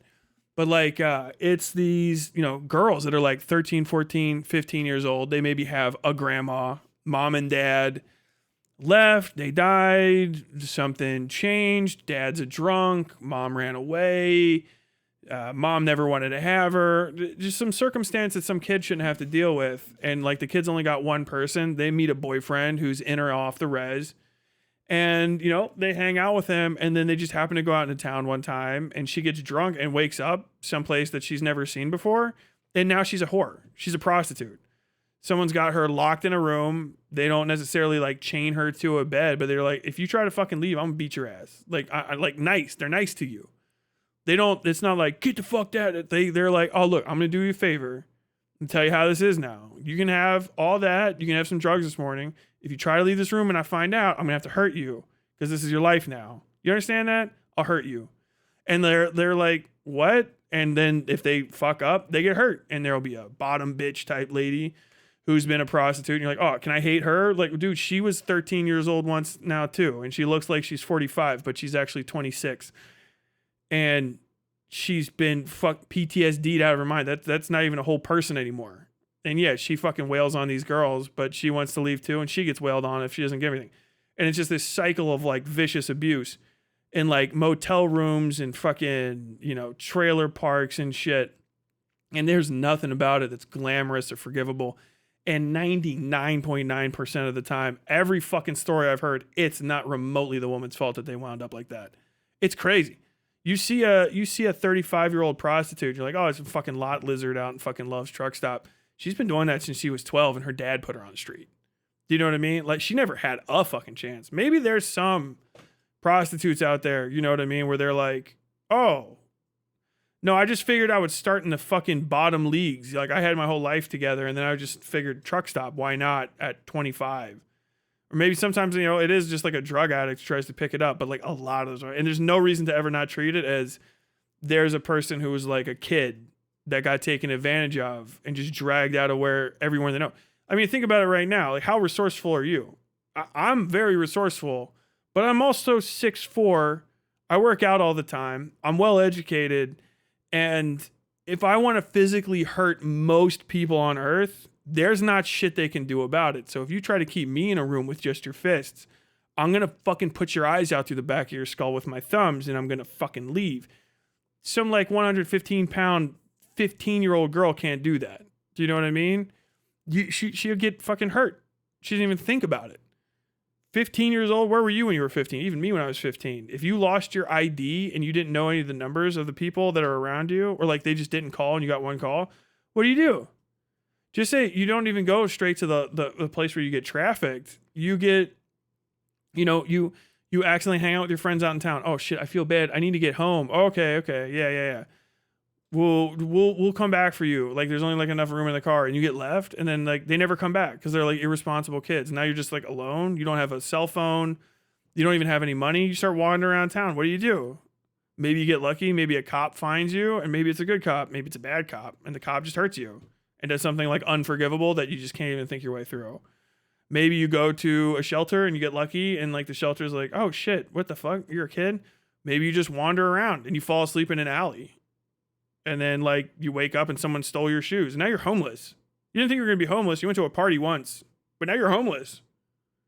And you have like, what are you going to do? You're going to walk fucking 80 miles back to Coeur d'Alene? You don't even know what direction Coeur d'Alene's in. You don't even know where you are. You got to eat. And now all of a sudden you're like eating and stuff. You can't call anyone. No one will let you borrow a phone. Oh, I'm sorry. Are you not American in America? You're fucking Latino? You're from Eastern Europe? You don't speak enough English? Oh, now you're triple fucked. Now you can only talk to other people that can talk to you. And that's a dwindling pool in a poor area. Your fucking dice roll to meet a normal person that's going to talk to like some shoeless fucking 13-year-old is crazy. And then all of a sudden you're like, how do these kids end up on the streets? Like, dude, there's no fucking dice roll if you don't have a fucking safety net. And it's that easy. And like, yeah, it's just like decent people. They're not people that are like, oh yeah, I just always wanted to be a drug addict. Oh, I had every opportunity in the world given to me. And I'm just surprised. Oh yeah, I was just like, you know what? Fuck it. I don't give a shit about after school specials. I want to fit in with the cool kids and smoke crack. And I just kept doing it. And I didn't want to get a job. So I decided to be a prostitute. Like, that person is so unique. Probably everybody knows them and wants them to shut up because they're fucking irritating. But for most people, no, if you end up in these situations, it was completely against your will. And like, these are the people that get fucking ate up by serial killers. These are the people that serial killers know to look for. These are the people that fucking people like Destiny know to look for, right? You're alone, you're isolated, you're looking for somebody, and you have a past or some sort of issue with you where you're like, I don't want to reach out to somebody with everything together. Like, maybe I need to talk to people that are scumbags. I didn't listen to my grandma. Like, I'm bad. I did hard drugs, and like, I'm a bad person now. And so like, I don't deserve to be treated good. You know, like, that's how the kids think. These kids are fucking stupid. And there's adults out there that know that they can take advantage of that. And then somebody ends up in that kind of lifestyle. When do you fucking get off? You know, like, when does somebody pull you out of it? No one does. Everyone that exists to victimize you. And you're like hardly even a human being to the people that you're around. You have to hide from the cops because you don't know if the cops are going to fucking rape you, because cops just rape prostitutes all the fucking time. Like, vice units in America are rife with abusers that just want to go and like get freebies from hookers or sell drugs themselves. So you don't know if the cop is just going to sexually assault you, and then you've been sexually assaulted and you didn't get paid, and you're going to get in trouble because you're going to be late to show up to whatever fucking guy's pimping you out, and he's going to beat the fucking shit out of you again. Maybe he'll do it anyway because he's drunk or fucked up. You don't know. And so you live in fear. You can't talk to anybody. What are you going to talk to, like the nice people downtown? You're a drug addict now. Your face is all sallow. You're all burned out. You got scabs. Even though you're 16 and you've never done a thing in your life except for drugs that was wrong, those people are going to look at you like you're a fucking animal. You don't want to talk to them. You don't want to see how nice they're living. They're like real people. You're scum. That's what everyone tells you. You're a piece of shit. You get abused. You're a child that has sex for money. Your fucking life is in ruins. You're not even like other kids. You can't talk to anyone. And so eventually you end up being chopped to pieces in some guy's fucking basement after he does months of unspeakable shit to you. And he writes a gloating fucking memoir about it. And like, we permit this as a society. Like, that's the thing. We permit this because we don't hold our law enforcement officers to any sort of standard. And we don't hold ourselves to the kind of standard where we have to see people as people and like try to unfuck these situations and get involved with it. You know, you'll tell your jokes and you can talk shit, you know what I mean? Fuck around. But like, when brass tacks comes to it, can you describe why these things are bad? You know what I mean? Do you understand? Do you really understand how a 27-year-old woman ends up as a drug addict who's never had a real job and has been a prostitute for 14 years? And you go, wait, that math doesn't make sense. And if you talk to people that have been in the sex trade at the low levels like that, they'll tell you that is a normal age to start. That maths, that makes sense. Yeah, no, that's real. And it's disgusting. It's a fucking nightmare. And it ends with shit like this. And the thing is, it really, people don't give a fuck. And we're talking about like, hey, why did you want to fucking defund the police? Why do you want to fucking, why do you want to decrease police budgets? It's because, dude, there's nothing in a cop's fucking budget that makes listening to people that are hard to listen to easier. They don't spend it on that. They buy fucking tanks and water cannons and way too much ammunition for guns they don't even need to be shooting. And they pay off for fucking sex crimes, and they pay off for crimes of violence, and they pay off for fuck up after fuck up after fuck up after fuck up. And that's where that money goes. And like, what does it take to stop a serial killer? What does it take? Does it take 80 detectives? Does it take some hardworking alcoholic staying away from his family for 80 hours a week? No, it took one fucking park ranger listening. That's it. A park ranger paid attention to the people around him or her and heard a domestic incident between two people, and instead of going, well, I'm just gonna let it go, fucking shut it down. And it ended. Who knows what it ended? He probably saved that woman's life. And not just from a normal murder, from whoever knows what the fuck happened in the Roach Motel that they were letting operate there. And I don't blame the citizens of Philadelphia for this any more than I blame the citizens of other places. Because right now, if you're like, it could never, it could. If you think it couldn't happen near you, it's more likely that it did. Do you know what I mean? Like, the serial killers are the same ignorant, backwards, self-absorbed dipshits that people like Vosh, unironically, or Destiny. They're the same kind of people, but their predilections are different. All the same stuff that they try to get away with, all the same reasons they have for doing the little bits of abuse that they do, if their tastes were more disgusting, they would still operate the exact same way, but with a focus on more disgusting tastes. But the mentality is there. And when you don't shut it down at the highest levels, where people maybe ought get away with it, quote unquote, because what they're doing is strictly speaking legal, then, you know, once you go down and down and down and down the line, you find that like this guy covers for this guy, covers for that guy, covers for this guy, covers for this guy, covers for that guy, covers for this guy, covers for that guy, covers.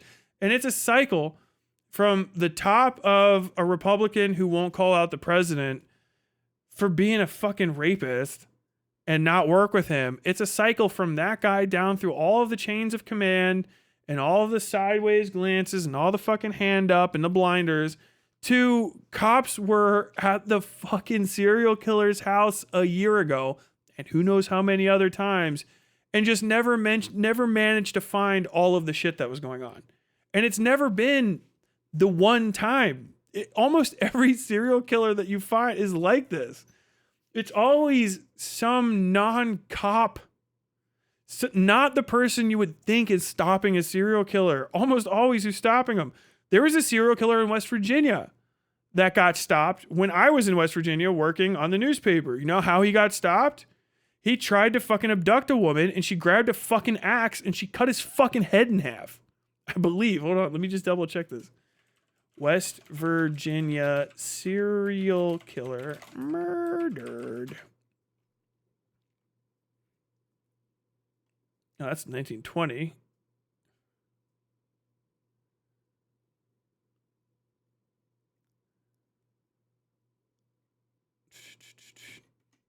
What the hell? Who's this guy?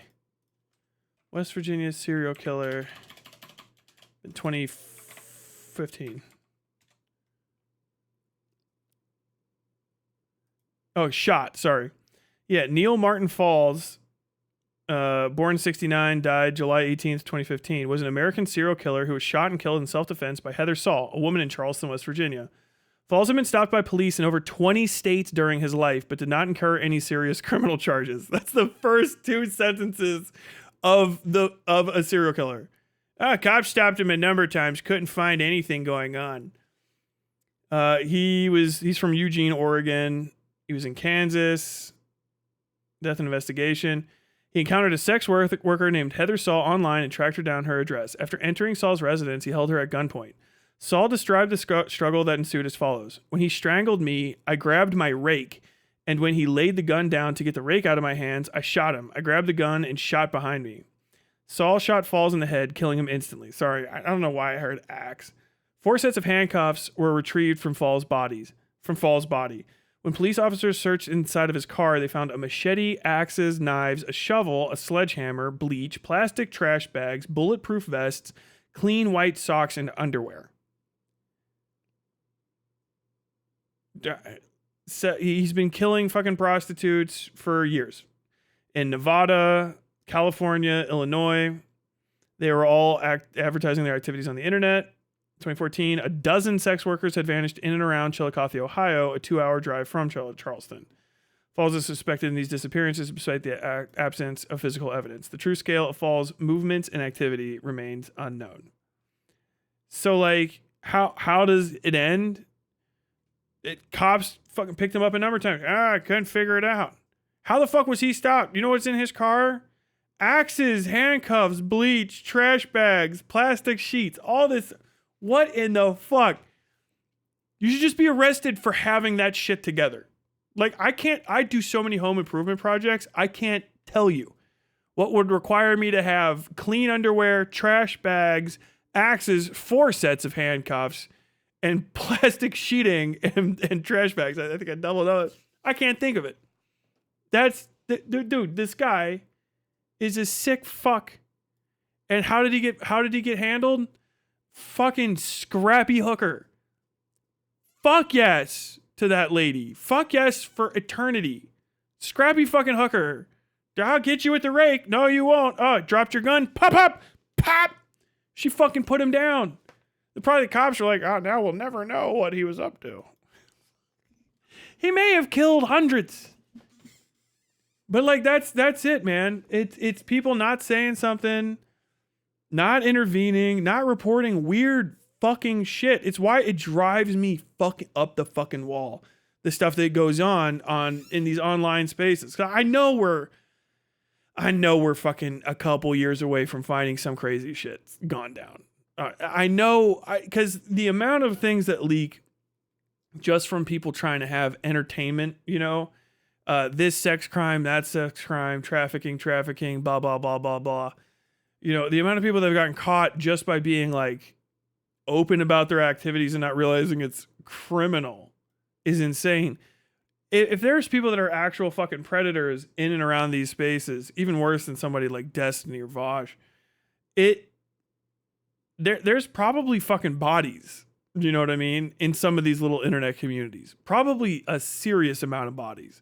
Talk about the Order of 9 Angels, that pedophile network, fucking 07A or whatever the hell, the other one too. And it's like, dude, people don't say shit. This like, oh, you can't say people's name, you can't say where they are.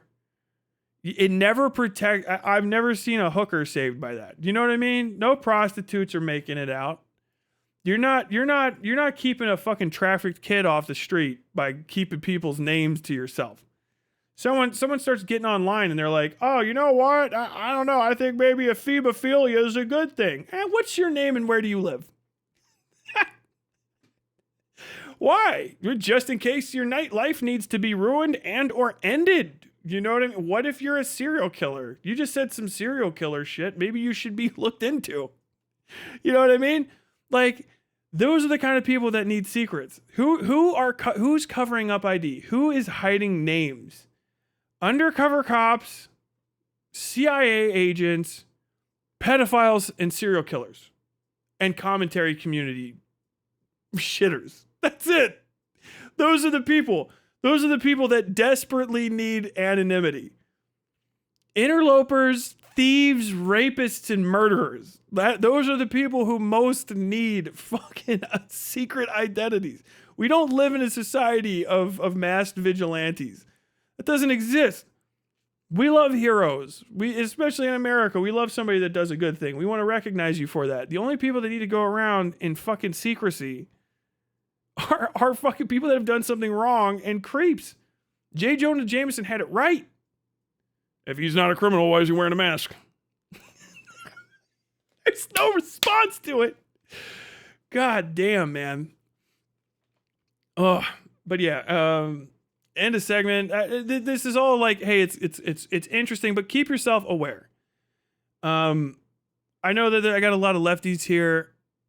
I believe gun ownership should be mandatory in this country for anybody under 135 pounds. I don't care if you're male, female, whatever, non-binary identifying. If you're small enough where a guy like me could just bear hug the breath out of you, there's a great counter to that you don't need to learn from any manuals or fucking kung fu videos, and it's put a fucking 9mm under my rib cage and pull the trigger until I stop twitching.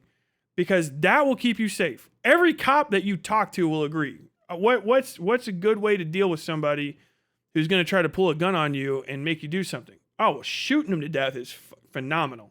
Oh, yeah? Oh, yes. It works pretty much every time. And if they were going to try to abduct you and like assault you or film some sort of sadomasochistic murder snuff film with you, I mean, the worst that happens if you both start shooting each other is you both die. And I mean, still, that's better than you getting away with it, right? Like, yeah, pretty much. So what you're saying is if somebody tries to drag me into a domestic abuse situation or force me into a vehicle, make me do something against my will that's illegal, especially if they're armed, shooting them to death is your Second Amendment right. My Second Amendment, your Second Amendment right. You know the phrase, no jury in the world would convict them? That's pretty much it, yeah. So you just, somebody's they got a car full of rape and murder implements and they try to like break into my house to kill me. Yeah, shoot them to death. Shoot to death? To death. Just keep going. You guys don't need to talk to him. We'll figure it out. Just turn him cold and then figure it out from there. If you're a sex worker and you're not fucking strapped, hey, like respect, you might know the streets better than me. I don't know why the fuck. My recommendation, snub nose, hammerless 6-shot Smith & Wesson, all right? 2.5, 3-inch barrel, 380. Okay, you can reload it with ammunition you find almost fucking anywhere. 380. Keep that on you. Keep the top center cylinder unloaded. It's hammerless. It won't really matter. And then if somebody fucking tries to drag you into a car, don't even aim. You just push it into a soft part of them and then just keep squeezing. And then if they keep trying to drag you after that, you just hit them with it until they stop. Just keep hitting them. You might, if you get stabbed or anything, just keep hitting them. Hit the hard parts, soft, trigger. Well, if that doesn't work, whatever the hardest part of them is, you hit them with the fucking gun until they stop moving, let you go. And if you get let go, you throw the gun away and you run. Just keep running. Just fucking keep running. If the cops need to talk to you, they'll find you. But you don't need to worry about what's going on. You just leave. What about the rest? No, there's no what about. Pop, pop, pop, pop, pop. Pop, pop, pop, pop. And then you feel free, run.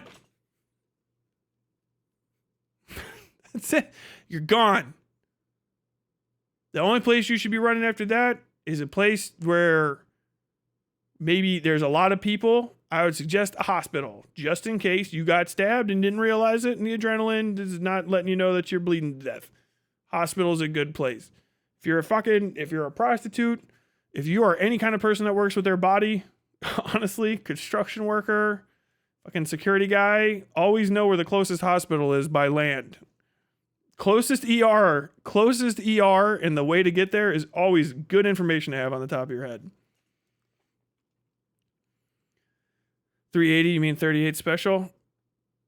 Well, they have 38 special. 38 special is the name of that pistol. I think the hammerless is actually just called a 380, but I can't remember. What do you think about taser or pepper spray? No good. Pepper spray is for like, I don't know. Pepper spray is for cops. Cops and security officers can get a lot of work out of pepper spray because pepper spray is for like people that don't have to run away. If you use pepper spray, it's going to hit you. If you don't know this, we'll do a quick breakdown of self-defense stuff. If you like being alive, don't ever fight with your hands. If you have small amounts of PTSD and death wish vibes from your service, you can go do hand fights, okay? If you're going to fight with your hands, the first rule is be bigger. The second rule is be bigger. The third rule is be bigger. And the fourth rule is kind of know how to fight.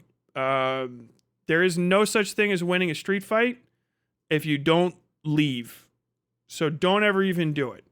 If someone starts physically attacking you, always assume they're going to stab you or shoot you the second you can't see their hands anymore. So you don't do cool shit. You just hit someone as hard as you can, as much as you can until they stop moving. You're trying to kill someone. There's no self-defense. If you're going to fight the person, you have to fight them. Say they trapped you and you've got to get past them and away. Always run. Don't fight people. And if you've got to fight someone, you got to try to kill them or do something that could kill them until they stop moving or touching you, or you can get past that and then leave. There is no reason to ever fight fair if someone's trying to hurt you. Don't ever start fights. Ever. So that's off the table. Okay. The person is always going to be trying to attack you. If you have like something heavy to hit them with it. You can deal with the fucking jury shit cops later. Okay? Talk to a lawyer. But the way to not die if you get trapped, if someone's grabbing a hold of you, dragging you into something, don't try to think about techniques that you haven't practiced, because you won't think about it. If you know the technique, you'll just do it. If you want to do a quick fucking Kimura lock on some guy that's trying to drag you, you'll do it. You'll do it instantaneously. You'll flip an armbar without even thinking. You'll like that. I've gotten into fights because somebody just sucker punched me, and I wasn't thinking about punching technique. I was hitting with 1-2 jabs, and then I fucking grounded him. I don't remember any of that happening. I just did it because my body was used to that from practicing it. It's like, it's not cool. It's actually very scary because you won't be thinking about it. So don't consider that stuff. If somebody's trying to trap you, drag you in something, hit them as hard as you can, as much as you can, up until the point where they're not touching you or in the way, and then fucking run. If you hear gunshots, if you hear screams, to stop. If you feel yourself get hurt, none of that stops you. If you fall, you scrabble to your feet, throw your hands around like this so nobody can grab a hold of you. This shit that people do, actually, it makes it hard for people to grab your hair and your neck and your face. It's fine. Like that. A boxer does the same thing with certain types of parries in fighting. Like that. This, keep them off your hair and fucking go. If someone tries to drag you into something, don't think, hit them as hard as you can. If you've got something that pokes, hit them in the soft parts.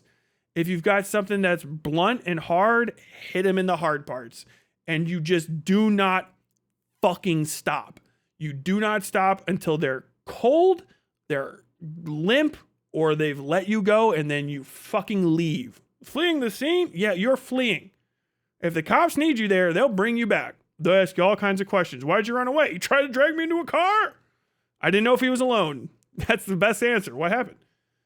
This guy says you beat the shit out of him. He tried to drag me into a car. Well, why'd you run away after you knocked him unconscious? Somebody found him. I didn't know if he was alone. There's your answer, because you don't. That's the fact. You don't know if they're operating in twos. There's two guys, whatever. They got you dead to rights. Hey, stop talking or I'll shoot. I'll tell you what, it's better to be shot in a fucking street where someone's going to hear you than it is to be shot in a fucking basement after they're done with you. Fight until they don't. Get them off you. Pop, pop, pop. Slam car doors on people. Smash fucking napkin holders onto them. Keys in eyes, keys in necks, keys in the nose. Whatever the fuck. And get the fuck off me and then leave. If you don't have to hit them, don't. Just leave. If you hear them running behind you, keep going. You'd be surprised. Like, the hardest thing to do is to catch somebody that's moving. Ask somebody that's played football. If you don't know how to tackle somebody, that might not be for you. Just keep running. They'll grab a hold of you, and then they're going to find out that they don't know how to fucking hold a tackle. Oh, hi, come here, lady. Grabs your hair. You fucking pull your goddamn head in like that. Fucking hurt your chest muscles. Rah! You might knock him off you'll knock him off his feet. He falls down. You still got your hair. You stand up. You start fucking stomping on the guy till he lets go. Crush his hands, crush his fingers, crush his eyes, his nose, crush him and then run. If you can only limp, you limp. If you can only crawl, you crawl, and go for anywhere that has light and people. Light and people. Don't try to just hide. Light and people. Scream everything that you think that scream terrorism, scream assault, scream the craziest shit on earth. break people's fucking windows if you have to with bricks and shit. Cause a fucking havoc. Smash cars with anything that's heavy and start setting the alarms off. People will come outside to stop a kid from breaking into their car. They won't stop for somebody screaming bloody murder. There's a crazy person out there. But if all the cars on the street start fucking exploding and they're all they're fucking like, pop, pop, pop, pop, just keep going. Cause a fucking disturbance. Survive. Live is what I'm telling you. Live. That's the advice. And hand to God, man. If you're in a dangerous neighborhood, any of that kind of shit, someone tries to grab, fucking walk around with your fucking hand off the trigger in your purse. It'll just look like you're carrying it. Somebody tries to grab onto you. Pop, pop, pop, pop, pop. Run away. What happened? Some guy tried to grab me in the dark, so I shot him. That's crazy that you did that. You know, he was an undercover cop. Why the hell was he trying to grab me in the fucking dark? We don't know. Oh, we'll have to fucking ask, right? Tat, tat, tat, tat, tat. Oh, run. You don't want to be running with a gun in your hand. It's not Hollywood, all right? If a gun is out of ammunition and you don't have any extra, bye. Why? Because if the cops see you running at them with a gun in your hand, you're no longer necessarily a victim. You're a perpetrator. So if you have to shoot some guy to live, the bullets are gone, throw the gun away. If you don't need to hit him with it, but you can tell the cops what happened. I had to run away from him. I shot him. I was scared. I didn't know if he was alone. Well, what did you do with the gun? I threw it. Why? So that you wouldn't shoot me. Because I needed to go to cops. Because you guys are where safety is. And I didn't want you to think I was running at you. I didn't want you to see me running at you with the gun. So I threw it away. It's over there somewhere. Okay. You're honest about everything that happened. You're honest. I personally would talk to a fucking lawyer first. Don't ever just tell cops that you shot a guy and ran away. But like, yeah, I mean, that's what you've got to do. Fucking pop, pop, pop, pop, pop. Run. Run. Always run. Don't stick around. Leave. Leave immediately. I was in the military. You know, we got in a fucking firefight. We can stay in the same place where someone thought they could shoot you. No. Go somewhere safer. Hide. Run, hide, fight. Hide. Run, hide. If the person's still following you, just keep fucking going. And like, one thing, never stop. I remember I was in Charleston covering a murder that happened. Of course, domestic. Fucking guy. The girl ran, and instead of running like continuously, she ran into a fucking like Taco Bell, I think it was, or a Wendy's, and tried to hide in the bathroom. And he kicked the door in and shot her to death in the bathroom. Keep going. You gotta keep fucking going, right? Because, like, you just got to. Run. Keep running. Make sure there's as many people around you. Sometimes that won't even help. But, like, he didn't get away with it. You know what I mean? That would be even worse. If you don't run, what, the guy shoots you in a fucking basement somewhere? Backyard? Drives you out on some fucking quiet country road? Fucking shoots you and drops you in a fucking retention pond? Fuck that. Make him do it at fucking Blockbuster Video. Make a fucking scene. Like, if someone's gonna try to ruin your life, ruin your physical body, dude, make it a spectacle of yourself. I'm too black to run up to cops. Respect. Hey, mileage may vary. Ugh. You never know where a stream is gonna go. I appreciate the self-defense pivot. Yeah. Screaming fire is usually a good tactic to get people's attention. It can be. Fucking. Also could not be. If people don't see the fire, they're gonna be like, what the fuck are you talking about? Run to the 7-Eleven. I mean, if you know the 7-Eleven guy, yeah. The show Silicon Valley suggested screaming your name out to your assailant to humanize yourself. Okay. Don't forget, don't say what you have. Don't warn. Don't wave it around. If it's out, it's to be used. I mean, yeah. Hello, I just turned in. What the fuck are we talking about? How to survive serial killers in a world where serial killers kind of get away with it a lot. Don't talk to police. Get a lawyer. Yeah. Jonah Hill says he's immune to assaults thanks to his martial arts training. That sounds pretty sweet. He could take me, I'll tell you that much. You say that, Tyler, but I've watched slow-mo edit of Spike Spiegel. I know my way around hand-to-hand combat. Yeah, use Jeet Kune Do. Use Jeet Kune Do as a knife in a knife fight. I have a Walther 380. That was pretty cool. I think you find 380 in semi-autos more often, 38 in revolver more often. Yeah, I think so too, probably. I can't remember. 38 special is technically the round. Then it's the round. Counterpoint, guns are scary. True.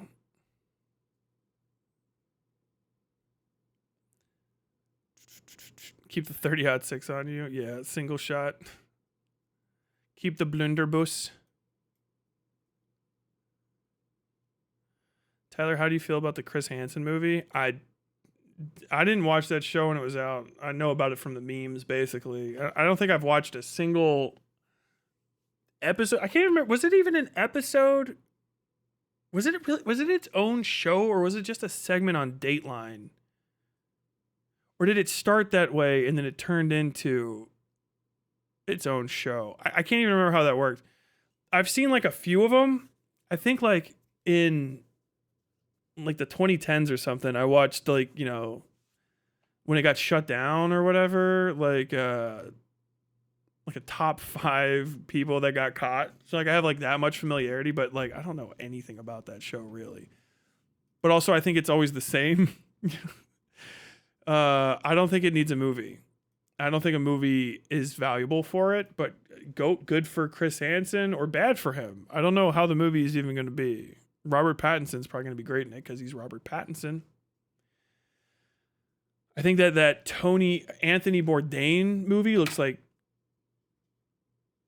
a crime against decency. That looks like one of the stupidest things I've ever fucking seen. That looks like dog shit. The Anthony Bourdain movie that's coming out. Yeah, that's pretty much it. I think it became a show after a segment. All right, fair enough. Tyler's the modern internet Chris Hansen. Not even. They actually have modern internet Chris Hansens, and they're all fucking weird.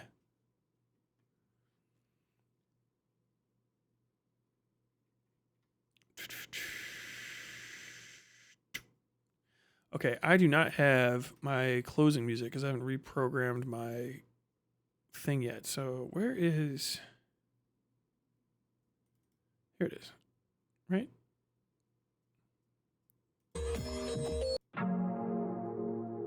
There we go. Okay, yeah, I'm going to wrap it up there. Oh, if you've been watching this show and you're like, Tyler, is this VOD going to be up for a long time? It's not. It is not at all. I'm going to be taking this down within like a couple hours. This VOD itself will be re-uploaded to the main channel shortly-ish, and then you can catch it there. I hope I didn't miss any... No, we're pretty low on the tree meters. I don't think I missed like many super chats or anything. No Hasan lawsuit segment.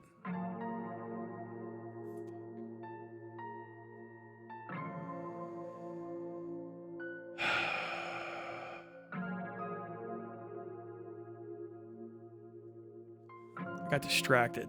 That was the one I didn't cover. Motherfuckers.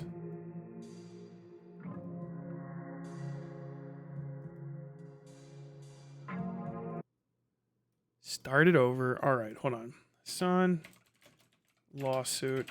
Fuck. Ooh, the Kentucky Lantern. Yay.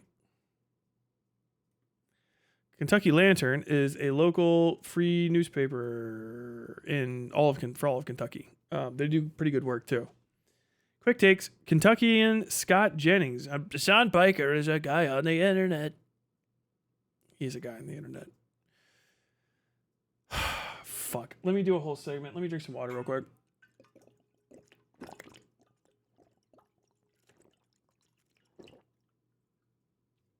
If I'd have read that sooner, I would have cut the last bit short. Hasan Piker is a guy on the internet. Okay. He just is. Really, I think about 2.5 years ago. I feel like it's shortly after I started streaming, really.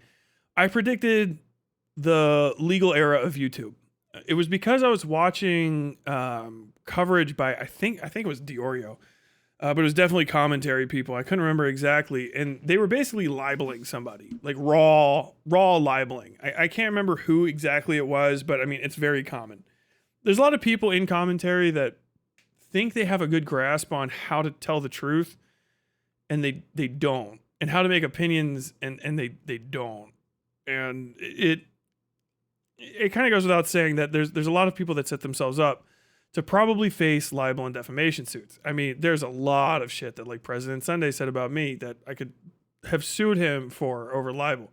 And you're like, Tyler, would you have won? It doesn't matter because you could have sued him. Do you know what I mean? It might go all the way to court. I don't know if you can even get slap protections necessarily as a Canadian, probably, but it'd be pretty expensive. You know what I mean? And I could sue you under Canadian law. It's super weird. How libel and stuff works is strange. All the English and Canadian and Australian streamers, if you talk shit about an American, you don't fall underneath the American Constitution. You fall underneath your own.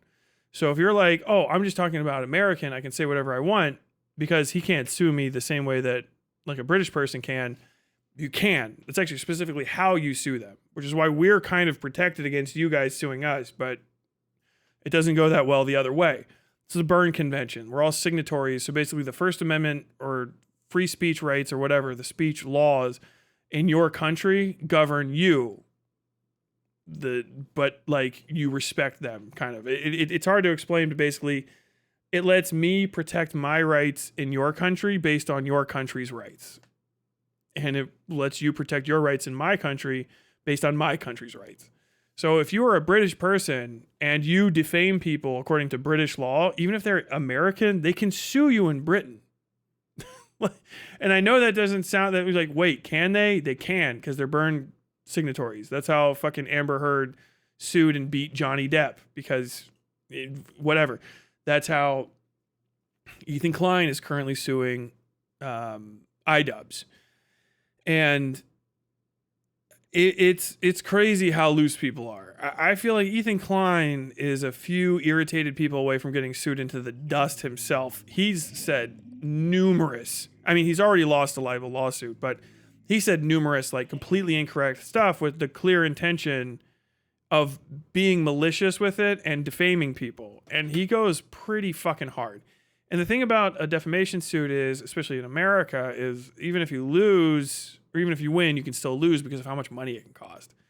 And the more egregious you are with your behavior and the more kind of your behavior exists outside of even those events, that stuff can be used in civil suits to kind of support the claims. It's like, yeah, this doesn't have anything to do with this case aside from his behavior is typical for this person. That's why it's kind of hard for Alex Jones to still be Alex Jones. Why? Because he lost a major defamation suit. He's out the money, but also he can't say that he takes proper precautions to not libel people because he did. He does libel people. Like that's the case. You're kind of past it at that point. So like, you know, when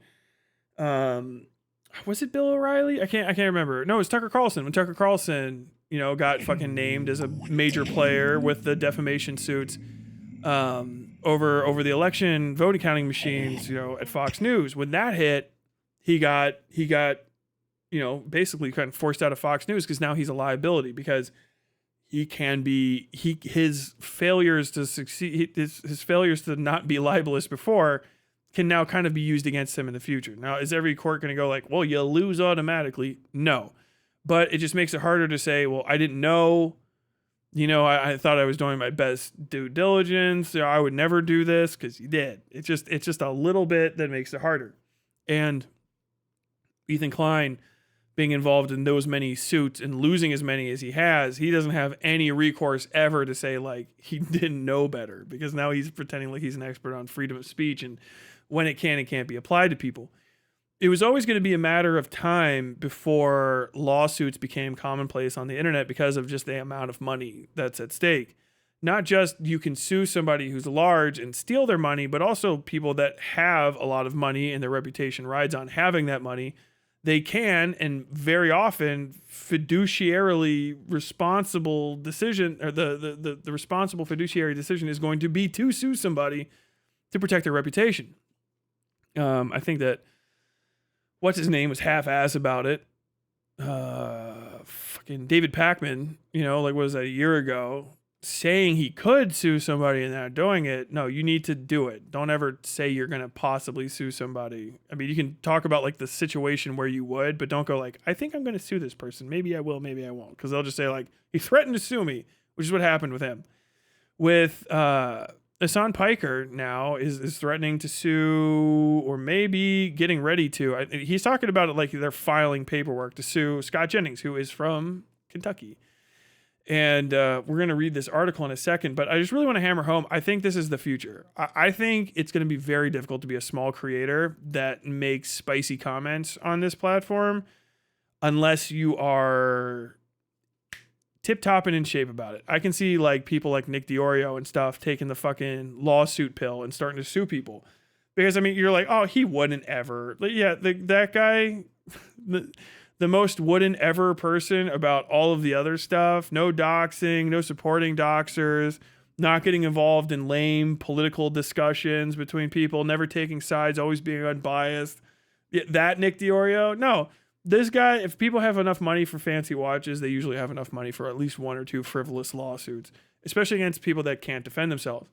And you got to understand, like, if you're across the pond and you have weaker First Amendment protections than we have, they're going to hit you with those, which is why iDubbbz moving to Canada put him in a precarious situation talking shit about Ethan Klein. If he was still here, that's fucking, it's protected as shit. You can say whatever the fuck you want about people in America. It's crazy. Especially if you're an entertainer. You're like, I was fucking kidding. You can. You just say, I was fucking joking. For my freedom of speech, I want to fucking talk shit about this guy. If it's true, it's an absolute defense, then you're fucked. But you still have to pay for all the fucking lawyers and shit. And that's what they want to do, is drown you in legal fees. And so now I think we are truly, as I predicted, entering the legal era of YouTube. I mean, lol suits aren't even called lol suits really anymore because they actually go to fruition. Ethan Klein is at a 3-3 record currently with 1-2 lawsuits outstanding. He's probably going to lose to Frogan if Frogan actually gets representation and that default doesn't get thrown out. Because I've always said that shit's protected. I don't know why Casey Tron folded, other than Casey Tron's probably just a fucking idiot pothead. It is what it is. People don't want to spend the money, but like the thing is like if you start finding people that do want to fucking fight you legally and they know how to fucking get back at you and make it a pain in the ass for you, they will. And there's a lot of things that people like Ethan Klein say that are actionable enough to get the suit into court. That's the thing, is you can sue people for anything as long as the basic shit is there. Do you know what I mean? It doesn't mean that you'll win. No. And here's the thing that I think is going to happen with some people like him is there's going to get groups of people are going to gather together, if it's not already happening, and they're going to go, hey, didn't he lie about you? Yeah. Didn't that cost you money? I mean, a bit. You want to sue him? I'm going to sue him too. I don't know if we'll win, but what if 15 people that Ethan Klein has lied about sue him at once? Well, he has to deal with 15 lawsuits at once. That's the answer. And that was the problem that people were trying to avoid with the old internet and lol suit shit. Is like, dude, once you start bringing legal shit into this, the lawyers are never going to let it go. Once lawyers see fucking big money in representing people, especially if they start getting good at it and they're like, oh, I'm the YouTube defamation lawyer. I'm the number 4 YouTube defamation attorney. They start competing, it's over. They're not even going to wait for something to happen. They're going to hire themselves out on retainer to people, and they're going to start doing what the people that are attorneys for Kleenex and the dumpster corporation do. And they're going to send out cease and desist. Hey, just so you know, Kleenex is a copyrighted brand name. They'll send you stuff, certified mail, email, whatever, to let you know that you're infringing on their fucking clients' rights. And those paper trails can equal lawsuits down the road. It's not a guarantee, but that's how they set them up. And that's probably what we're looking at from now on, is going to be lawyers on retainer for major YouTubers, and they're going to start fucking dunking on people. There's a lot of people that don't know their rights. There's a lot of people that will think that like, hey, you can't share this cease and desist. If you share this cease and desist, it is like, whatever, we'll sue you or something. They can't. That's stupid as fuck. They could try, It's not illegal at all. Somebody sends you something, it's yours now. They send you a message, it's your message, unless a judge has specifically told you not to share it with somebody. Those things are non-binding, especially in America, but people will get sent that and they'll go, oh my God, I got sent a cease and desist by Ethan Klein. And it says that if I share the cease and desist with anybody, he'll sue me. All I have to do is apologize, and then he won't take me to court. And then so like you'll just see people apologizing randomly for stupid shit. You know, why the fuck did 15 people just randomly apologize to Ethan Klein all at the same time, or some other person? And it's because, yeah, you're gonna have lawyers doing lawyer shit everywhere. Different levels of scruple, different levels of quality of service. And you're going to see these big YouTubers suing the fuck out of each other all the time. I mean, we have Logan Paul versus CoffeeZilla. We have Ronnie Radke suing Fantano and losing. We have Ethan Klein losing to Denims, losing to Ryan Kavanaugh, losing to Noah Sampson, barely winning a settlement against Casey Tron, still active against Ian, still active / prematurely declared suit against Frogan. We have Destiny being sued by Pixie. We have a series of threatened lawsuits over and around the fucking whole Flesh Simulator thing with fucking UAE Bernie and all them. And, you know, we have Billy Mitchell beating Carl Jobst in a suit. I think Billy Mitchell is now resuing Carl Jobst for violating the terms of the first suit. And I think Carl Jobst was going to sue him again. The lawyers are here. This is what industry is like for most other industries. Like the lawyers, once they're there, they're there. They have to be, because you know, the only way to fucking beat a lawyer is with another lawyer. It really just is the case. It's a pain in the ass, but it's the nature of that kind of job. And so we're in it, baby. We're in legal YouTube era. No more is Nick Rekieta just a passive observer. He is a participant. And, you know, it's going to be past the like, okay, so if, you know, can I get Lactoid or whatever the fuck in here to talk about this? It's going to be like, yeah, dude, I've reserved an attorney. My people are going to reach out to yours, you know, and then people are just going to get sued. They're going to get sued left and right, and people are going to lose suits and they're going to win suits, and it's over. Your version of YouTube, where we have Frozen Elsa, Poop and Microwave, and, you know, fucking Internet Aristocrat and fucking Tazon Day, is over. Now it is LA people with glitzy, glamorous setups, giving milquetoast political opinions, committing weird crimes, and suing each other. Congratulations, we're shitty Hollywood. So I'm gonna hop into this article real quick from the Kentucky Lantern. Actually, I'm just gonna read straight from it. This is by McKenna Horsley. From today, as a matter of fact, yes. Kentuckian and conservative political commentator Scott Jennings may soon be facing a defamation lawsuit. Hasan Piker, a progressive Twitch streamer who often discusses politics, told Status, a media news site, that he and his legal team were preparing a defamation lawsuit against Jennings and Salem Media, the company that syndicates Jennings' radio show. Last week, Jennings shared an edited video on August 11th of Piker online claiming Piker had said the USA should resume lynchings against black people. These candidates in their... Let's watch the video. That is very loud. own words, their surrogates are just as bad. On top of these candidates, in their own words, their surrogates are just as bad, even worse, actually. We continue today our exploration of the radical socialist streamer, Hasan Piker. Radical. Now, he's Abdul El Sayed's best friend, and he campaigns for him all the time. And African Americans out there, within the sound of my voice, need to listen up, and you must listen carefully. This is who socialists like Abdul El Sayed choose to keep for company. Just listen to this. Hasan Piker in Cut 8.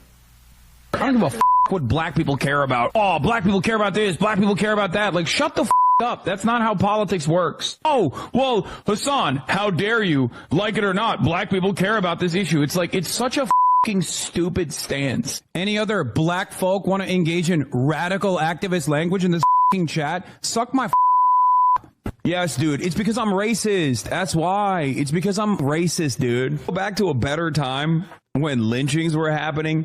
This is what I like as a black man. Are you always doing too much with black people? Leave them alone. I want to go back to lynching. Like, I get it, but relax. Man, shut the up, okay? You got me, okay? You got me, because I'm a racist person. You just heard campaigns all the time for... You just heard campaigns all the time for Abdul El Sayed in Michigan. He campaigns for other Democrats around the country. Every black voter in this country needs to listen to this. And if you look at these Democratic primaries, black voters have been voting against the socialists, only to be overruled in many cases by young, privileged white commies. Might these black voters find a home in the Republican Party this fall? Well, if Democratic campaigns are adopting the Piker plan of returning our country to lynchings, that just might happen. Did you ever notice, by the way, how violent these people are? You have Jewish Americans say they're feeling constantly threatened by El Sayed's supporters. Now El Sayed's best friend is out there calling for black voters to be lynched. Okay, never mind. Beneath all the smiles and dancing... Okay, this is libelous. Okay, I was waiting for something. ...videos, there's nothing but hate and violence in the heart of these communists. Okay, no, yeah, that's libelous. That actually hit. If he would have just played deceptively edited clips, you could very easily make the argument that truth is an absolute defense. Doesn't matter. Whatever people's interpretation is, doesn't matter. But he said Hasan Piker wants to lynch black people. Right? Let me hear that again real quick. And if you look at these Democratic black voter in this... Find a home. Democratic campaigns are adopting the Piker plan of returning our country to lynchings. That just might happen. Did you ever notice, by the way, how voters now... Yeah. They're Sayed's supporters, now Al Sayed's best friend, is out there calling for black voters to be lynched. Yeah, that's a direct and intentional misinterpretation of what he's saying. I mean, the best that Jennings could argue here is that he was handed that clip package, and it would have to be true because they'll find it in Discovery, that he was handed that clip package and interpreted it on its face. He'd probably have to try to blame, the underling, but like the company is at fault for airing it. He might be getting away with it, but no, that's raw libel. Because they don't even... Let me explain how it works. So a libelous statement has to be untrue, damaging, and intentionally damaging, right? Basically. Okay? Truth is always an absolute defense. So if the things are true, it's fine. So playing deceptively edited clips can generally be passed off as, well, he did say that. Yeah, but you're like putting them together in a way where somebody can make an interpretation that is like unflattering. Okay, well, that's those people making that interpretation. The other countries don't permit that, and in other countries they'll say, no, that's fucking libel anyway. You cast him in a false light, which is false light is the other thing too.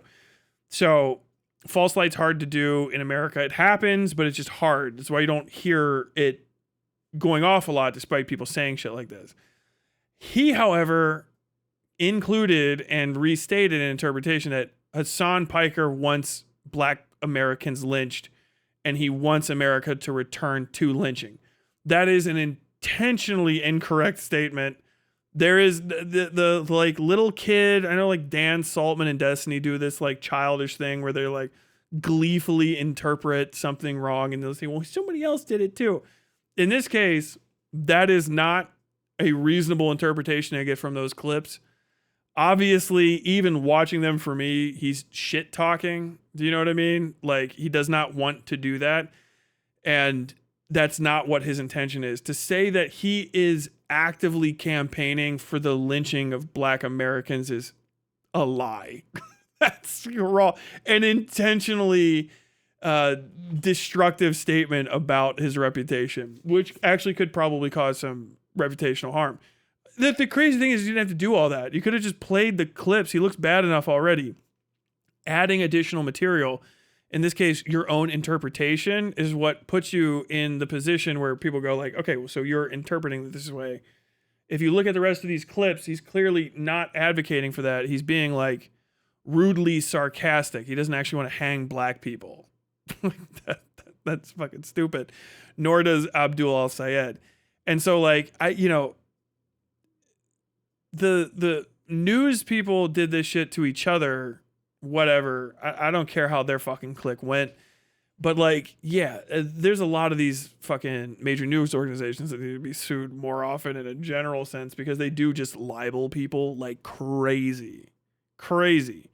Way beyond the shit that you're like even this, like they'll just make stuff up whole fabricated and they'll try to pass it off. And sometimes they'll get away with it, but like they should have to pay for it every time and like prove it in a court that it's not libel. But that's libelous. That's possibly one of the more libelous statements I've heard. And it's very surprising because there's tons of shit that people say about Hasan that's, untrue or pushing the bounds of interpretation, I guess you would say. You can have an opinion on somebody that's false overall. You know what I mean?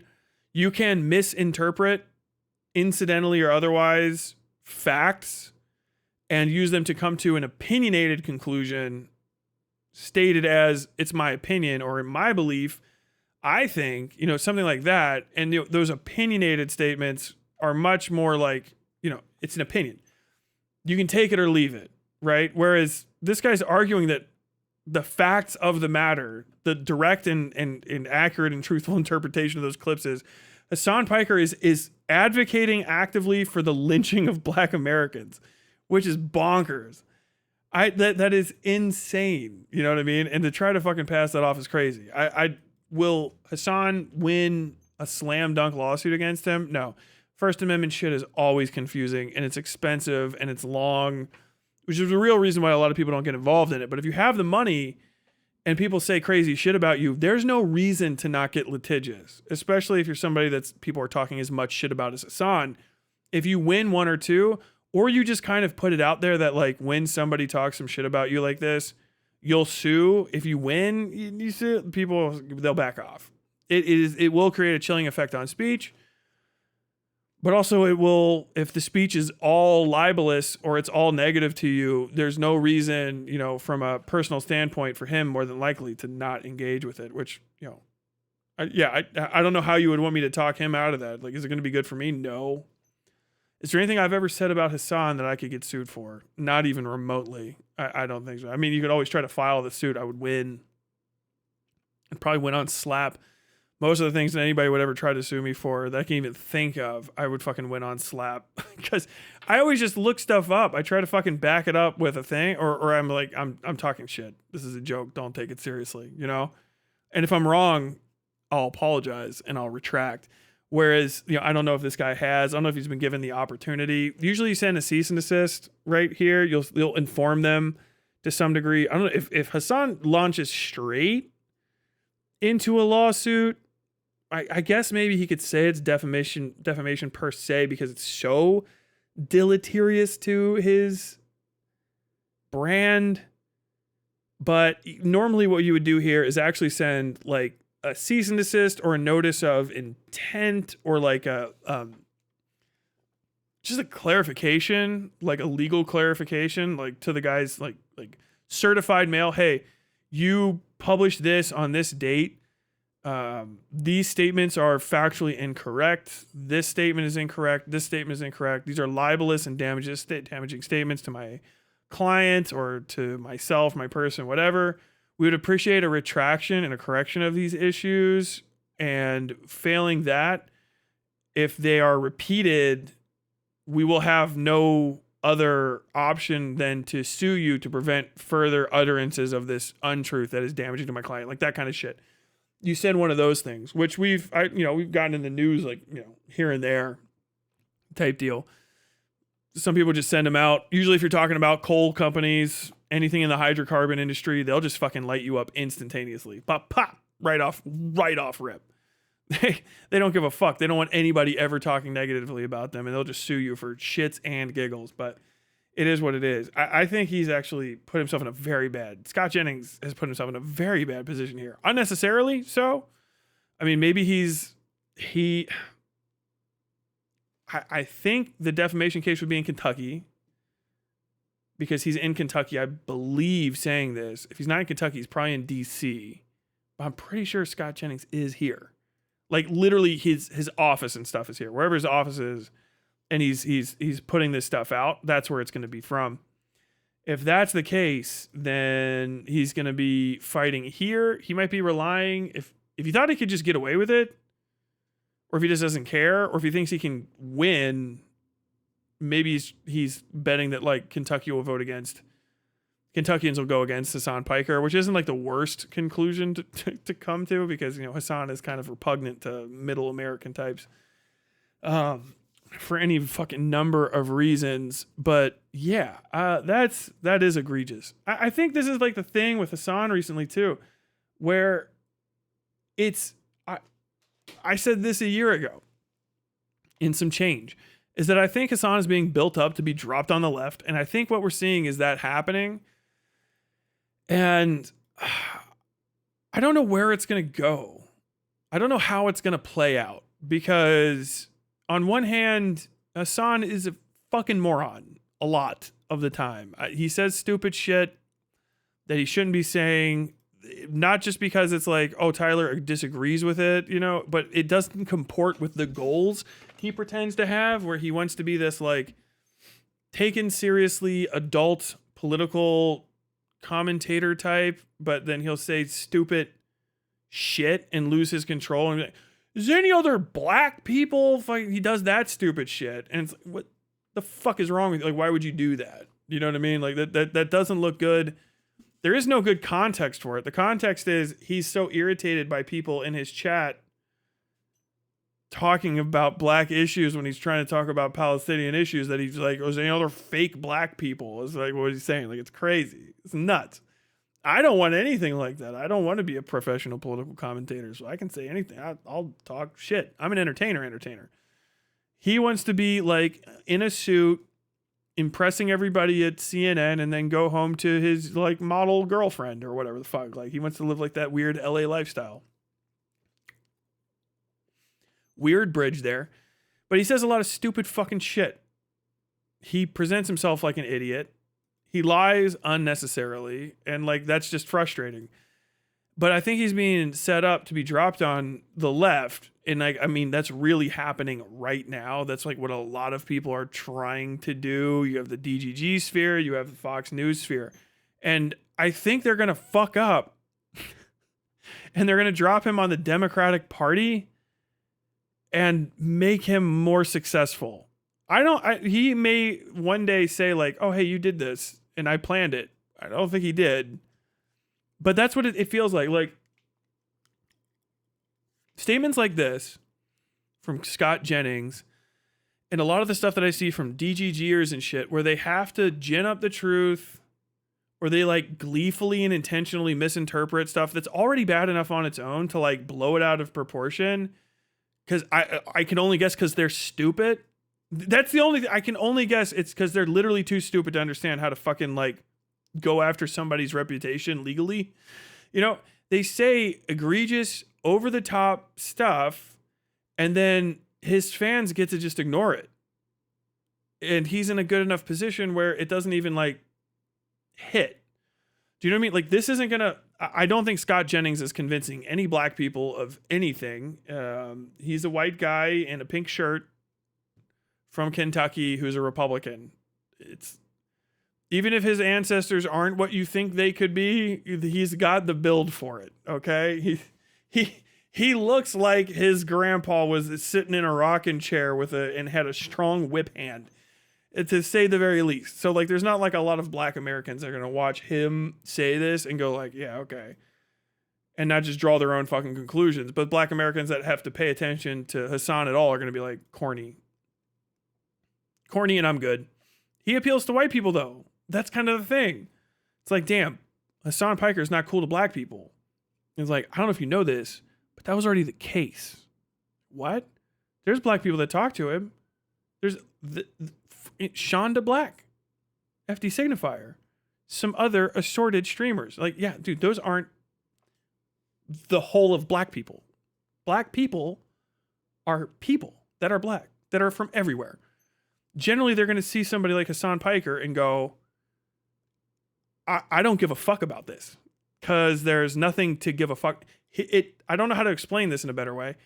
There's nothing that's like black about his show where you're like, oh yeah, this is for black people. And if it's not, they have their own shit. Black people have their own creators. They have their own pastimes and entertainment because they got forced to have that. So if you see something like Hasan that appeals, you're like, this has a very strong white people, white girl vibe. I'm feeling collegiate white girl vibe, but not even collegiate. Like a girl that graduated from college like 8 years ago and is kind of into like this kind of dude vibe. Yeah, okay, that's his audience. Is that going to be like for like, you know, Marsha down at the fucking, you know, post office regional manager Marsha, who's 46 and has like 3 kids and a grandkid on the way? Does she care about Hasan Piker? No.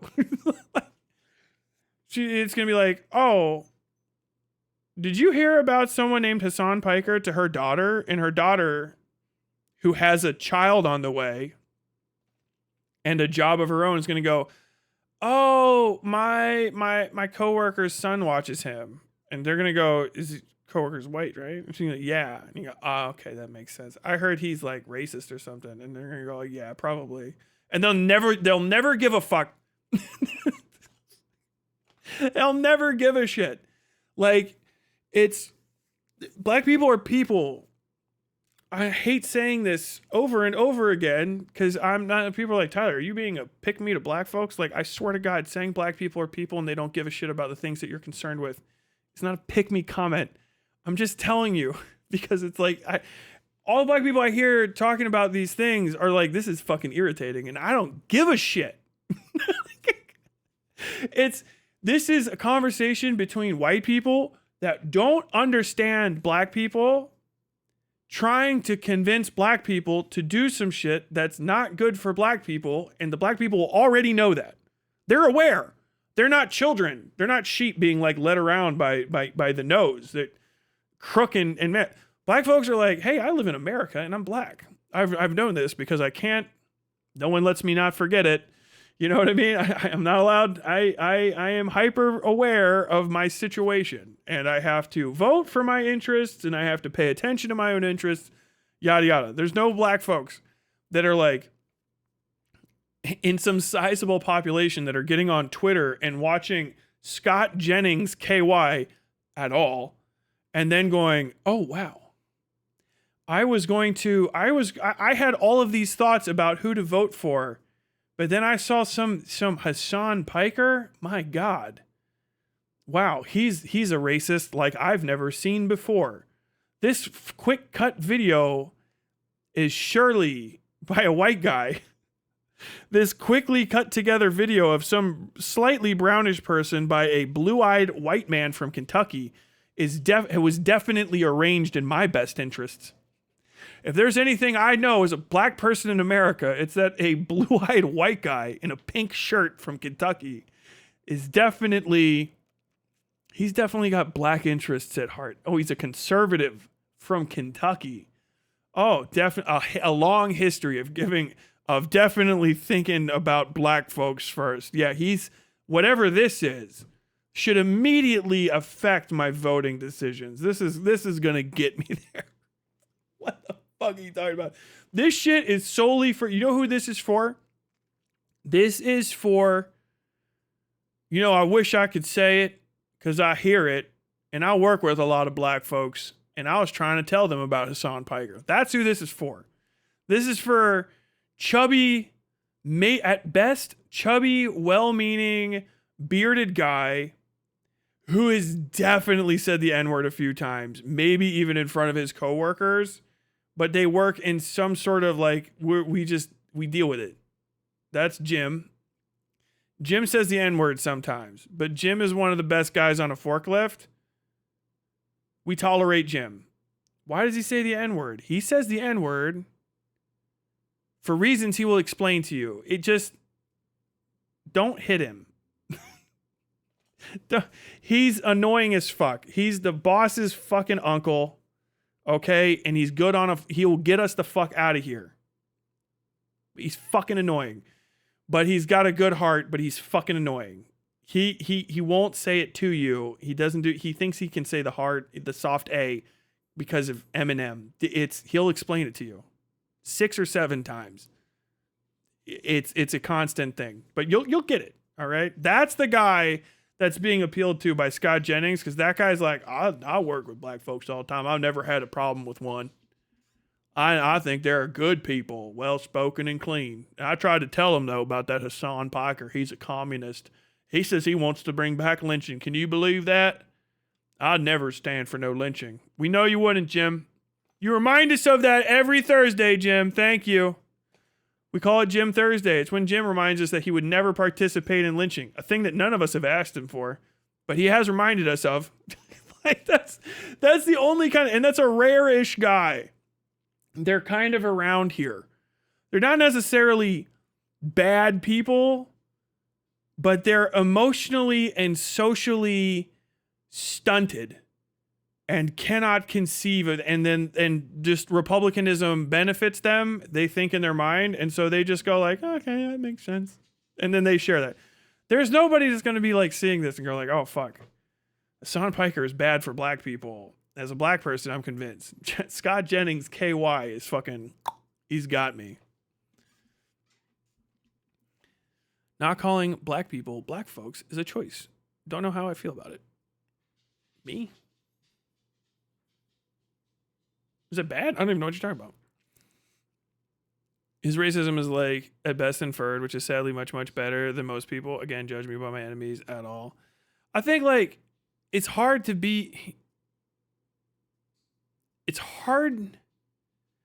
not be racist. I know that's if you actually understand what racism is. If you're like, if the entirety of racism to you is saying the N-word, it should be really easy to not be racist. All you have to do is not say the N-word. Other people, they can't handle it. Some people just cannot handle that. It washes them out. But like, it is easy to actually be racist. But like, racism goes from like any other kind of like, it's like a crime. It goes from ignorable wrist slapping misdemeanors to capital punishment. Like it's a variance. You know what I mean? Like microaggressions happen.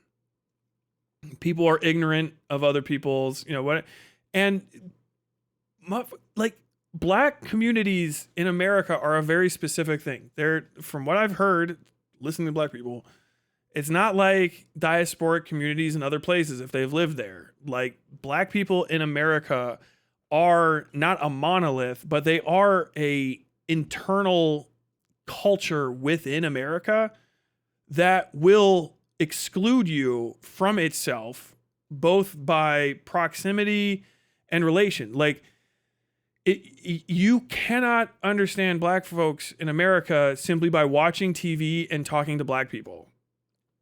And you just can't. Like everything that I know is because, I was in the military and, I had black squad mates and stuff. I've lived with black, and they explain shit to you. And one of the things is like, hey, just don't forget, you're not one of us. You know what I mean? Like, that's the thing. You're not. And if you don't understand that and you think you're cool with black people, that's usually where like white people or wealthy people like Hasan do racism.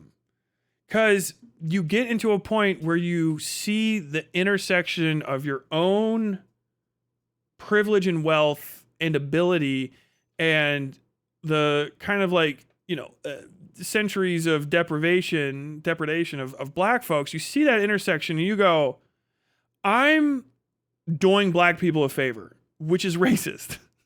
And it's a hard racism to swallow, especially for wealthy white people, because some of them form their entire lives and they deal with their white guilt and their guilt of privilege by doing black people a favor. And the thing about doing people a favor that haven't asked you to do a favor is that you expect them to be grateful. And I think that's where Hasan is. I think Hasan thinks that he's doing black people a favor. I think he thinks he's doing poor people a favor.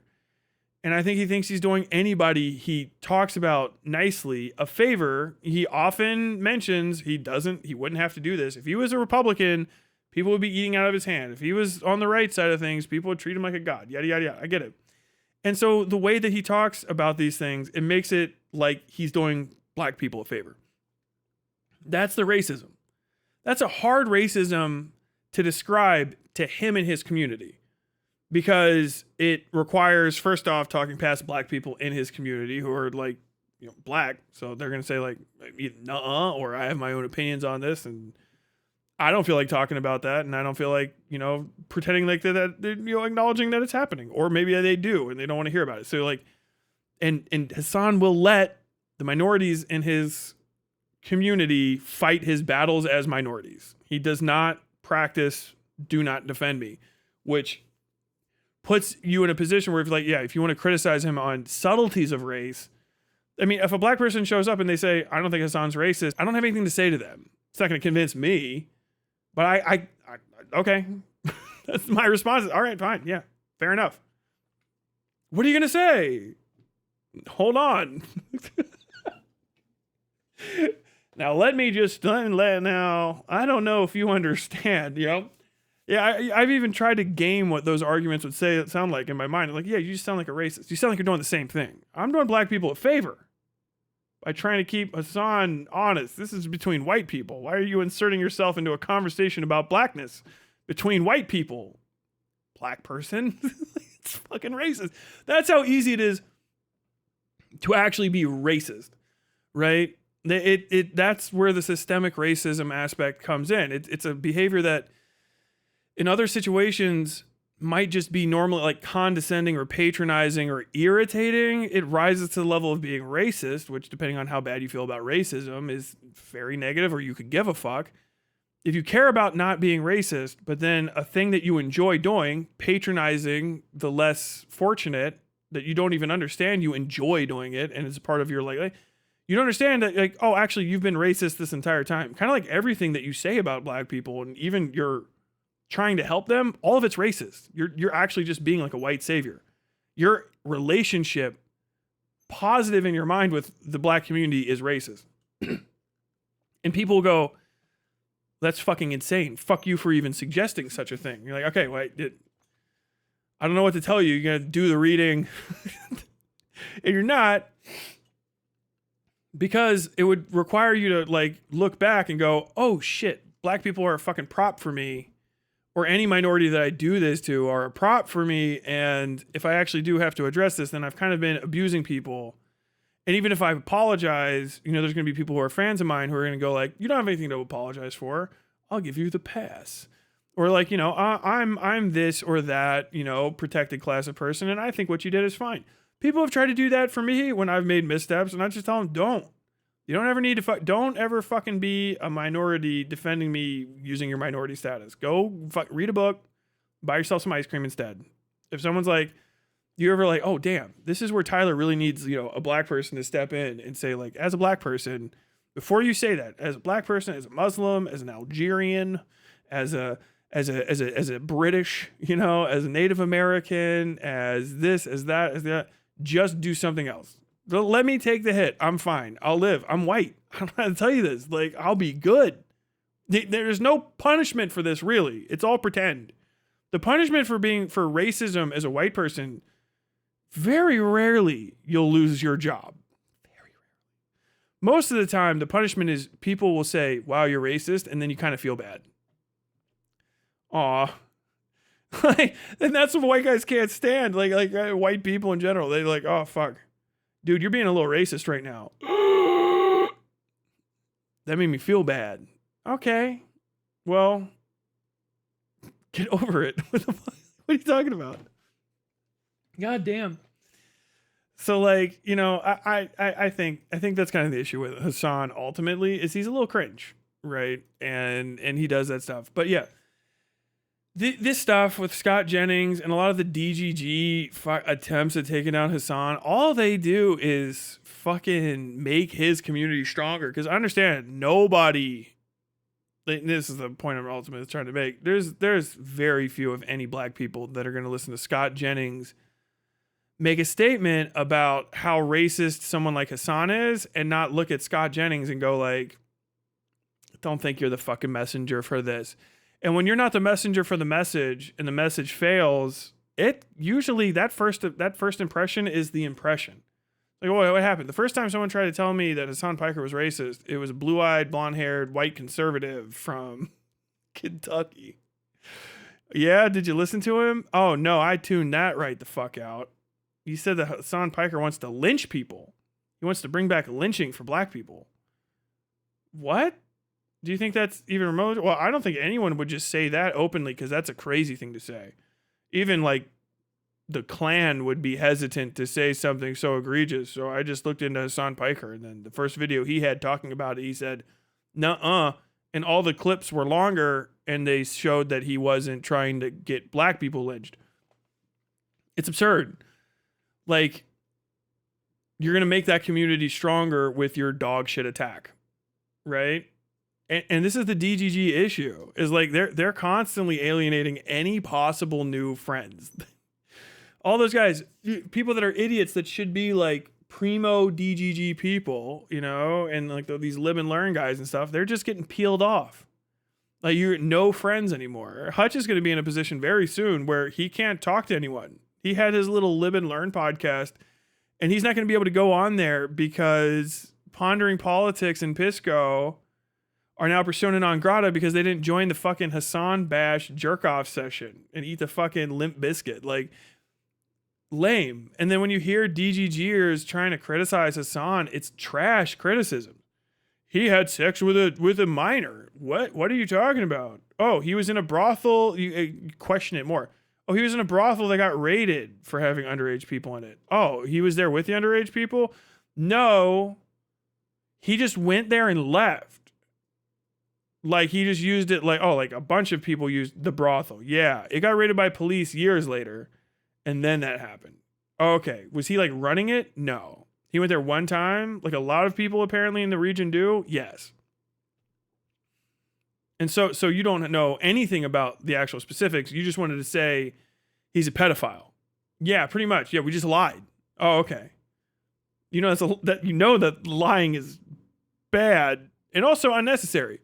And that's the thing, like, DGG is so fucking cucked as a community, and the fucking creators in and around it are so, like, you can just, it's worse for him if you just tell the normal truth. If you just say Hasan's the kind of guy who doesn't care enough about women that he'll frequent brothels, that's enough. That was always fine. If you're like, yeah, Hasan Piker is going to eat and kill his dog, extra shit, all this, no, just like, yeah, he just lied about shocking his dog. Do you care about the morality of dog shocking? Like, no, it's just he lied about it. That's crazy. It's a pretty obvious lie. He didn't need to tell it, but he did it anyway. He hangs out with a lot of sex pests. It's weird how many sex pests, including Destiny, he's hung out with. Too bad the DGGers can't use that one because Destiny's one of the biggest implicating factors. He uncritically platforms morons. Just sharing Queeman clips. Who the fuck does? Even Chud Logic won't share a Queeman clip these days. Why the fuck is Hasan Piker doing it? Hasan Piker's never come out to N-word Heil Hitler, the non-hit song from Kanye West. Chud Logic has.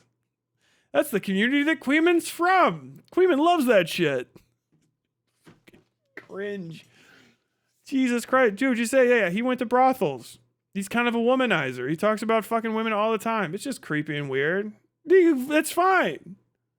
It's just weird for a guy that old to talk about how much pussy he gets or how much he wants to fuck all the time. He's just a little old for it. That goes so much further than making up additional shit. You know what I mean? Just like Hasan Piker doesn't really seem like he respects minorities as much more than like cushion for some of his most egregious statements. Like, I think he cares about the progressive aspect about stuff, but he also just treats minorities, particularly poor people, as, you know, set dressing. They're just there to defend him and give him money. You know, it's not like he's bringing random poor people on his stream to try to boost their credibility. He only talks to rich people. He's like an alienated rich dickhead. That's enough. That's fine. His audience hates it when I say shit like that. It drives them up the fucking wall. The ones that get mad get as mad about that as anything else. But the thing is they can't respond to it because it's true. All they can say is like, you're obsessed. Hasan Piker does have more sex than you. Oh, no, I'm doing the thing. Yeah, you're cringe. Stop it. Stop fucking talking about how cool it is that he's rich. He's a fucking dickhead. Just cut it out. He's got a $3 million house. Blah, blah, blah, blah, blah. It's like, yeah, well, you live in L.A. The criticism there isn't that he's got a house that is the cost of a house in that neighborhood. It's not a fancy house. It's an upscale neighborhood in one of the richest cities on earth. It's how much a house cost. Talk about how he should have moved out of the city to pursue like fucking organizing or something. Like provide a better narrative. Do you know what I mean? Because like the house just makes sense. He fucking has people come over. It's centrally located where all of his other little stream fucks will come and visit him. It's in the fucking entertainment capital of the world. Like it's the cost of doing business.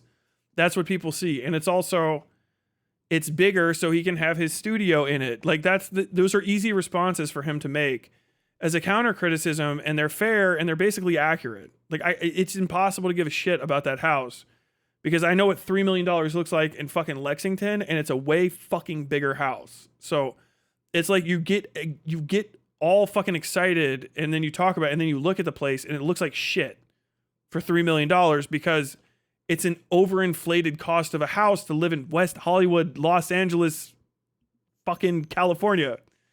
It's rich and famous people. It's not even, you have to compare it with other houses that are actual mansions in Los Angeles, which are places like where Bill Gates lived for 5 seconds. Dan Bilzerian's third home. You know what I mean? Like it's these gigantic the fucking house where John Travolta would park his 747.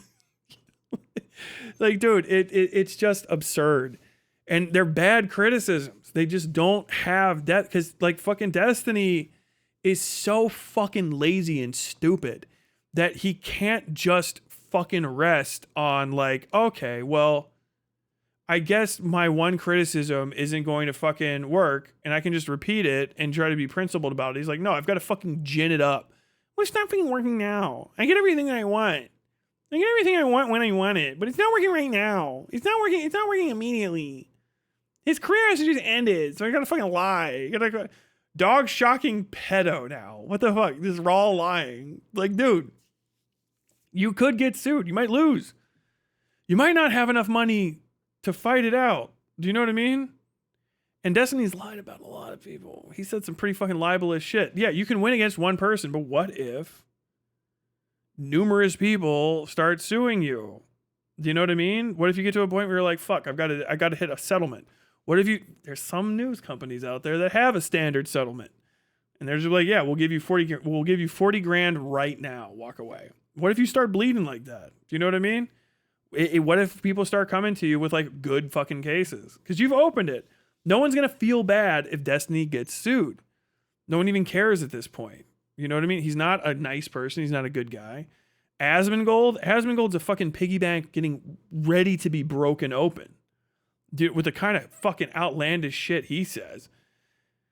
And a lot of these people are obviously stupid. Destiny's a dumb person. I hate to break it to his audience. I know some of you guys are watching, but he's not like...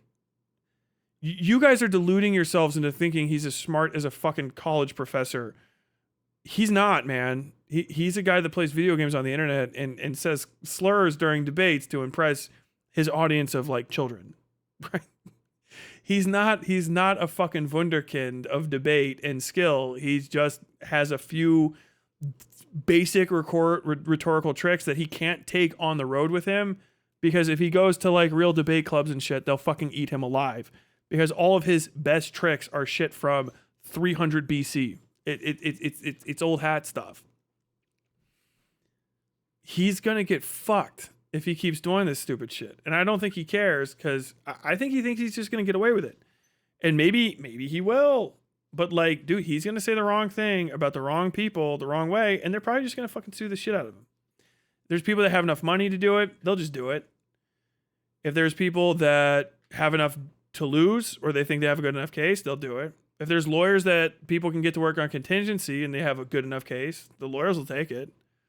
Lawyers will take anything that they think is a slam. Like, oh, I think we can probably get like a $250K, like basic settlement out of him. You know, 250. Does that sound fair to you? You're like, what the fuck? Yeah. And then they keep half of it. $175, $175K. You know, whatever. Rock and roll. Rock and rolla.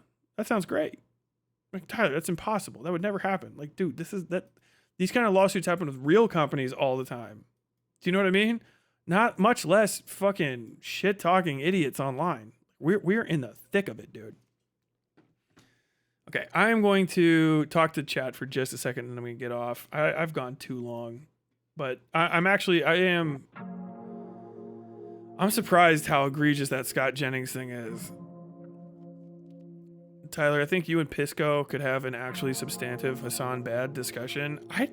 Pisco, I don't know. If you Moon, you were in everybody else's community as well. Go ahead, tell him. I'll talk to him. I don't give a shit.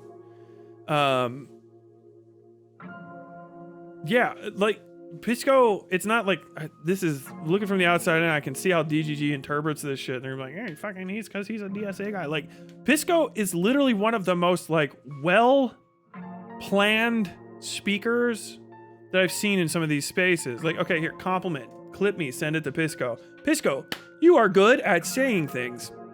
And it's shocking considering the company you keep.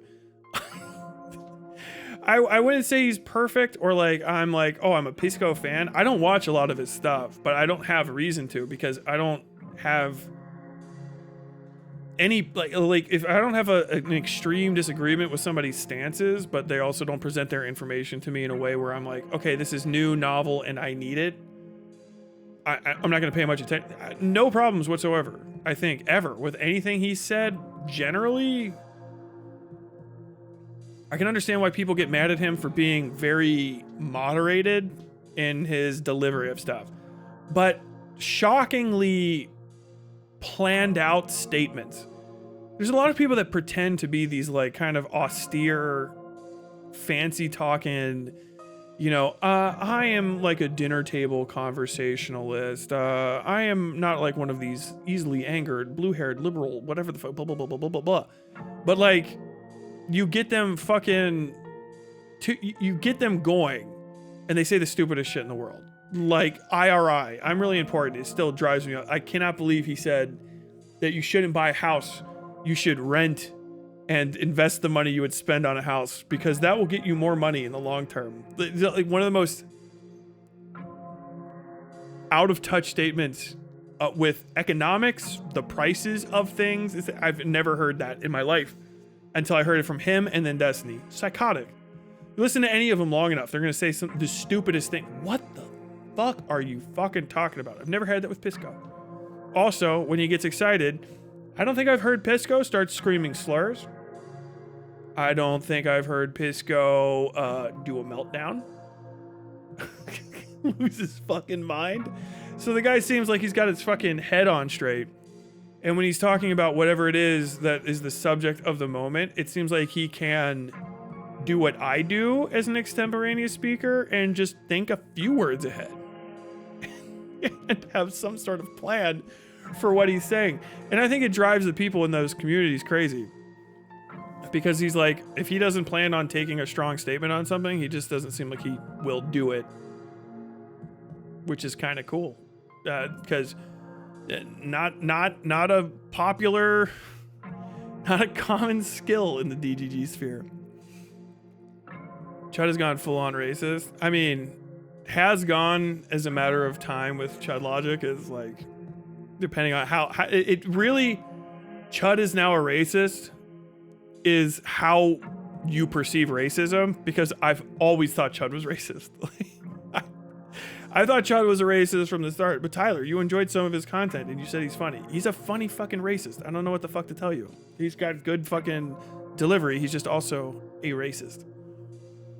Remember DGG said animals don't need to consent. IRC, like shocking a dog is bad, but coming from an animal can and don't need to consent as an argument for beastie. Okay. Oh, this is probably just gonna play the next. Okay, good. It's not like a creepy one. Yeah, it's a SoCal house. His family lives with him, and he works out of there. Yeah. Ethan's $15 million house in LA. I've seen Ethan Klein's house that they had to like leave because they were getting doxxed, and that's like one of the most nice houses I've ever seen in my life. Champagne socialism. He's just in LA for status and connects. I mean, yeah. Didn't he grow up in LA? No, he's from Jersey.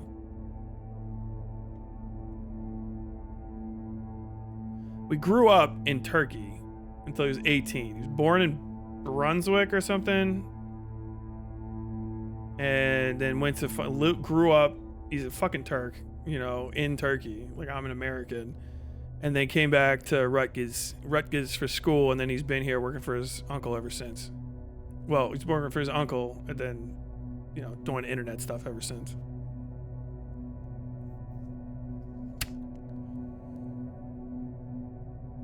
Steven is really dumb. Just the Manosphere guys he used to debate were even dumber. Yeah, man, that's a fucking well that ran dry, isn't it? What hasn't Destiny gotten away with? Well, so far, fucking over Pixie. I would say he has not gotten away with that. Would you make a video about the Candace Owens and Wilson debate, please? I'd love to hear your take on it. Rewind. Host for Pisco for the lulz? Sure. If you guys are in an argument, he'll be incredibly pedantic until you give up. I wonder if that would actually be very fun, because I think I want to see how far he could go. Oh, dude, did I just scratch my neck and leave a big red mark? Ugh. He manages to disarm the usual debate pedo-semantic games, and they absolutely mauled against him when he does that. Pisco just keeps avoiding the question. Dude, those questions are so stupid. What are your thoughts on Brittany Simon? I know that name. I don't know the person. I've probably seen whatever clip it is that person's famous for, but I don't know who they are. They just got here first, and since everything is a pyramid scheme, they're well protected. True. Actually, I don't know if she'd like you. I don't give a fuck. I still talk to somebody that doesn't like me. I thought I was watching Pisco go nuts about a game, but it was just Angry Joe at 360p.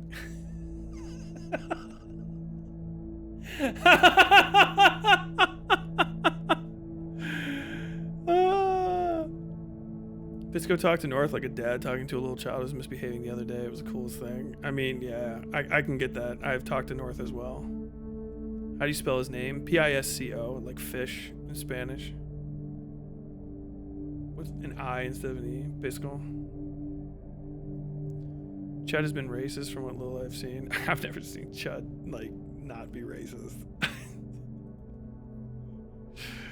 The way he talks about the Romani is fucking nuts. I've never heard those, but I can only just agree. Or I can only just, I can only just expect what I expect. I don't know what to say.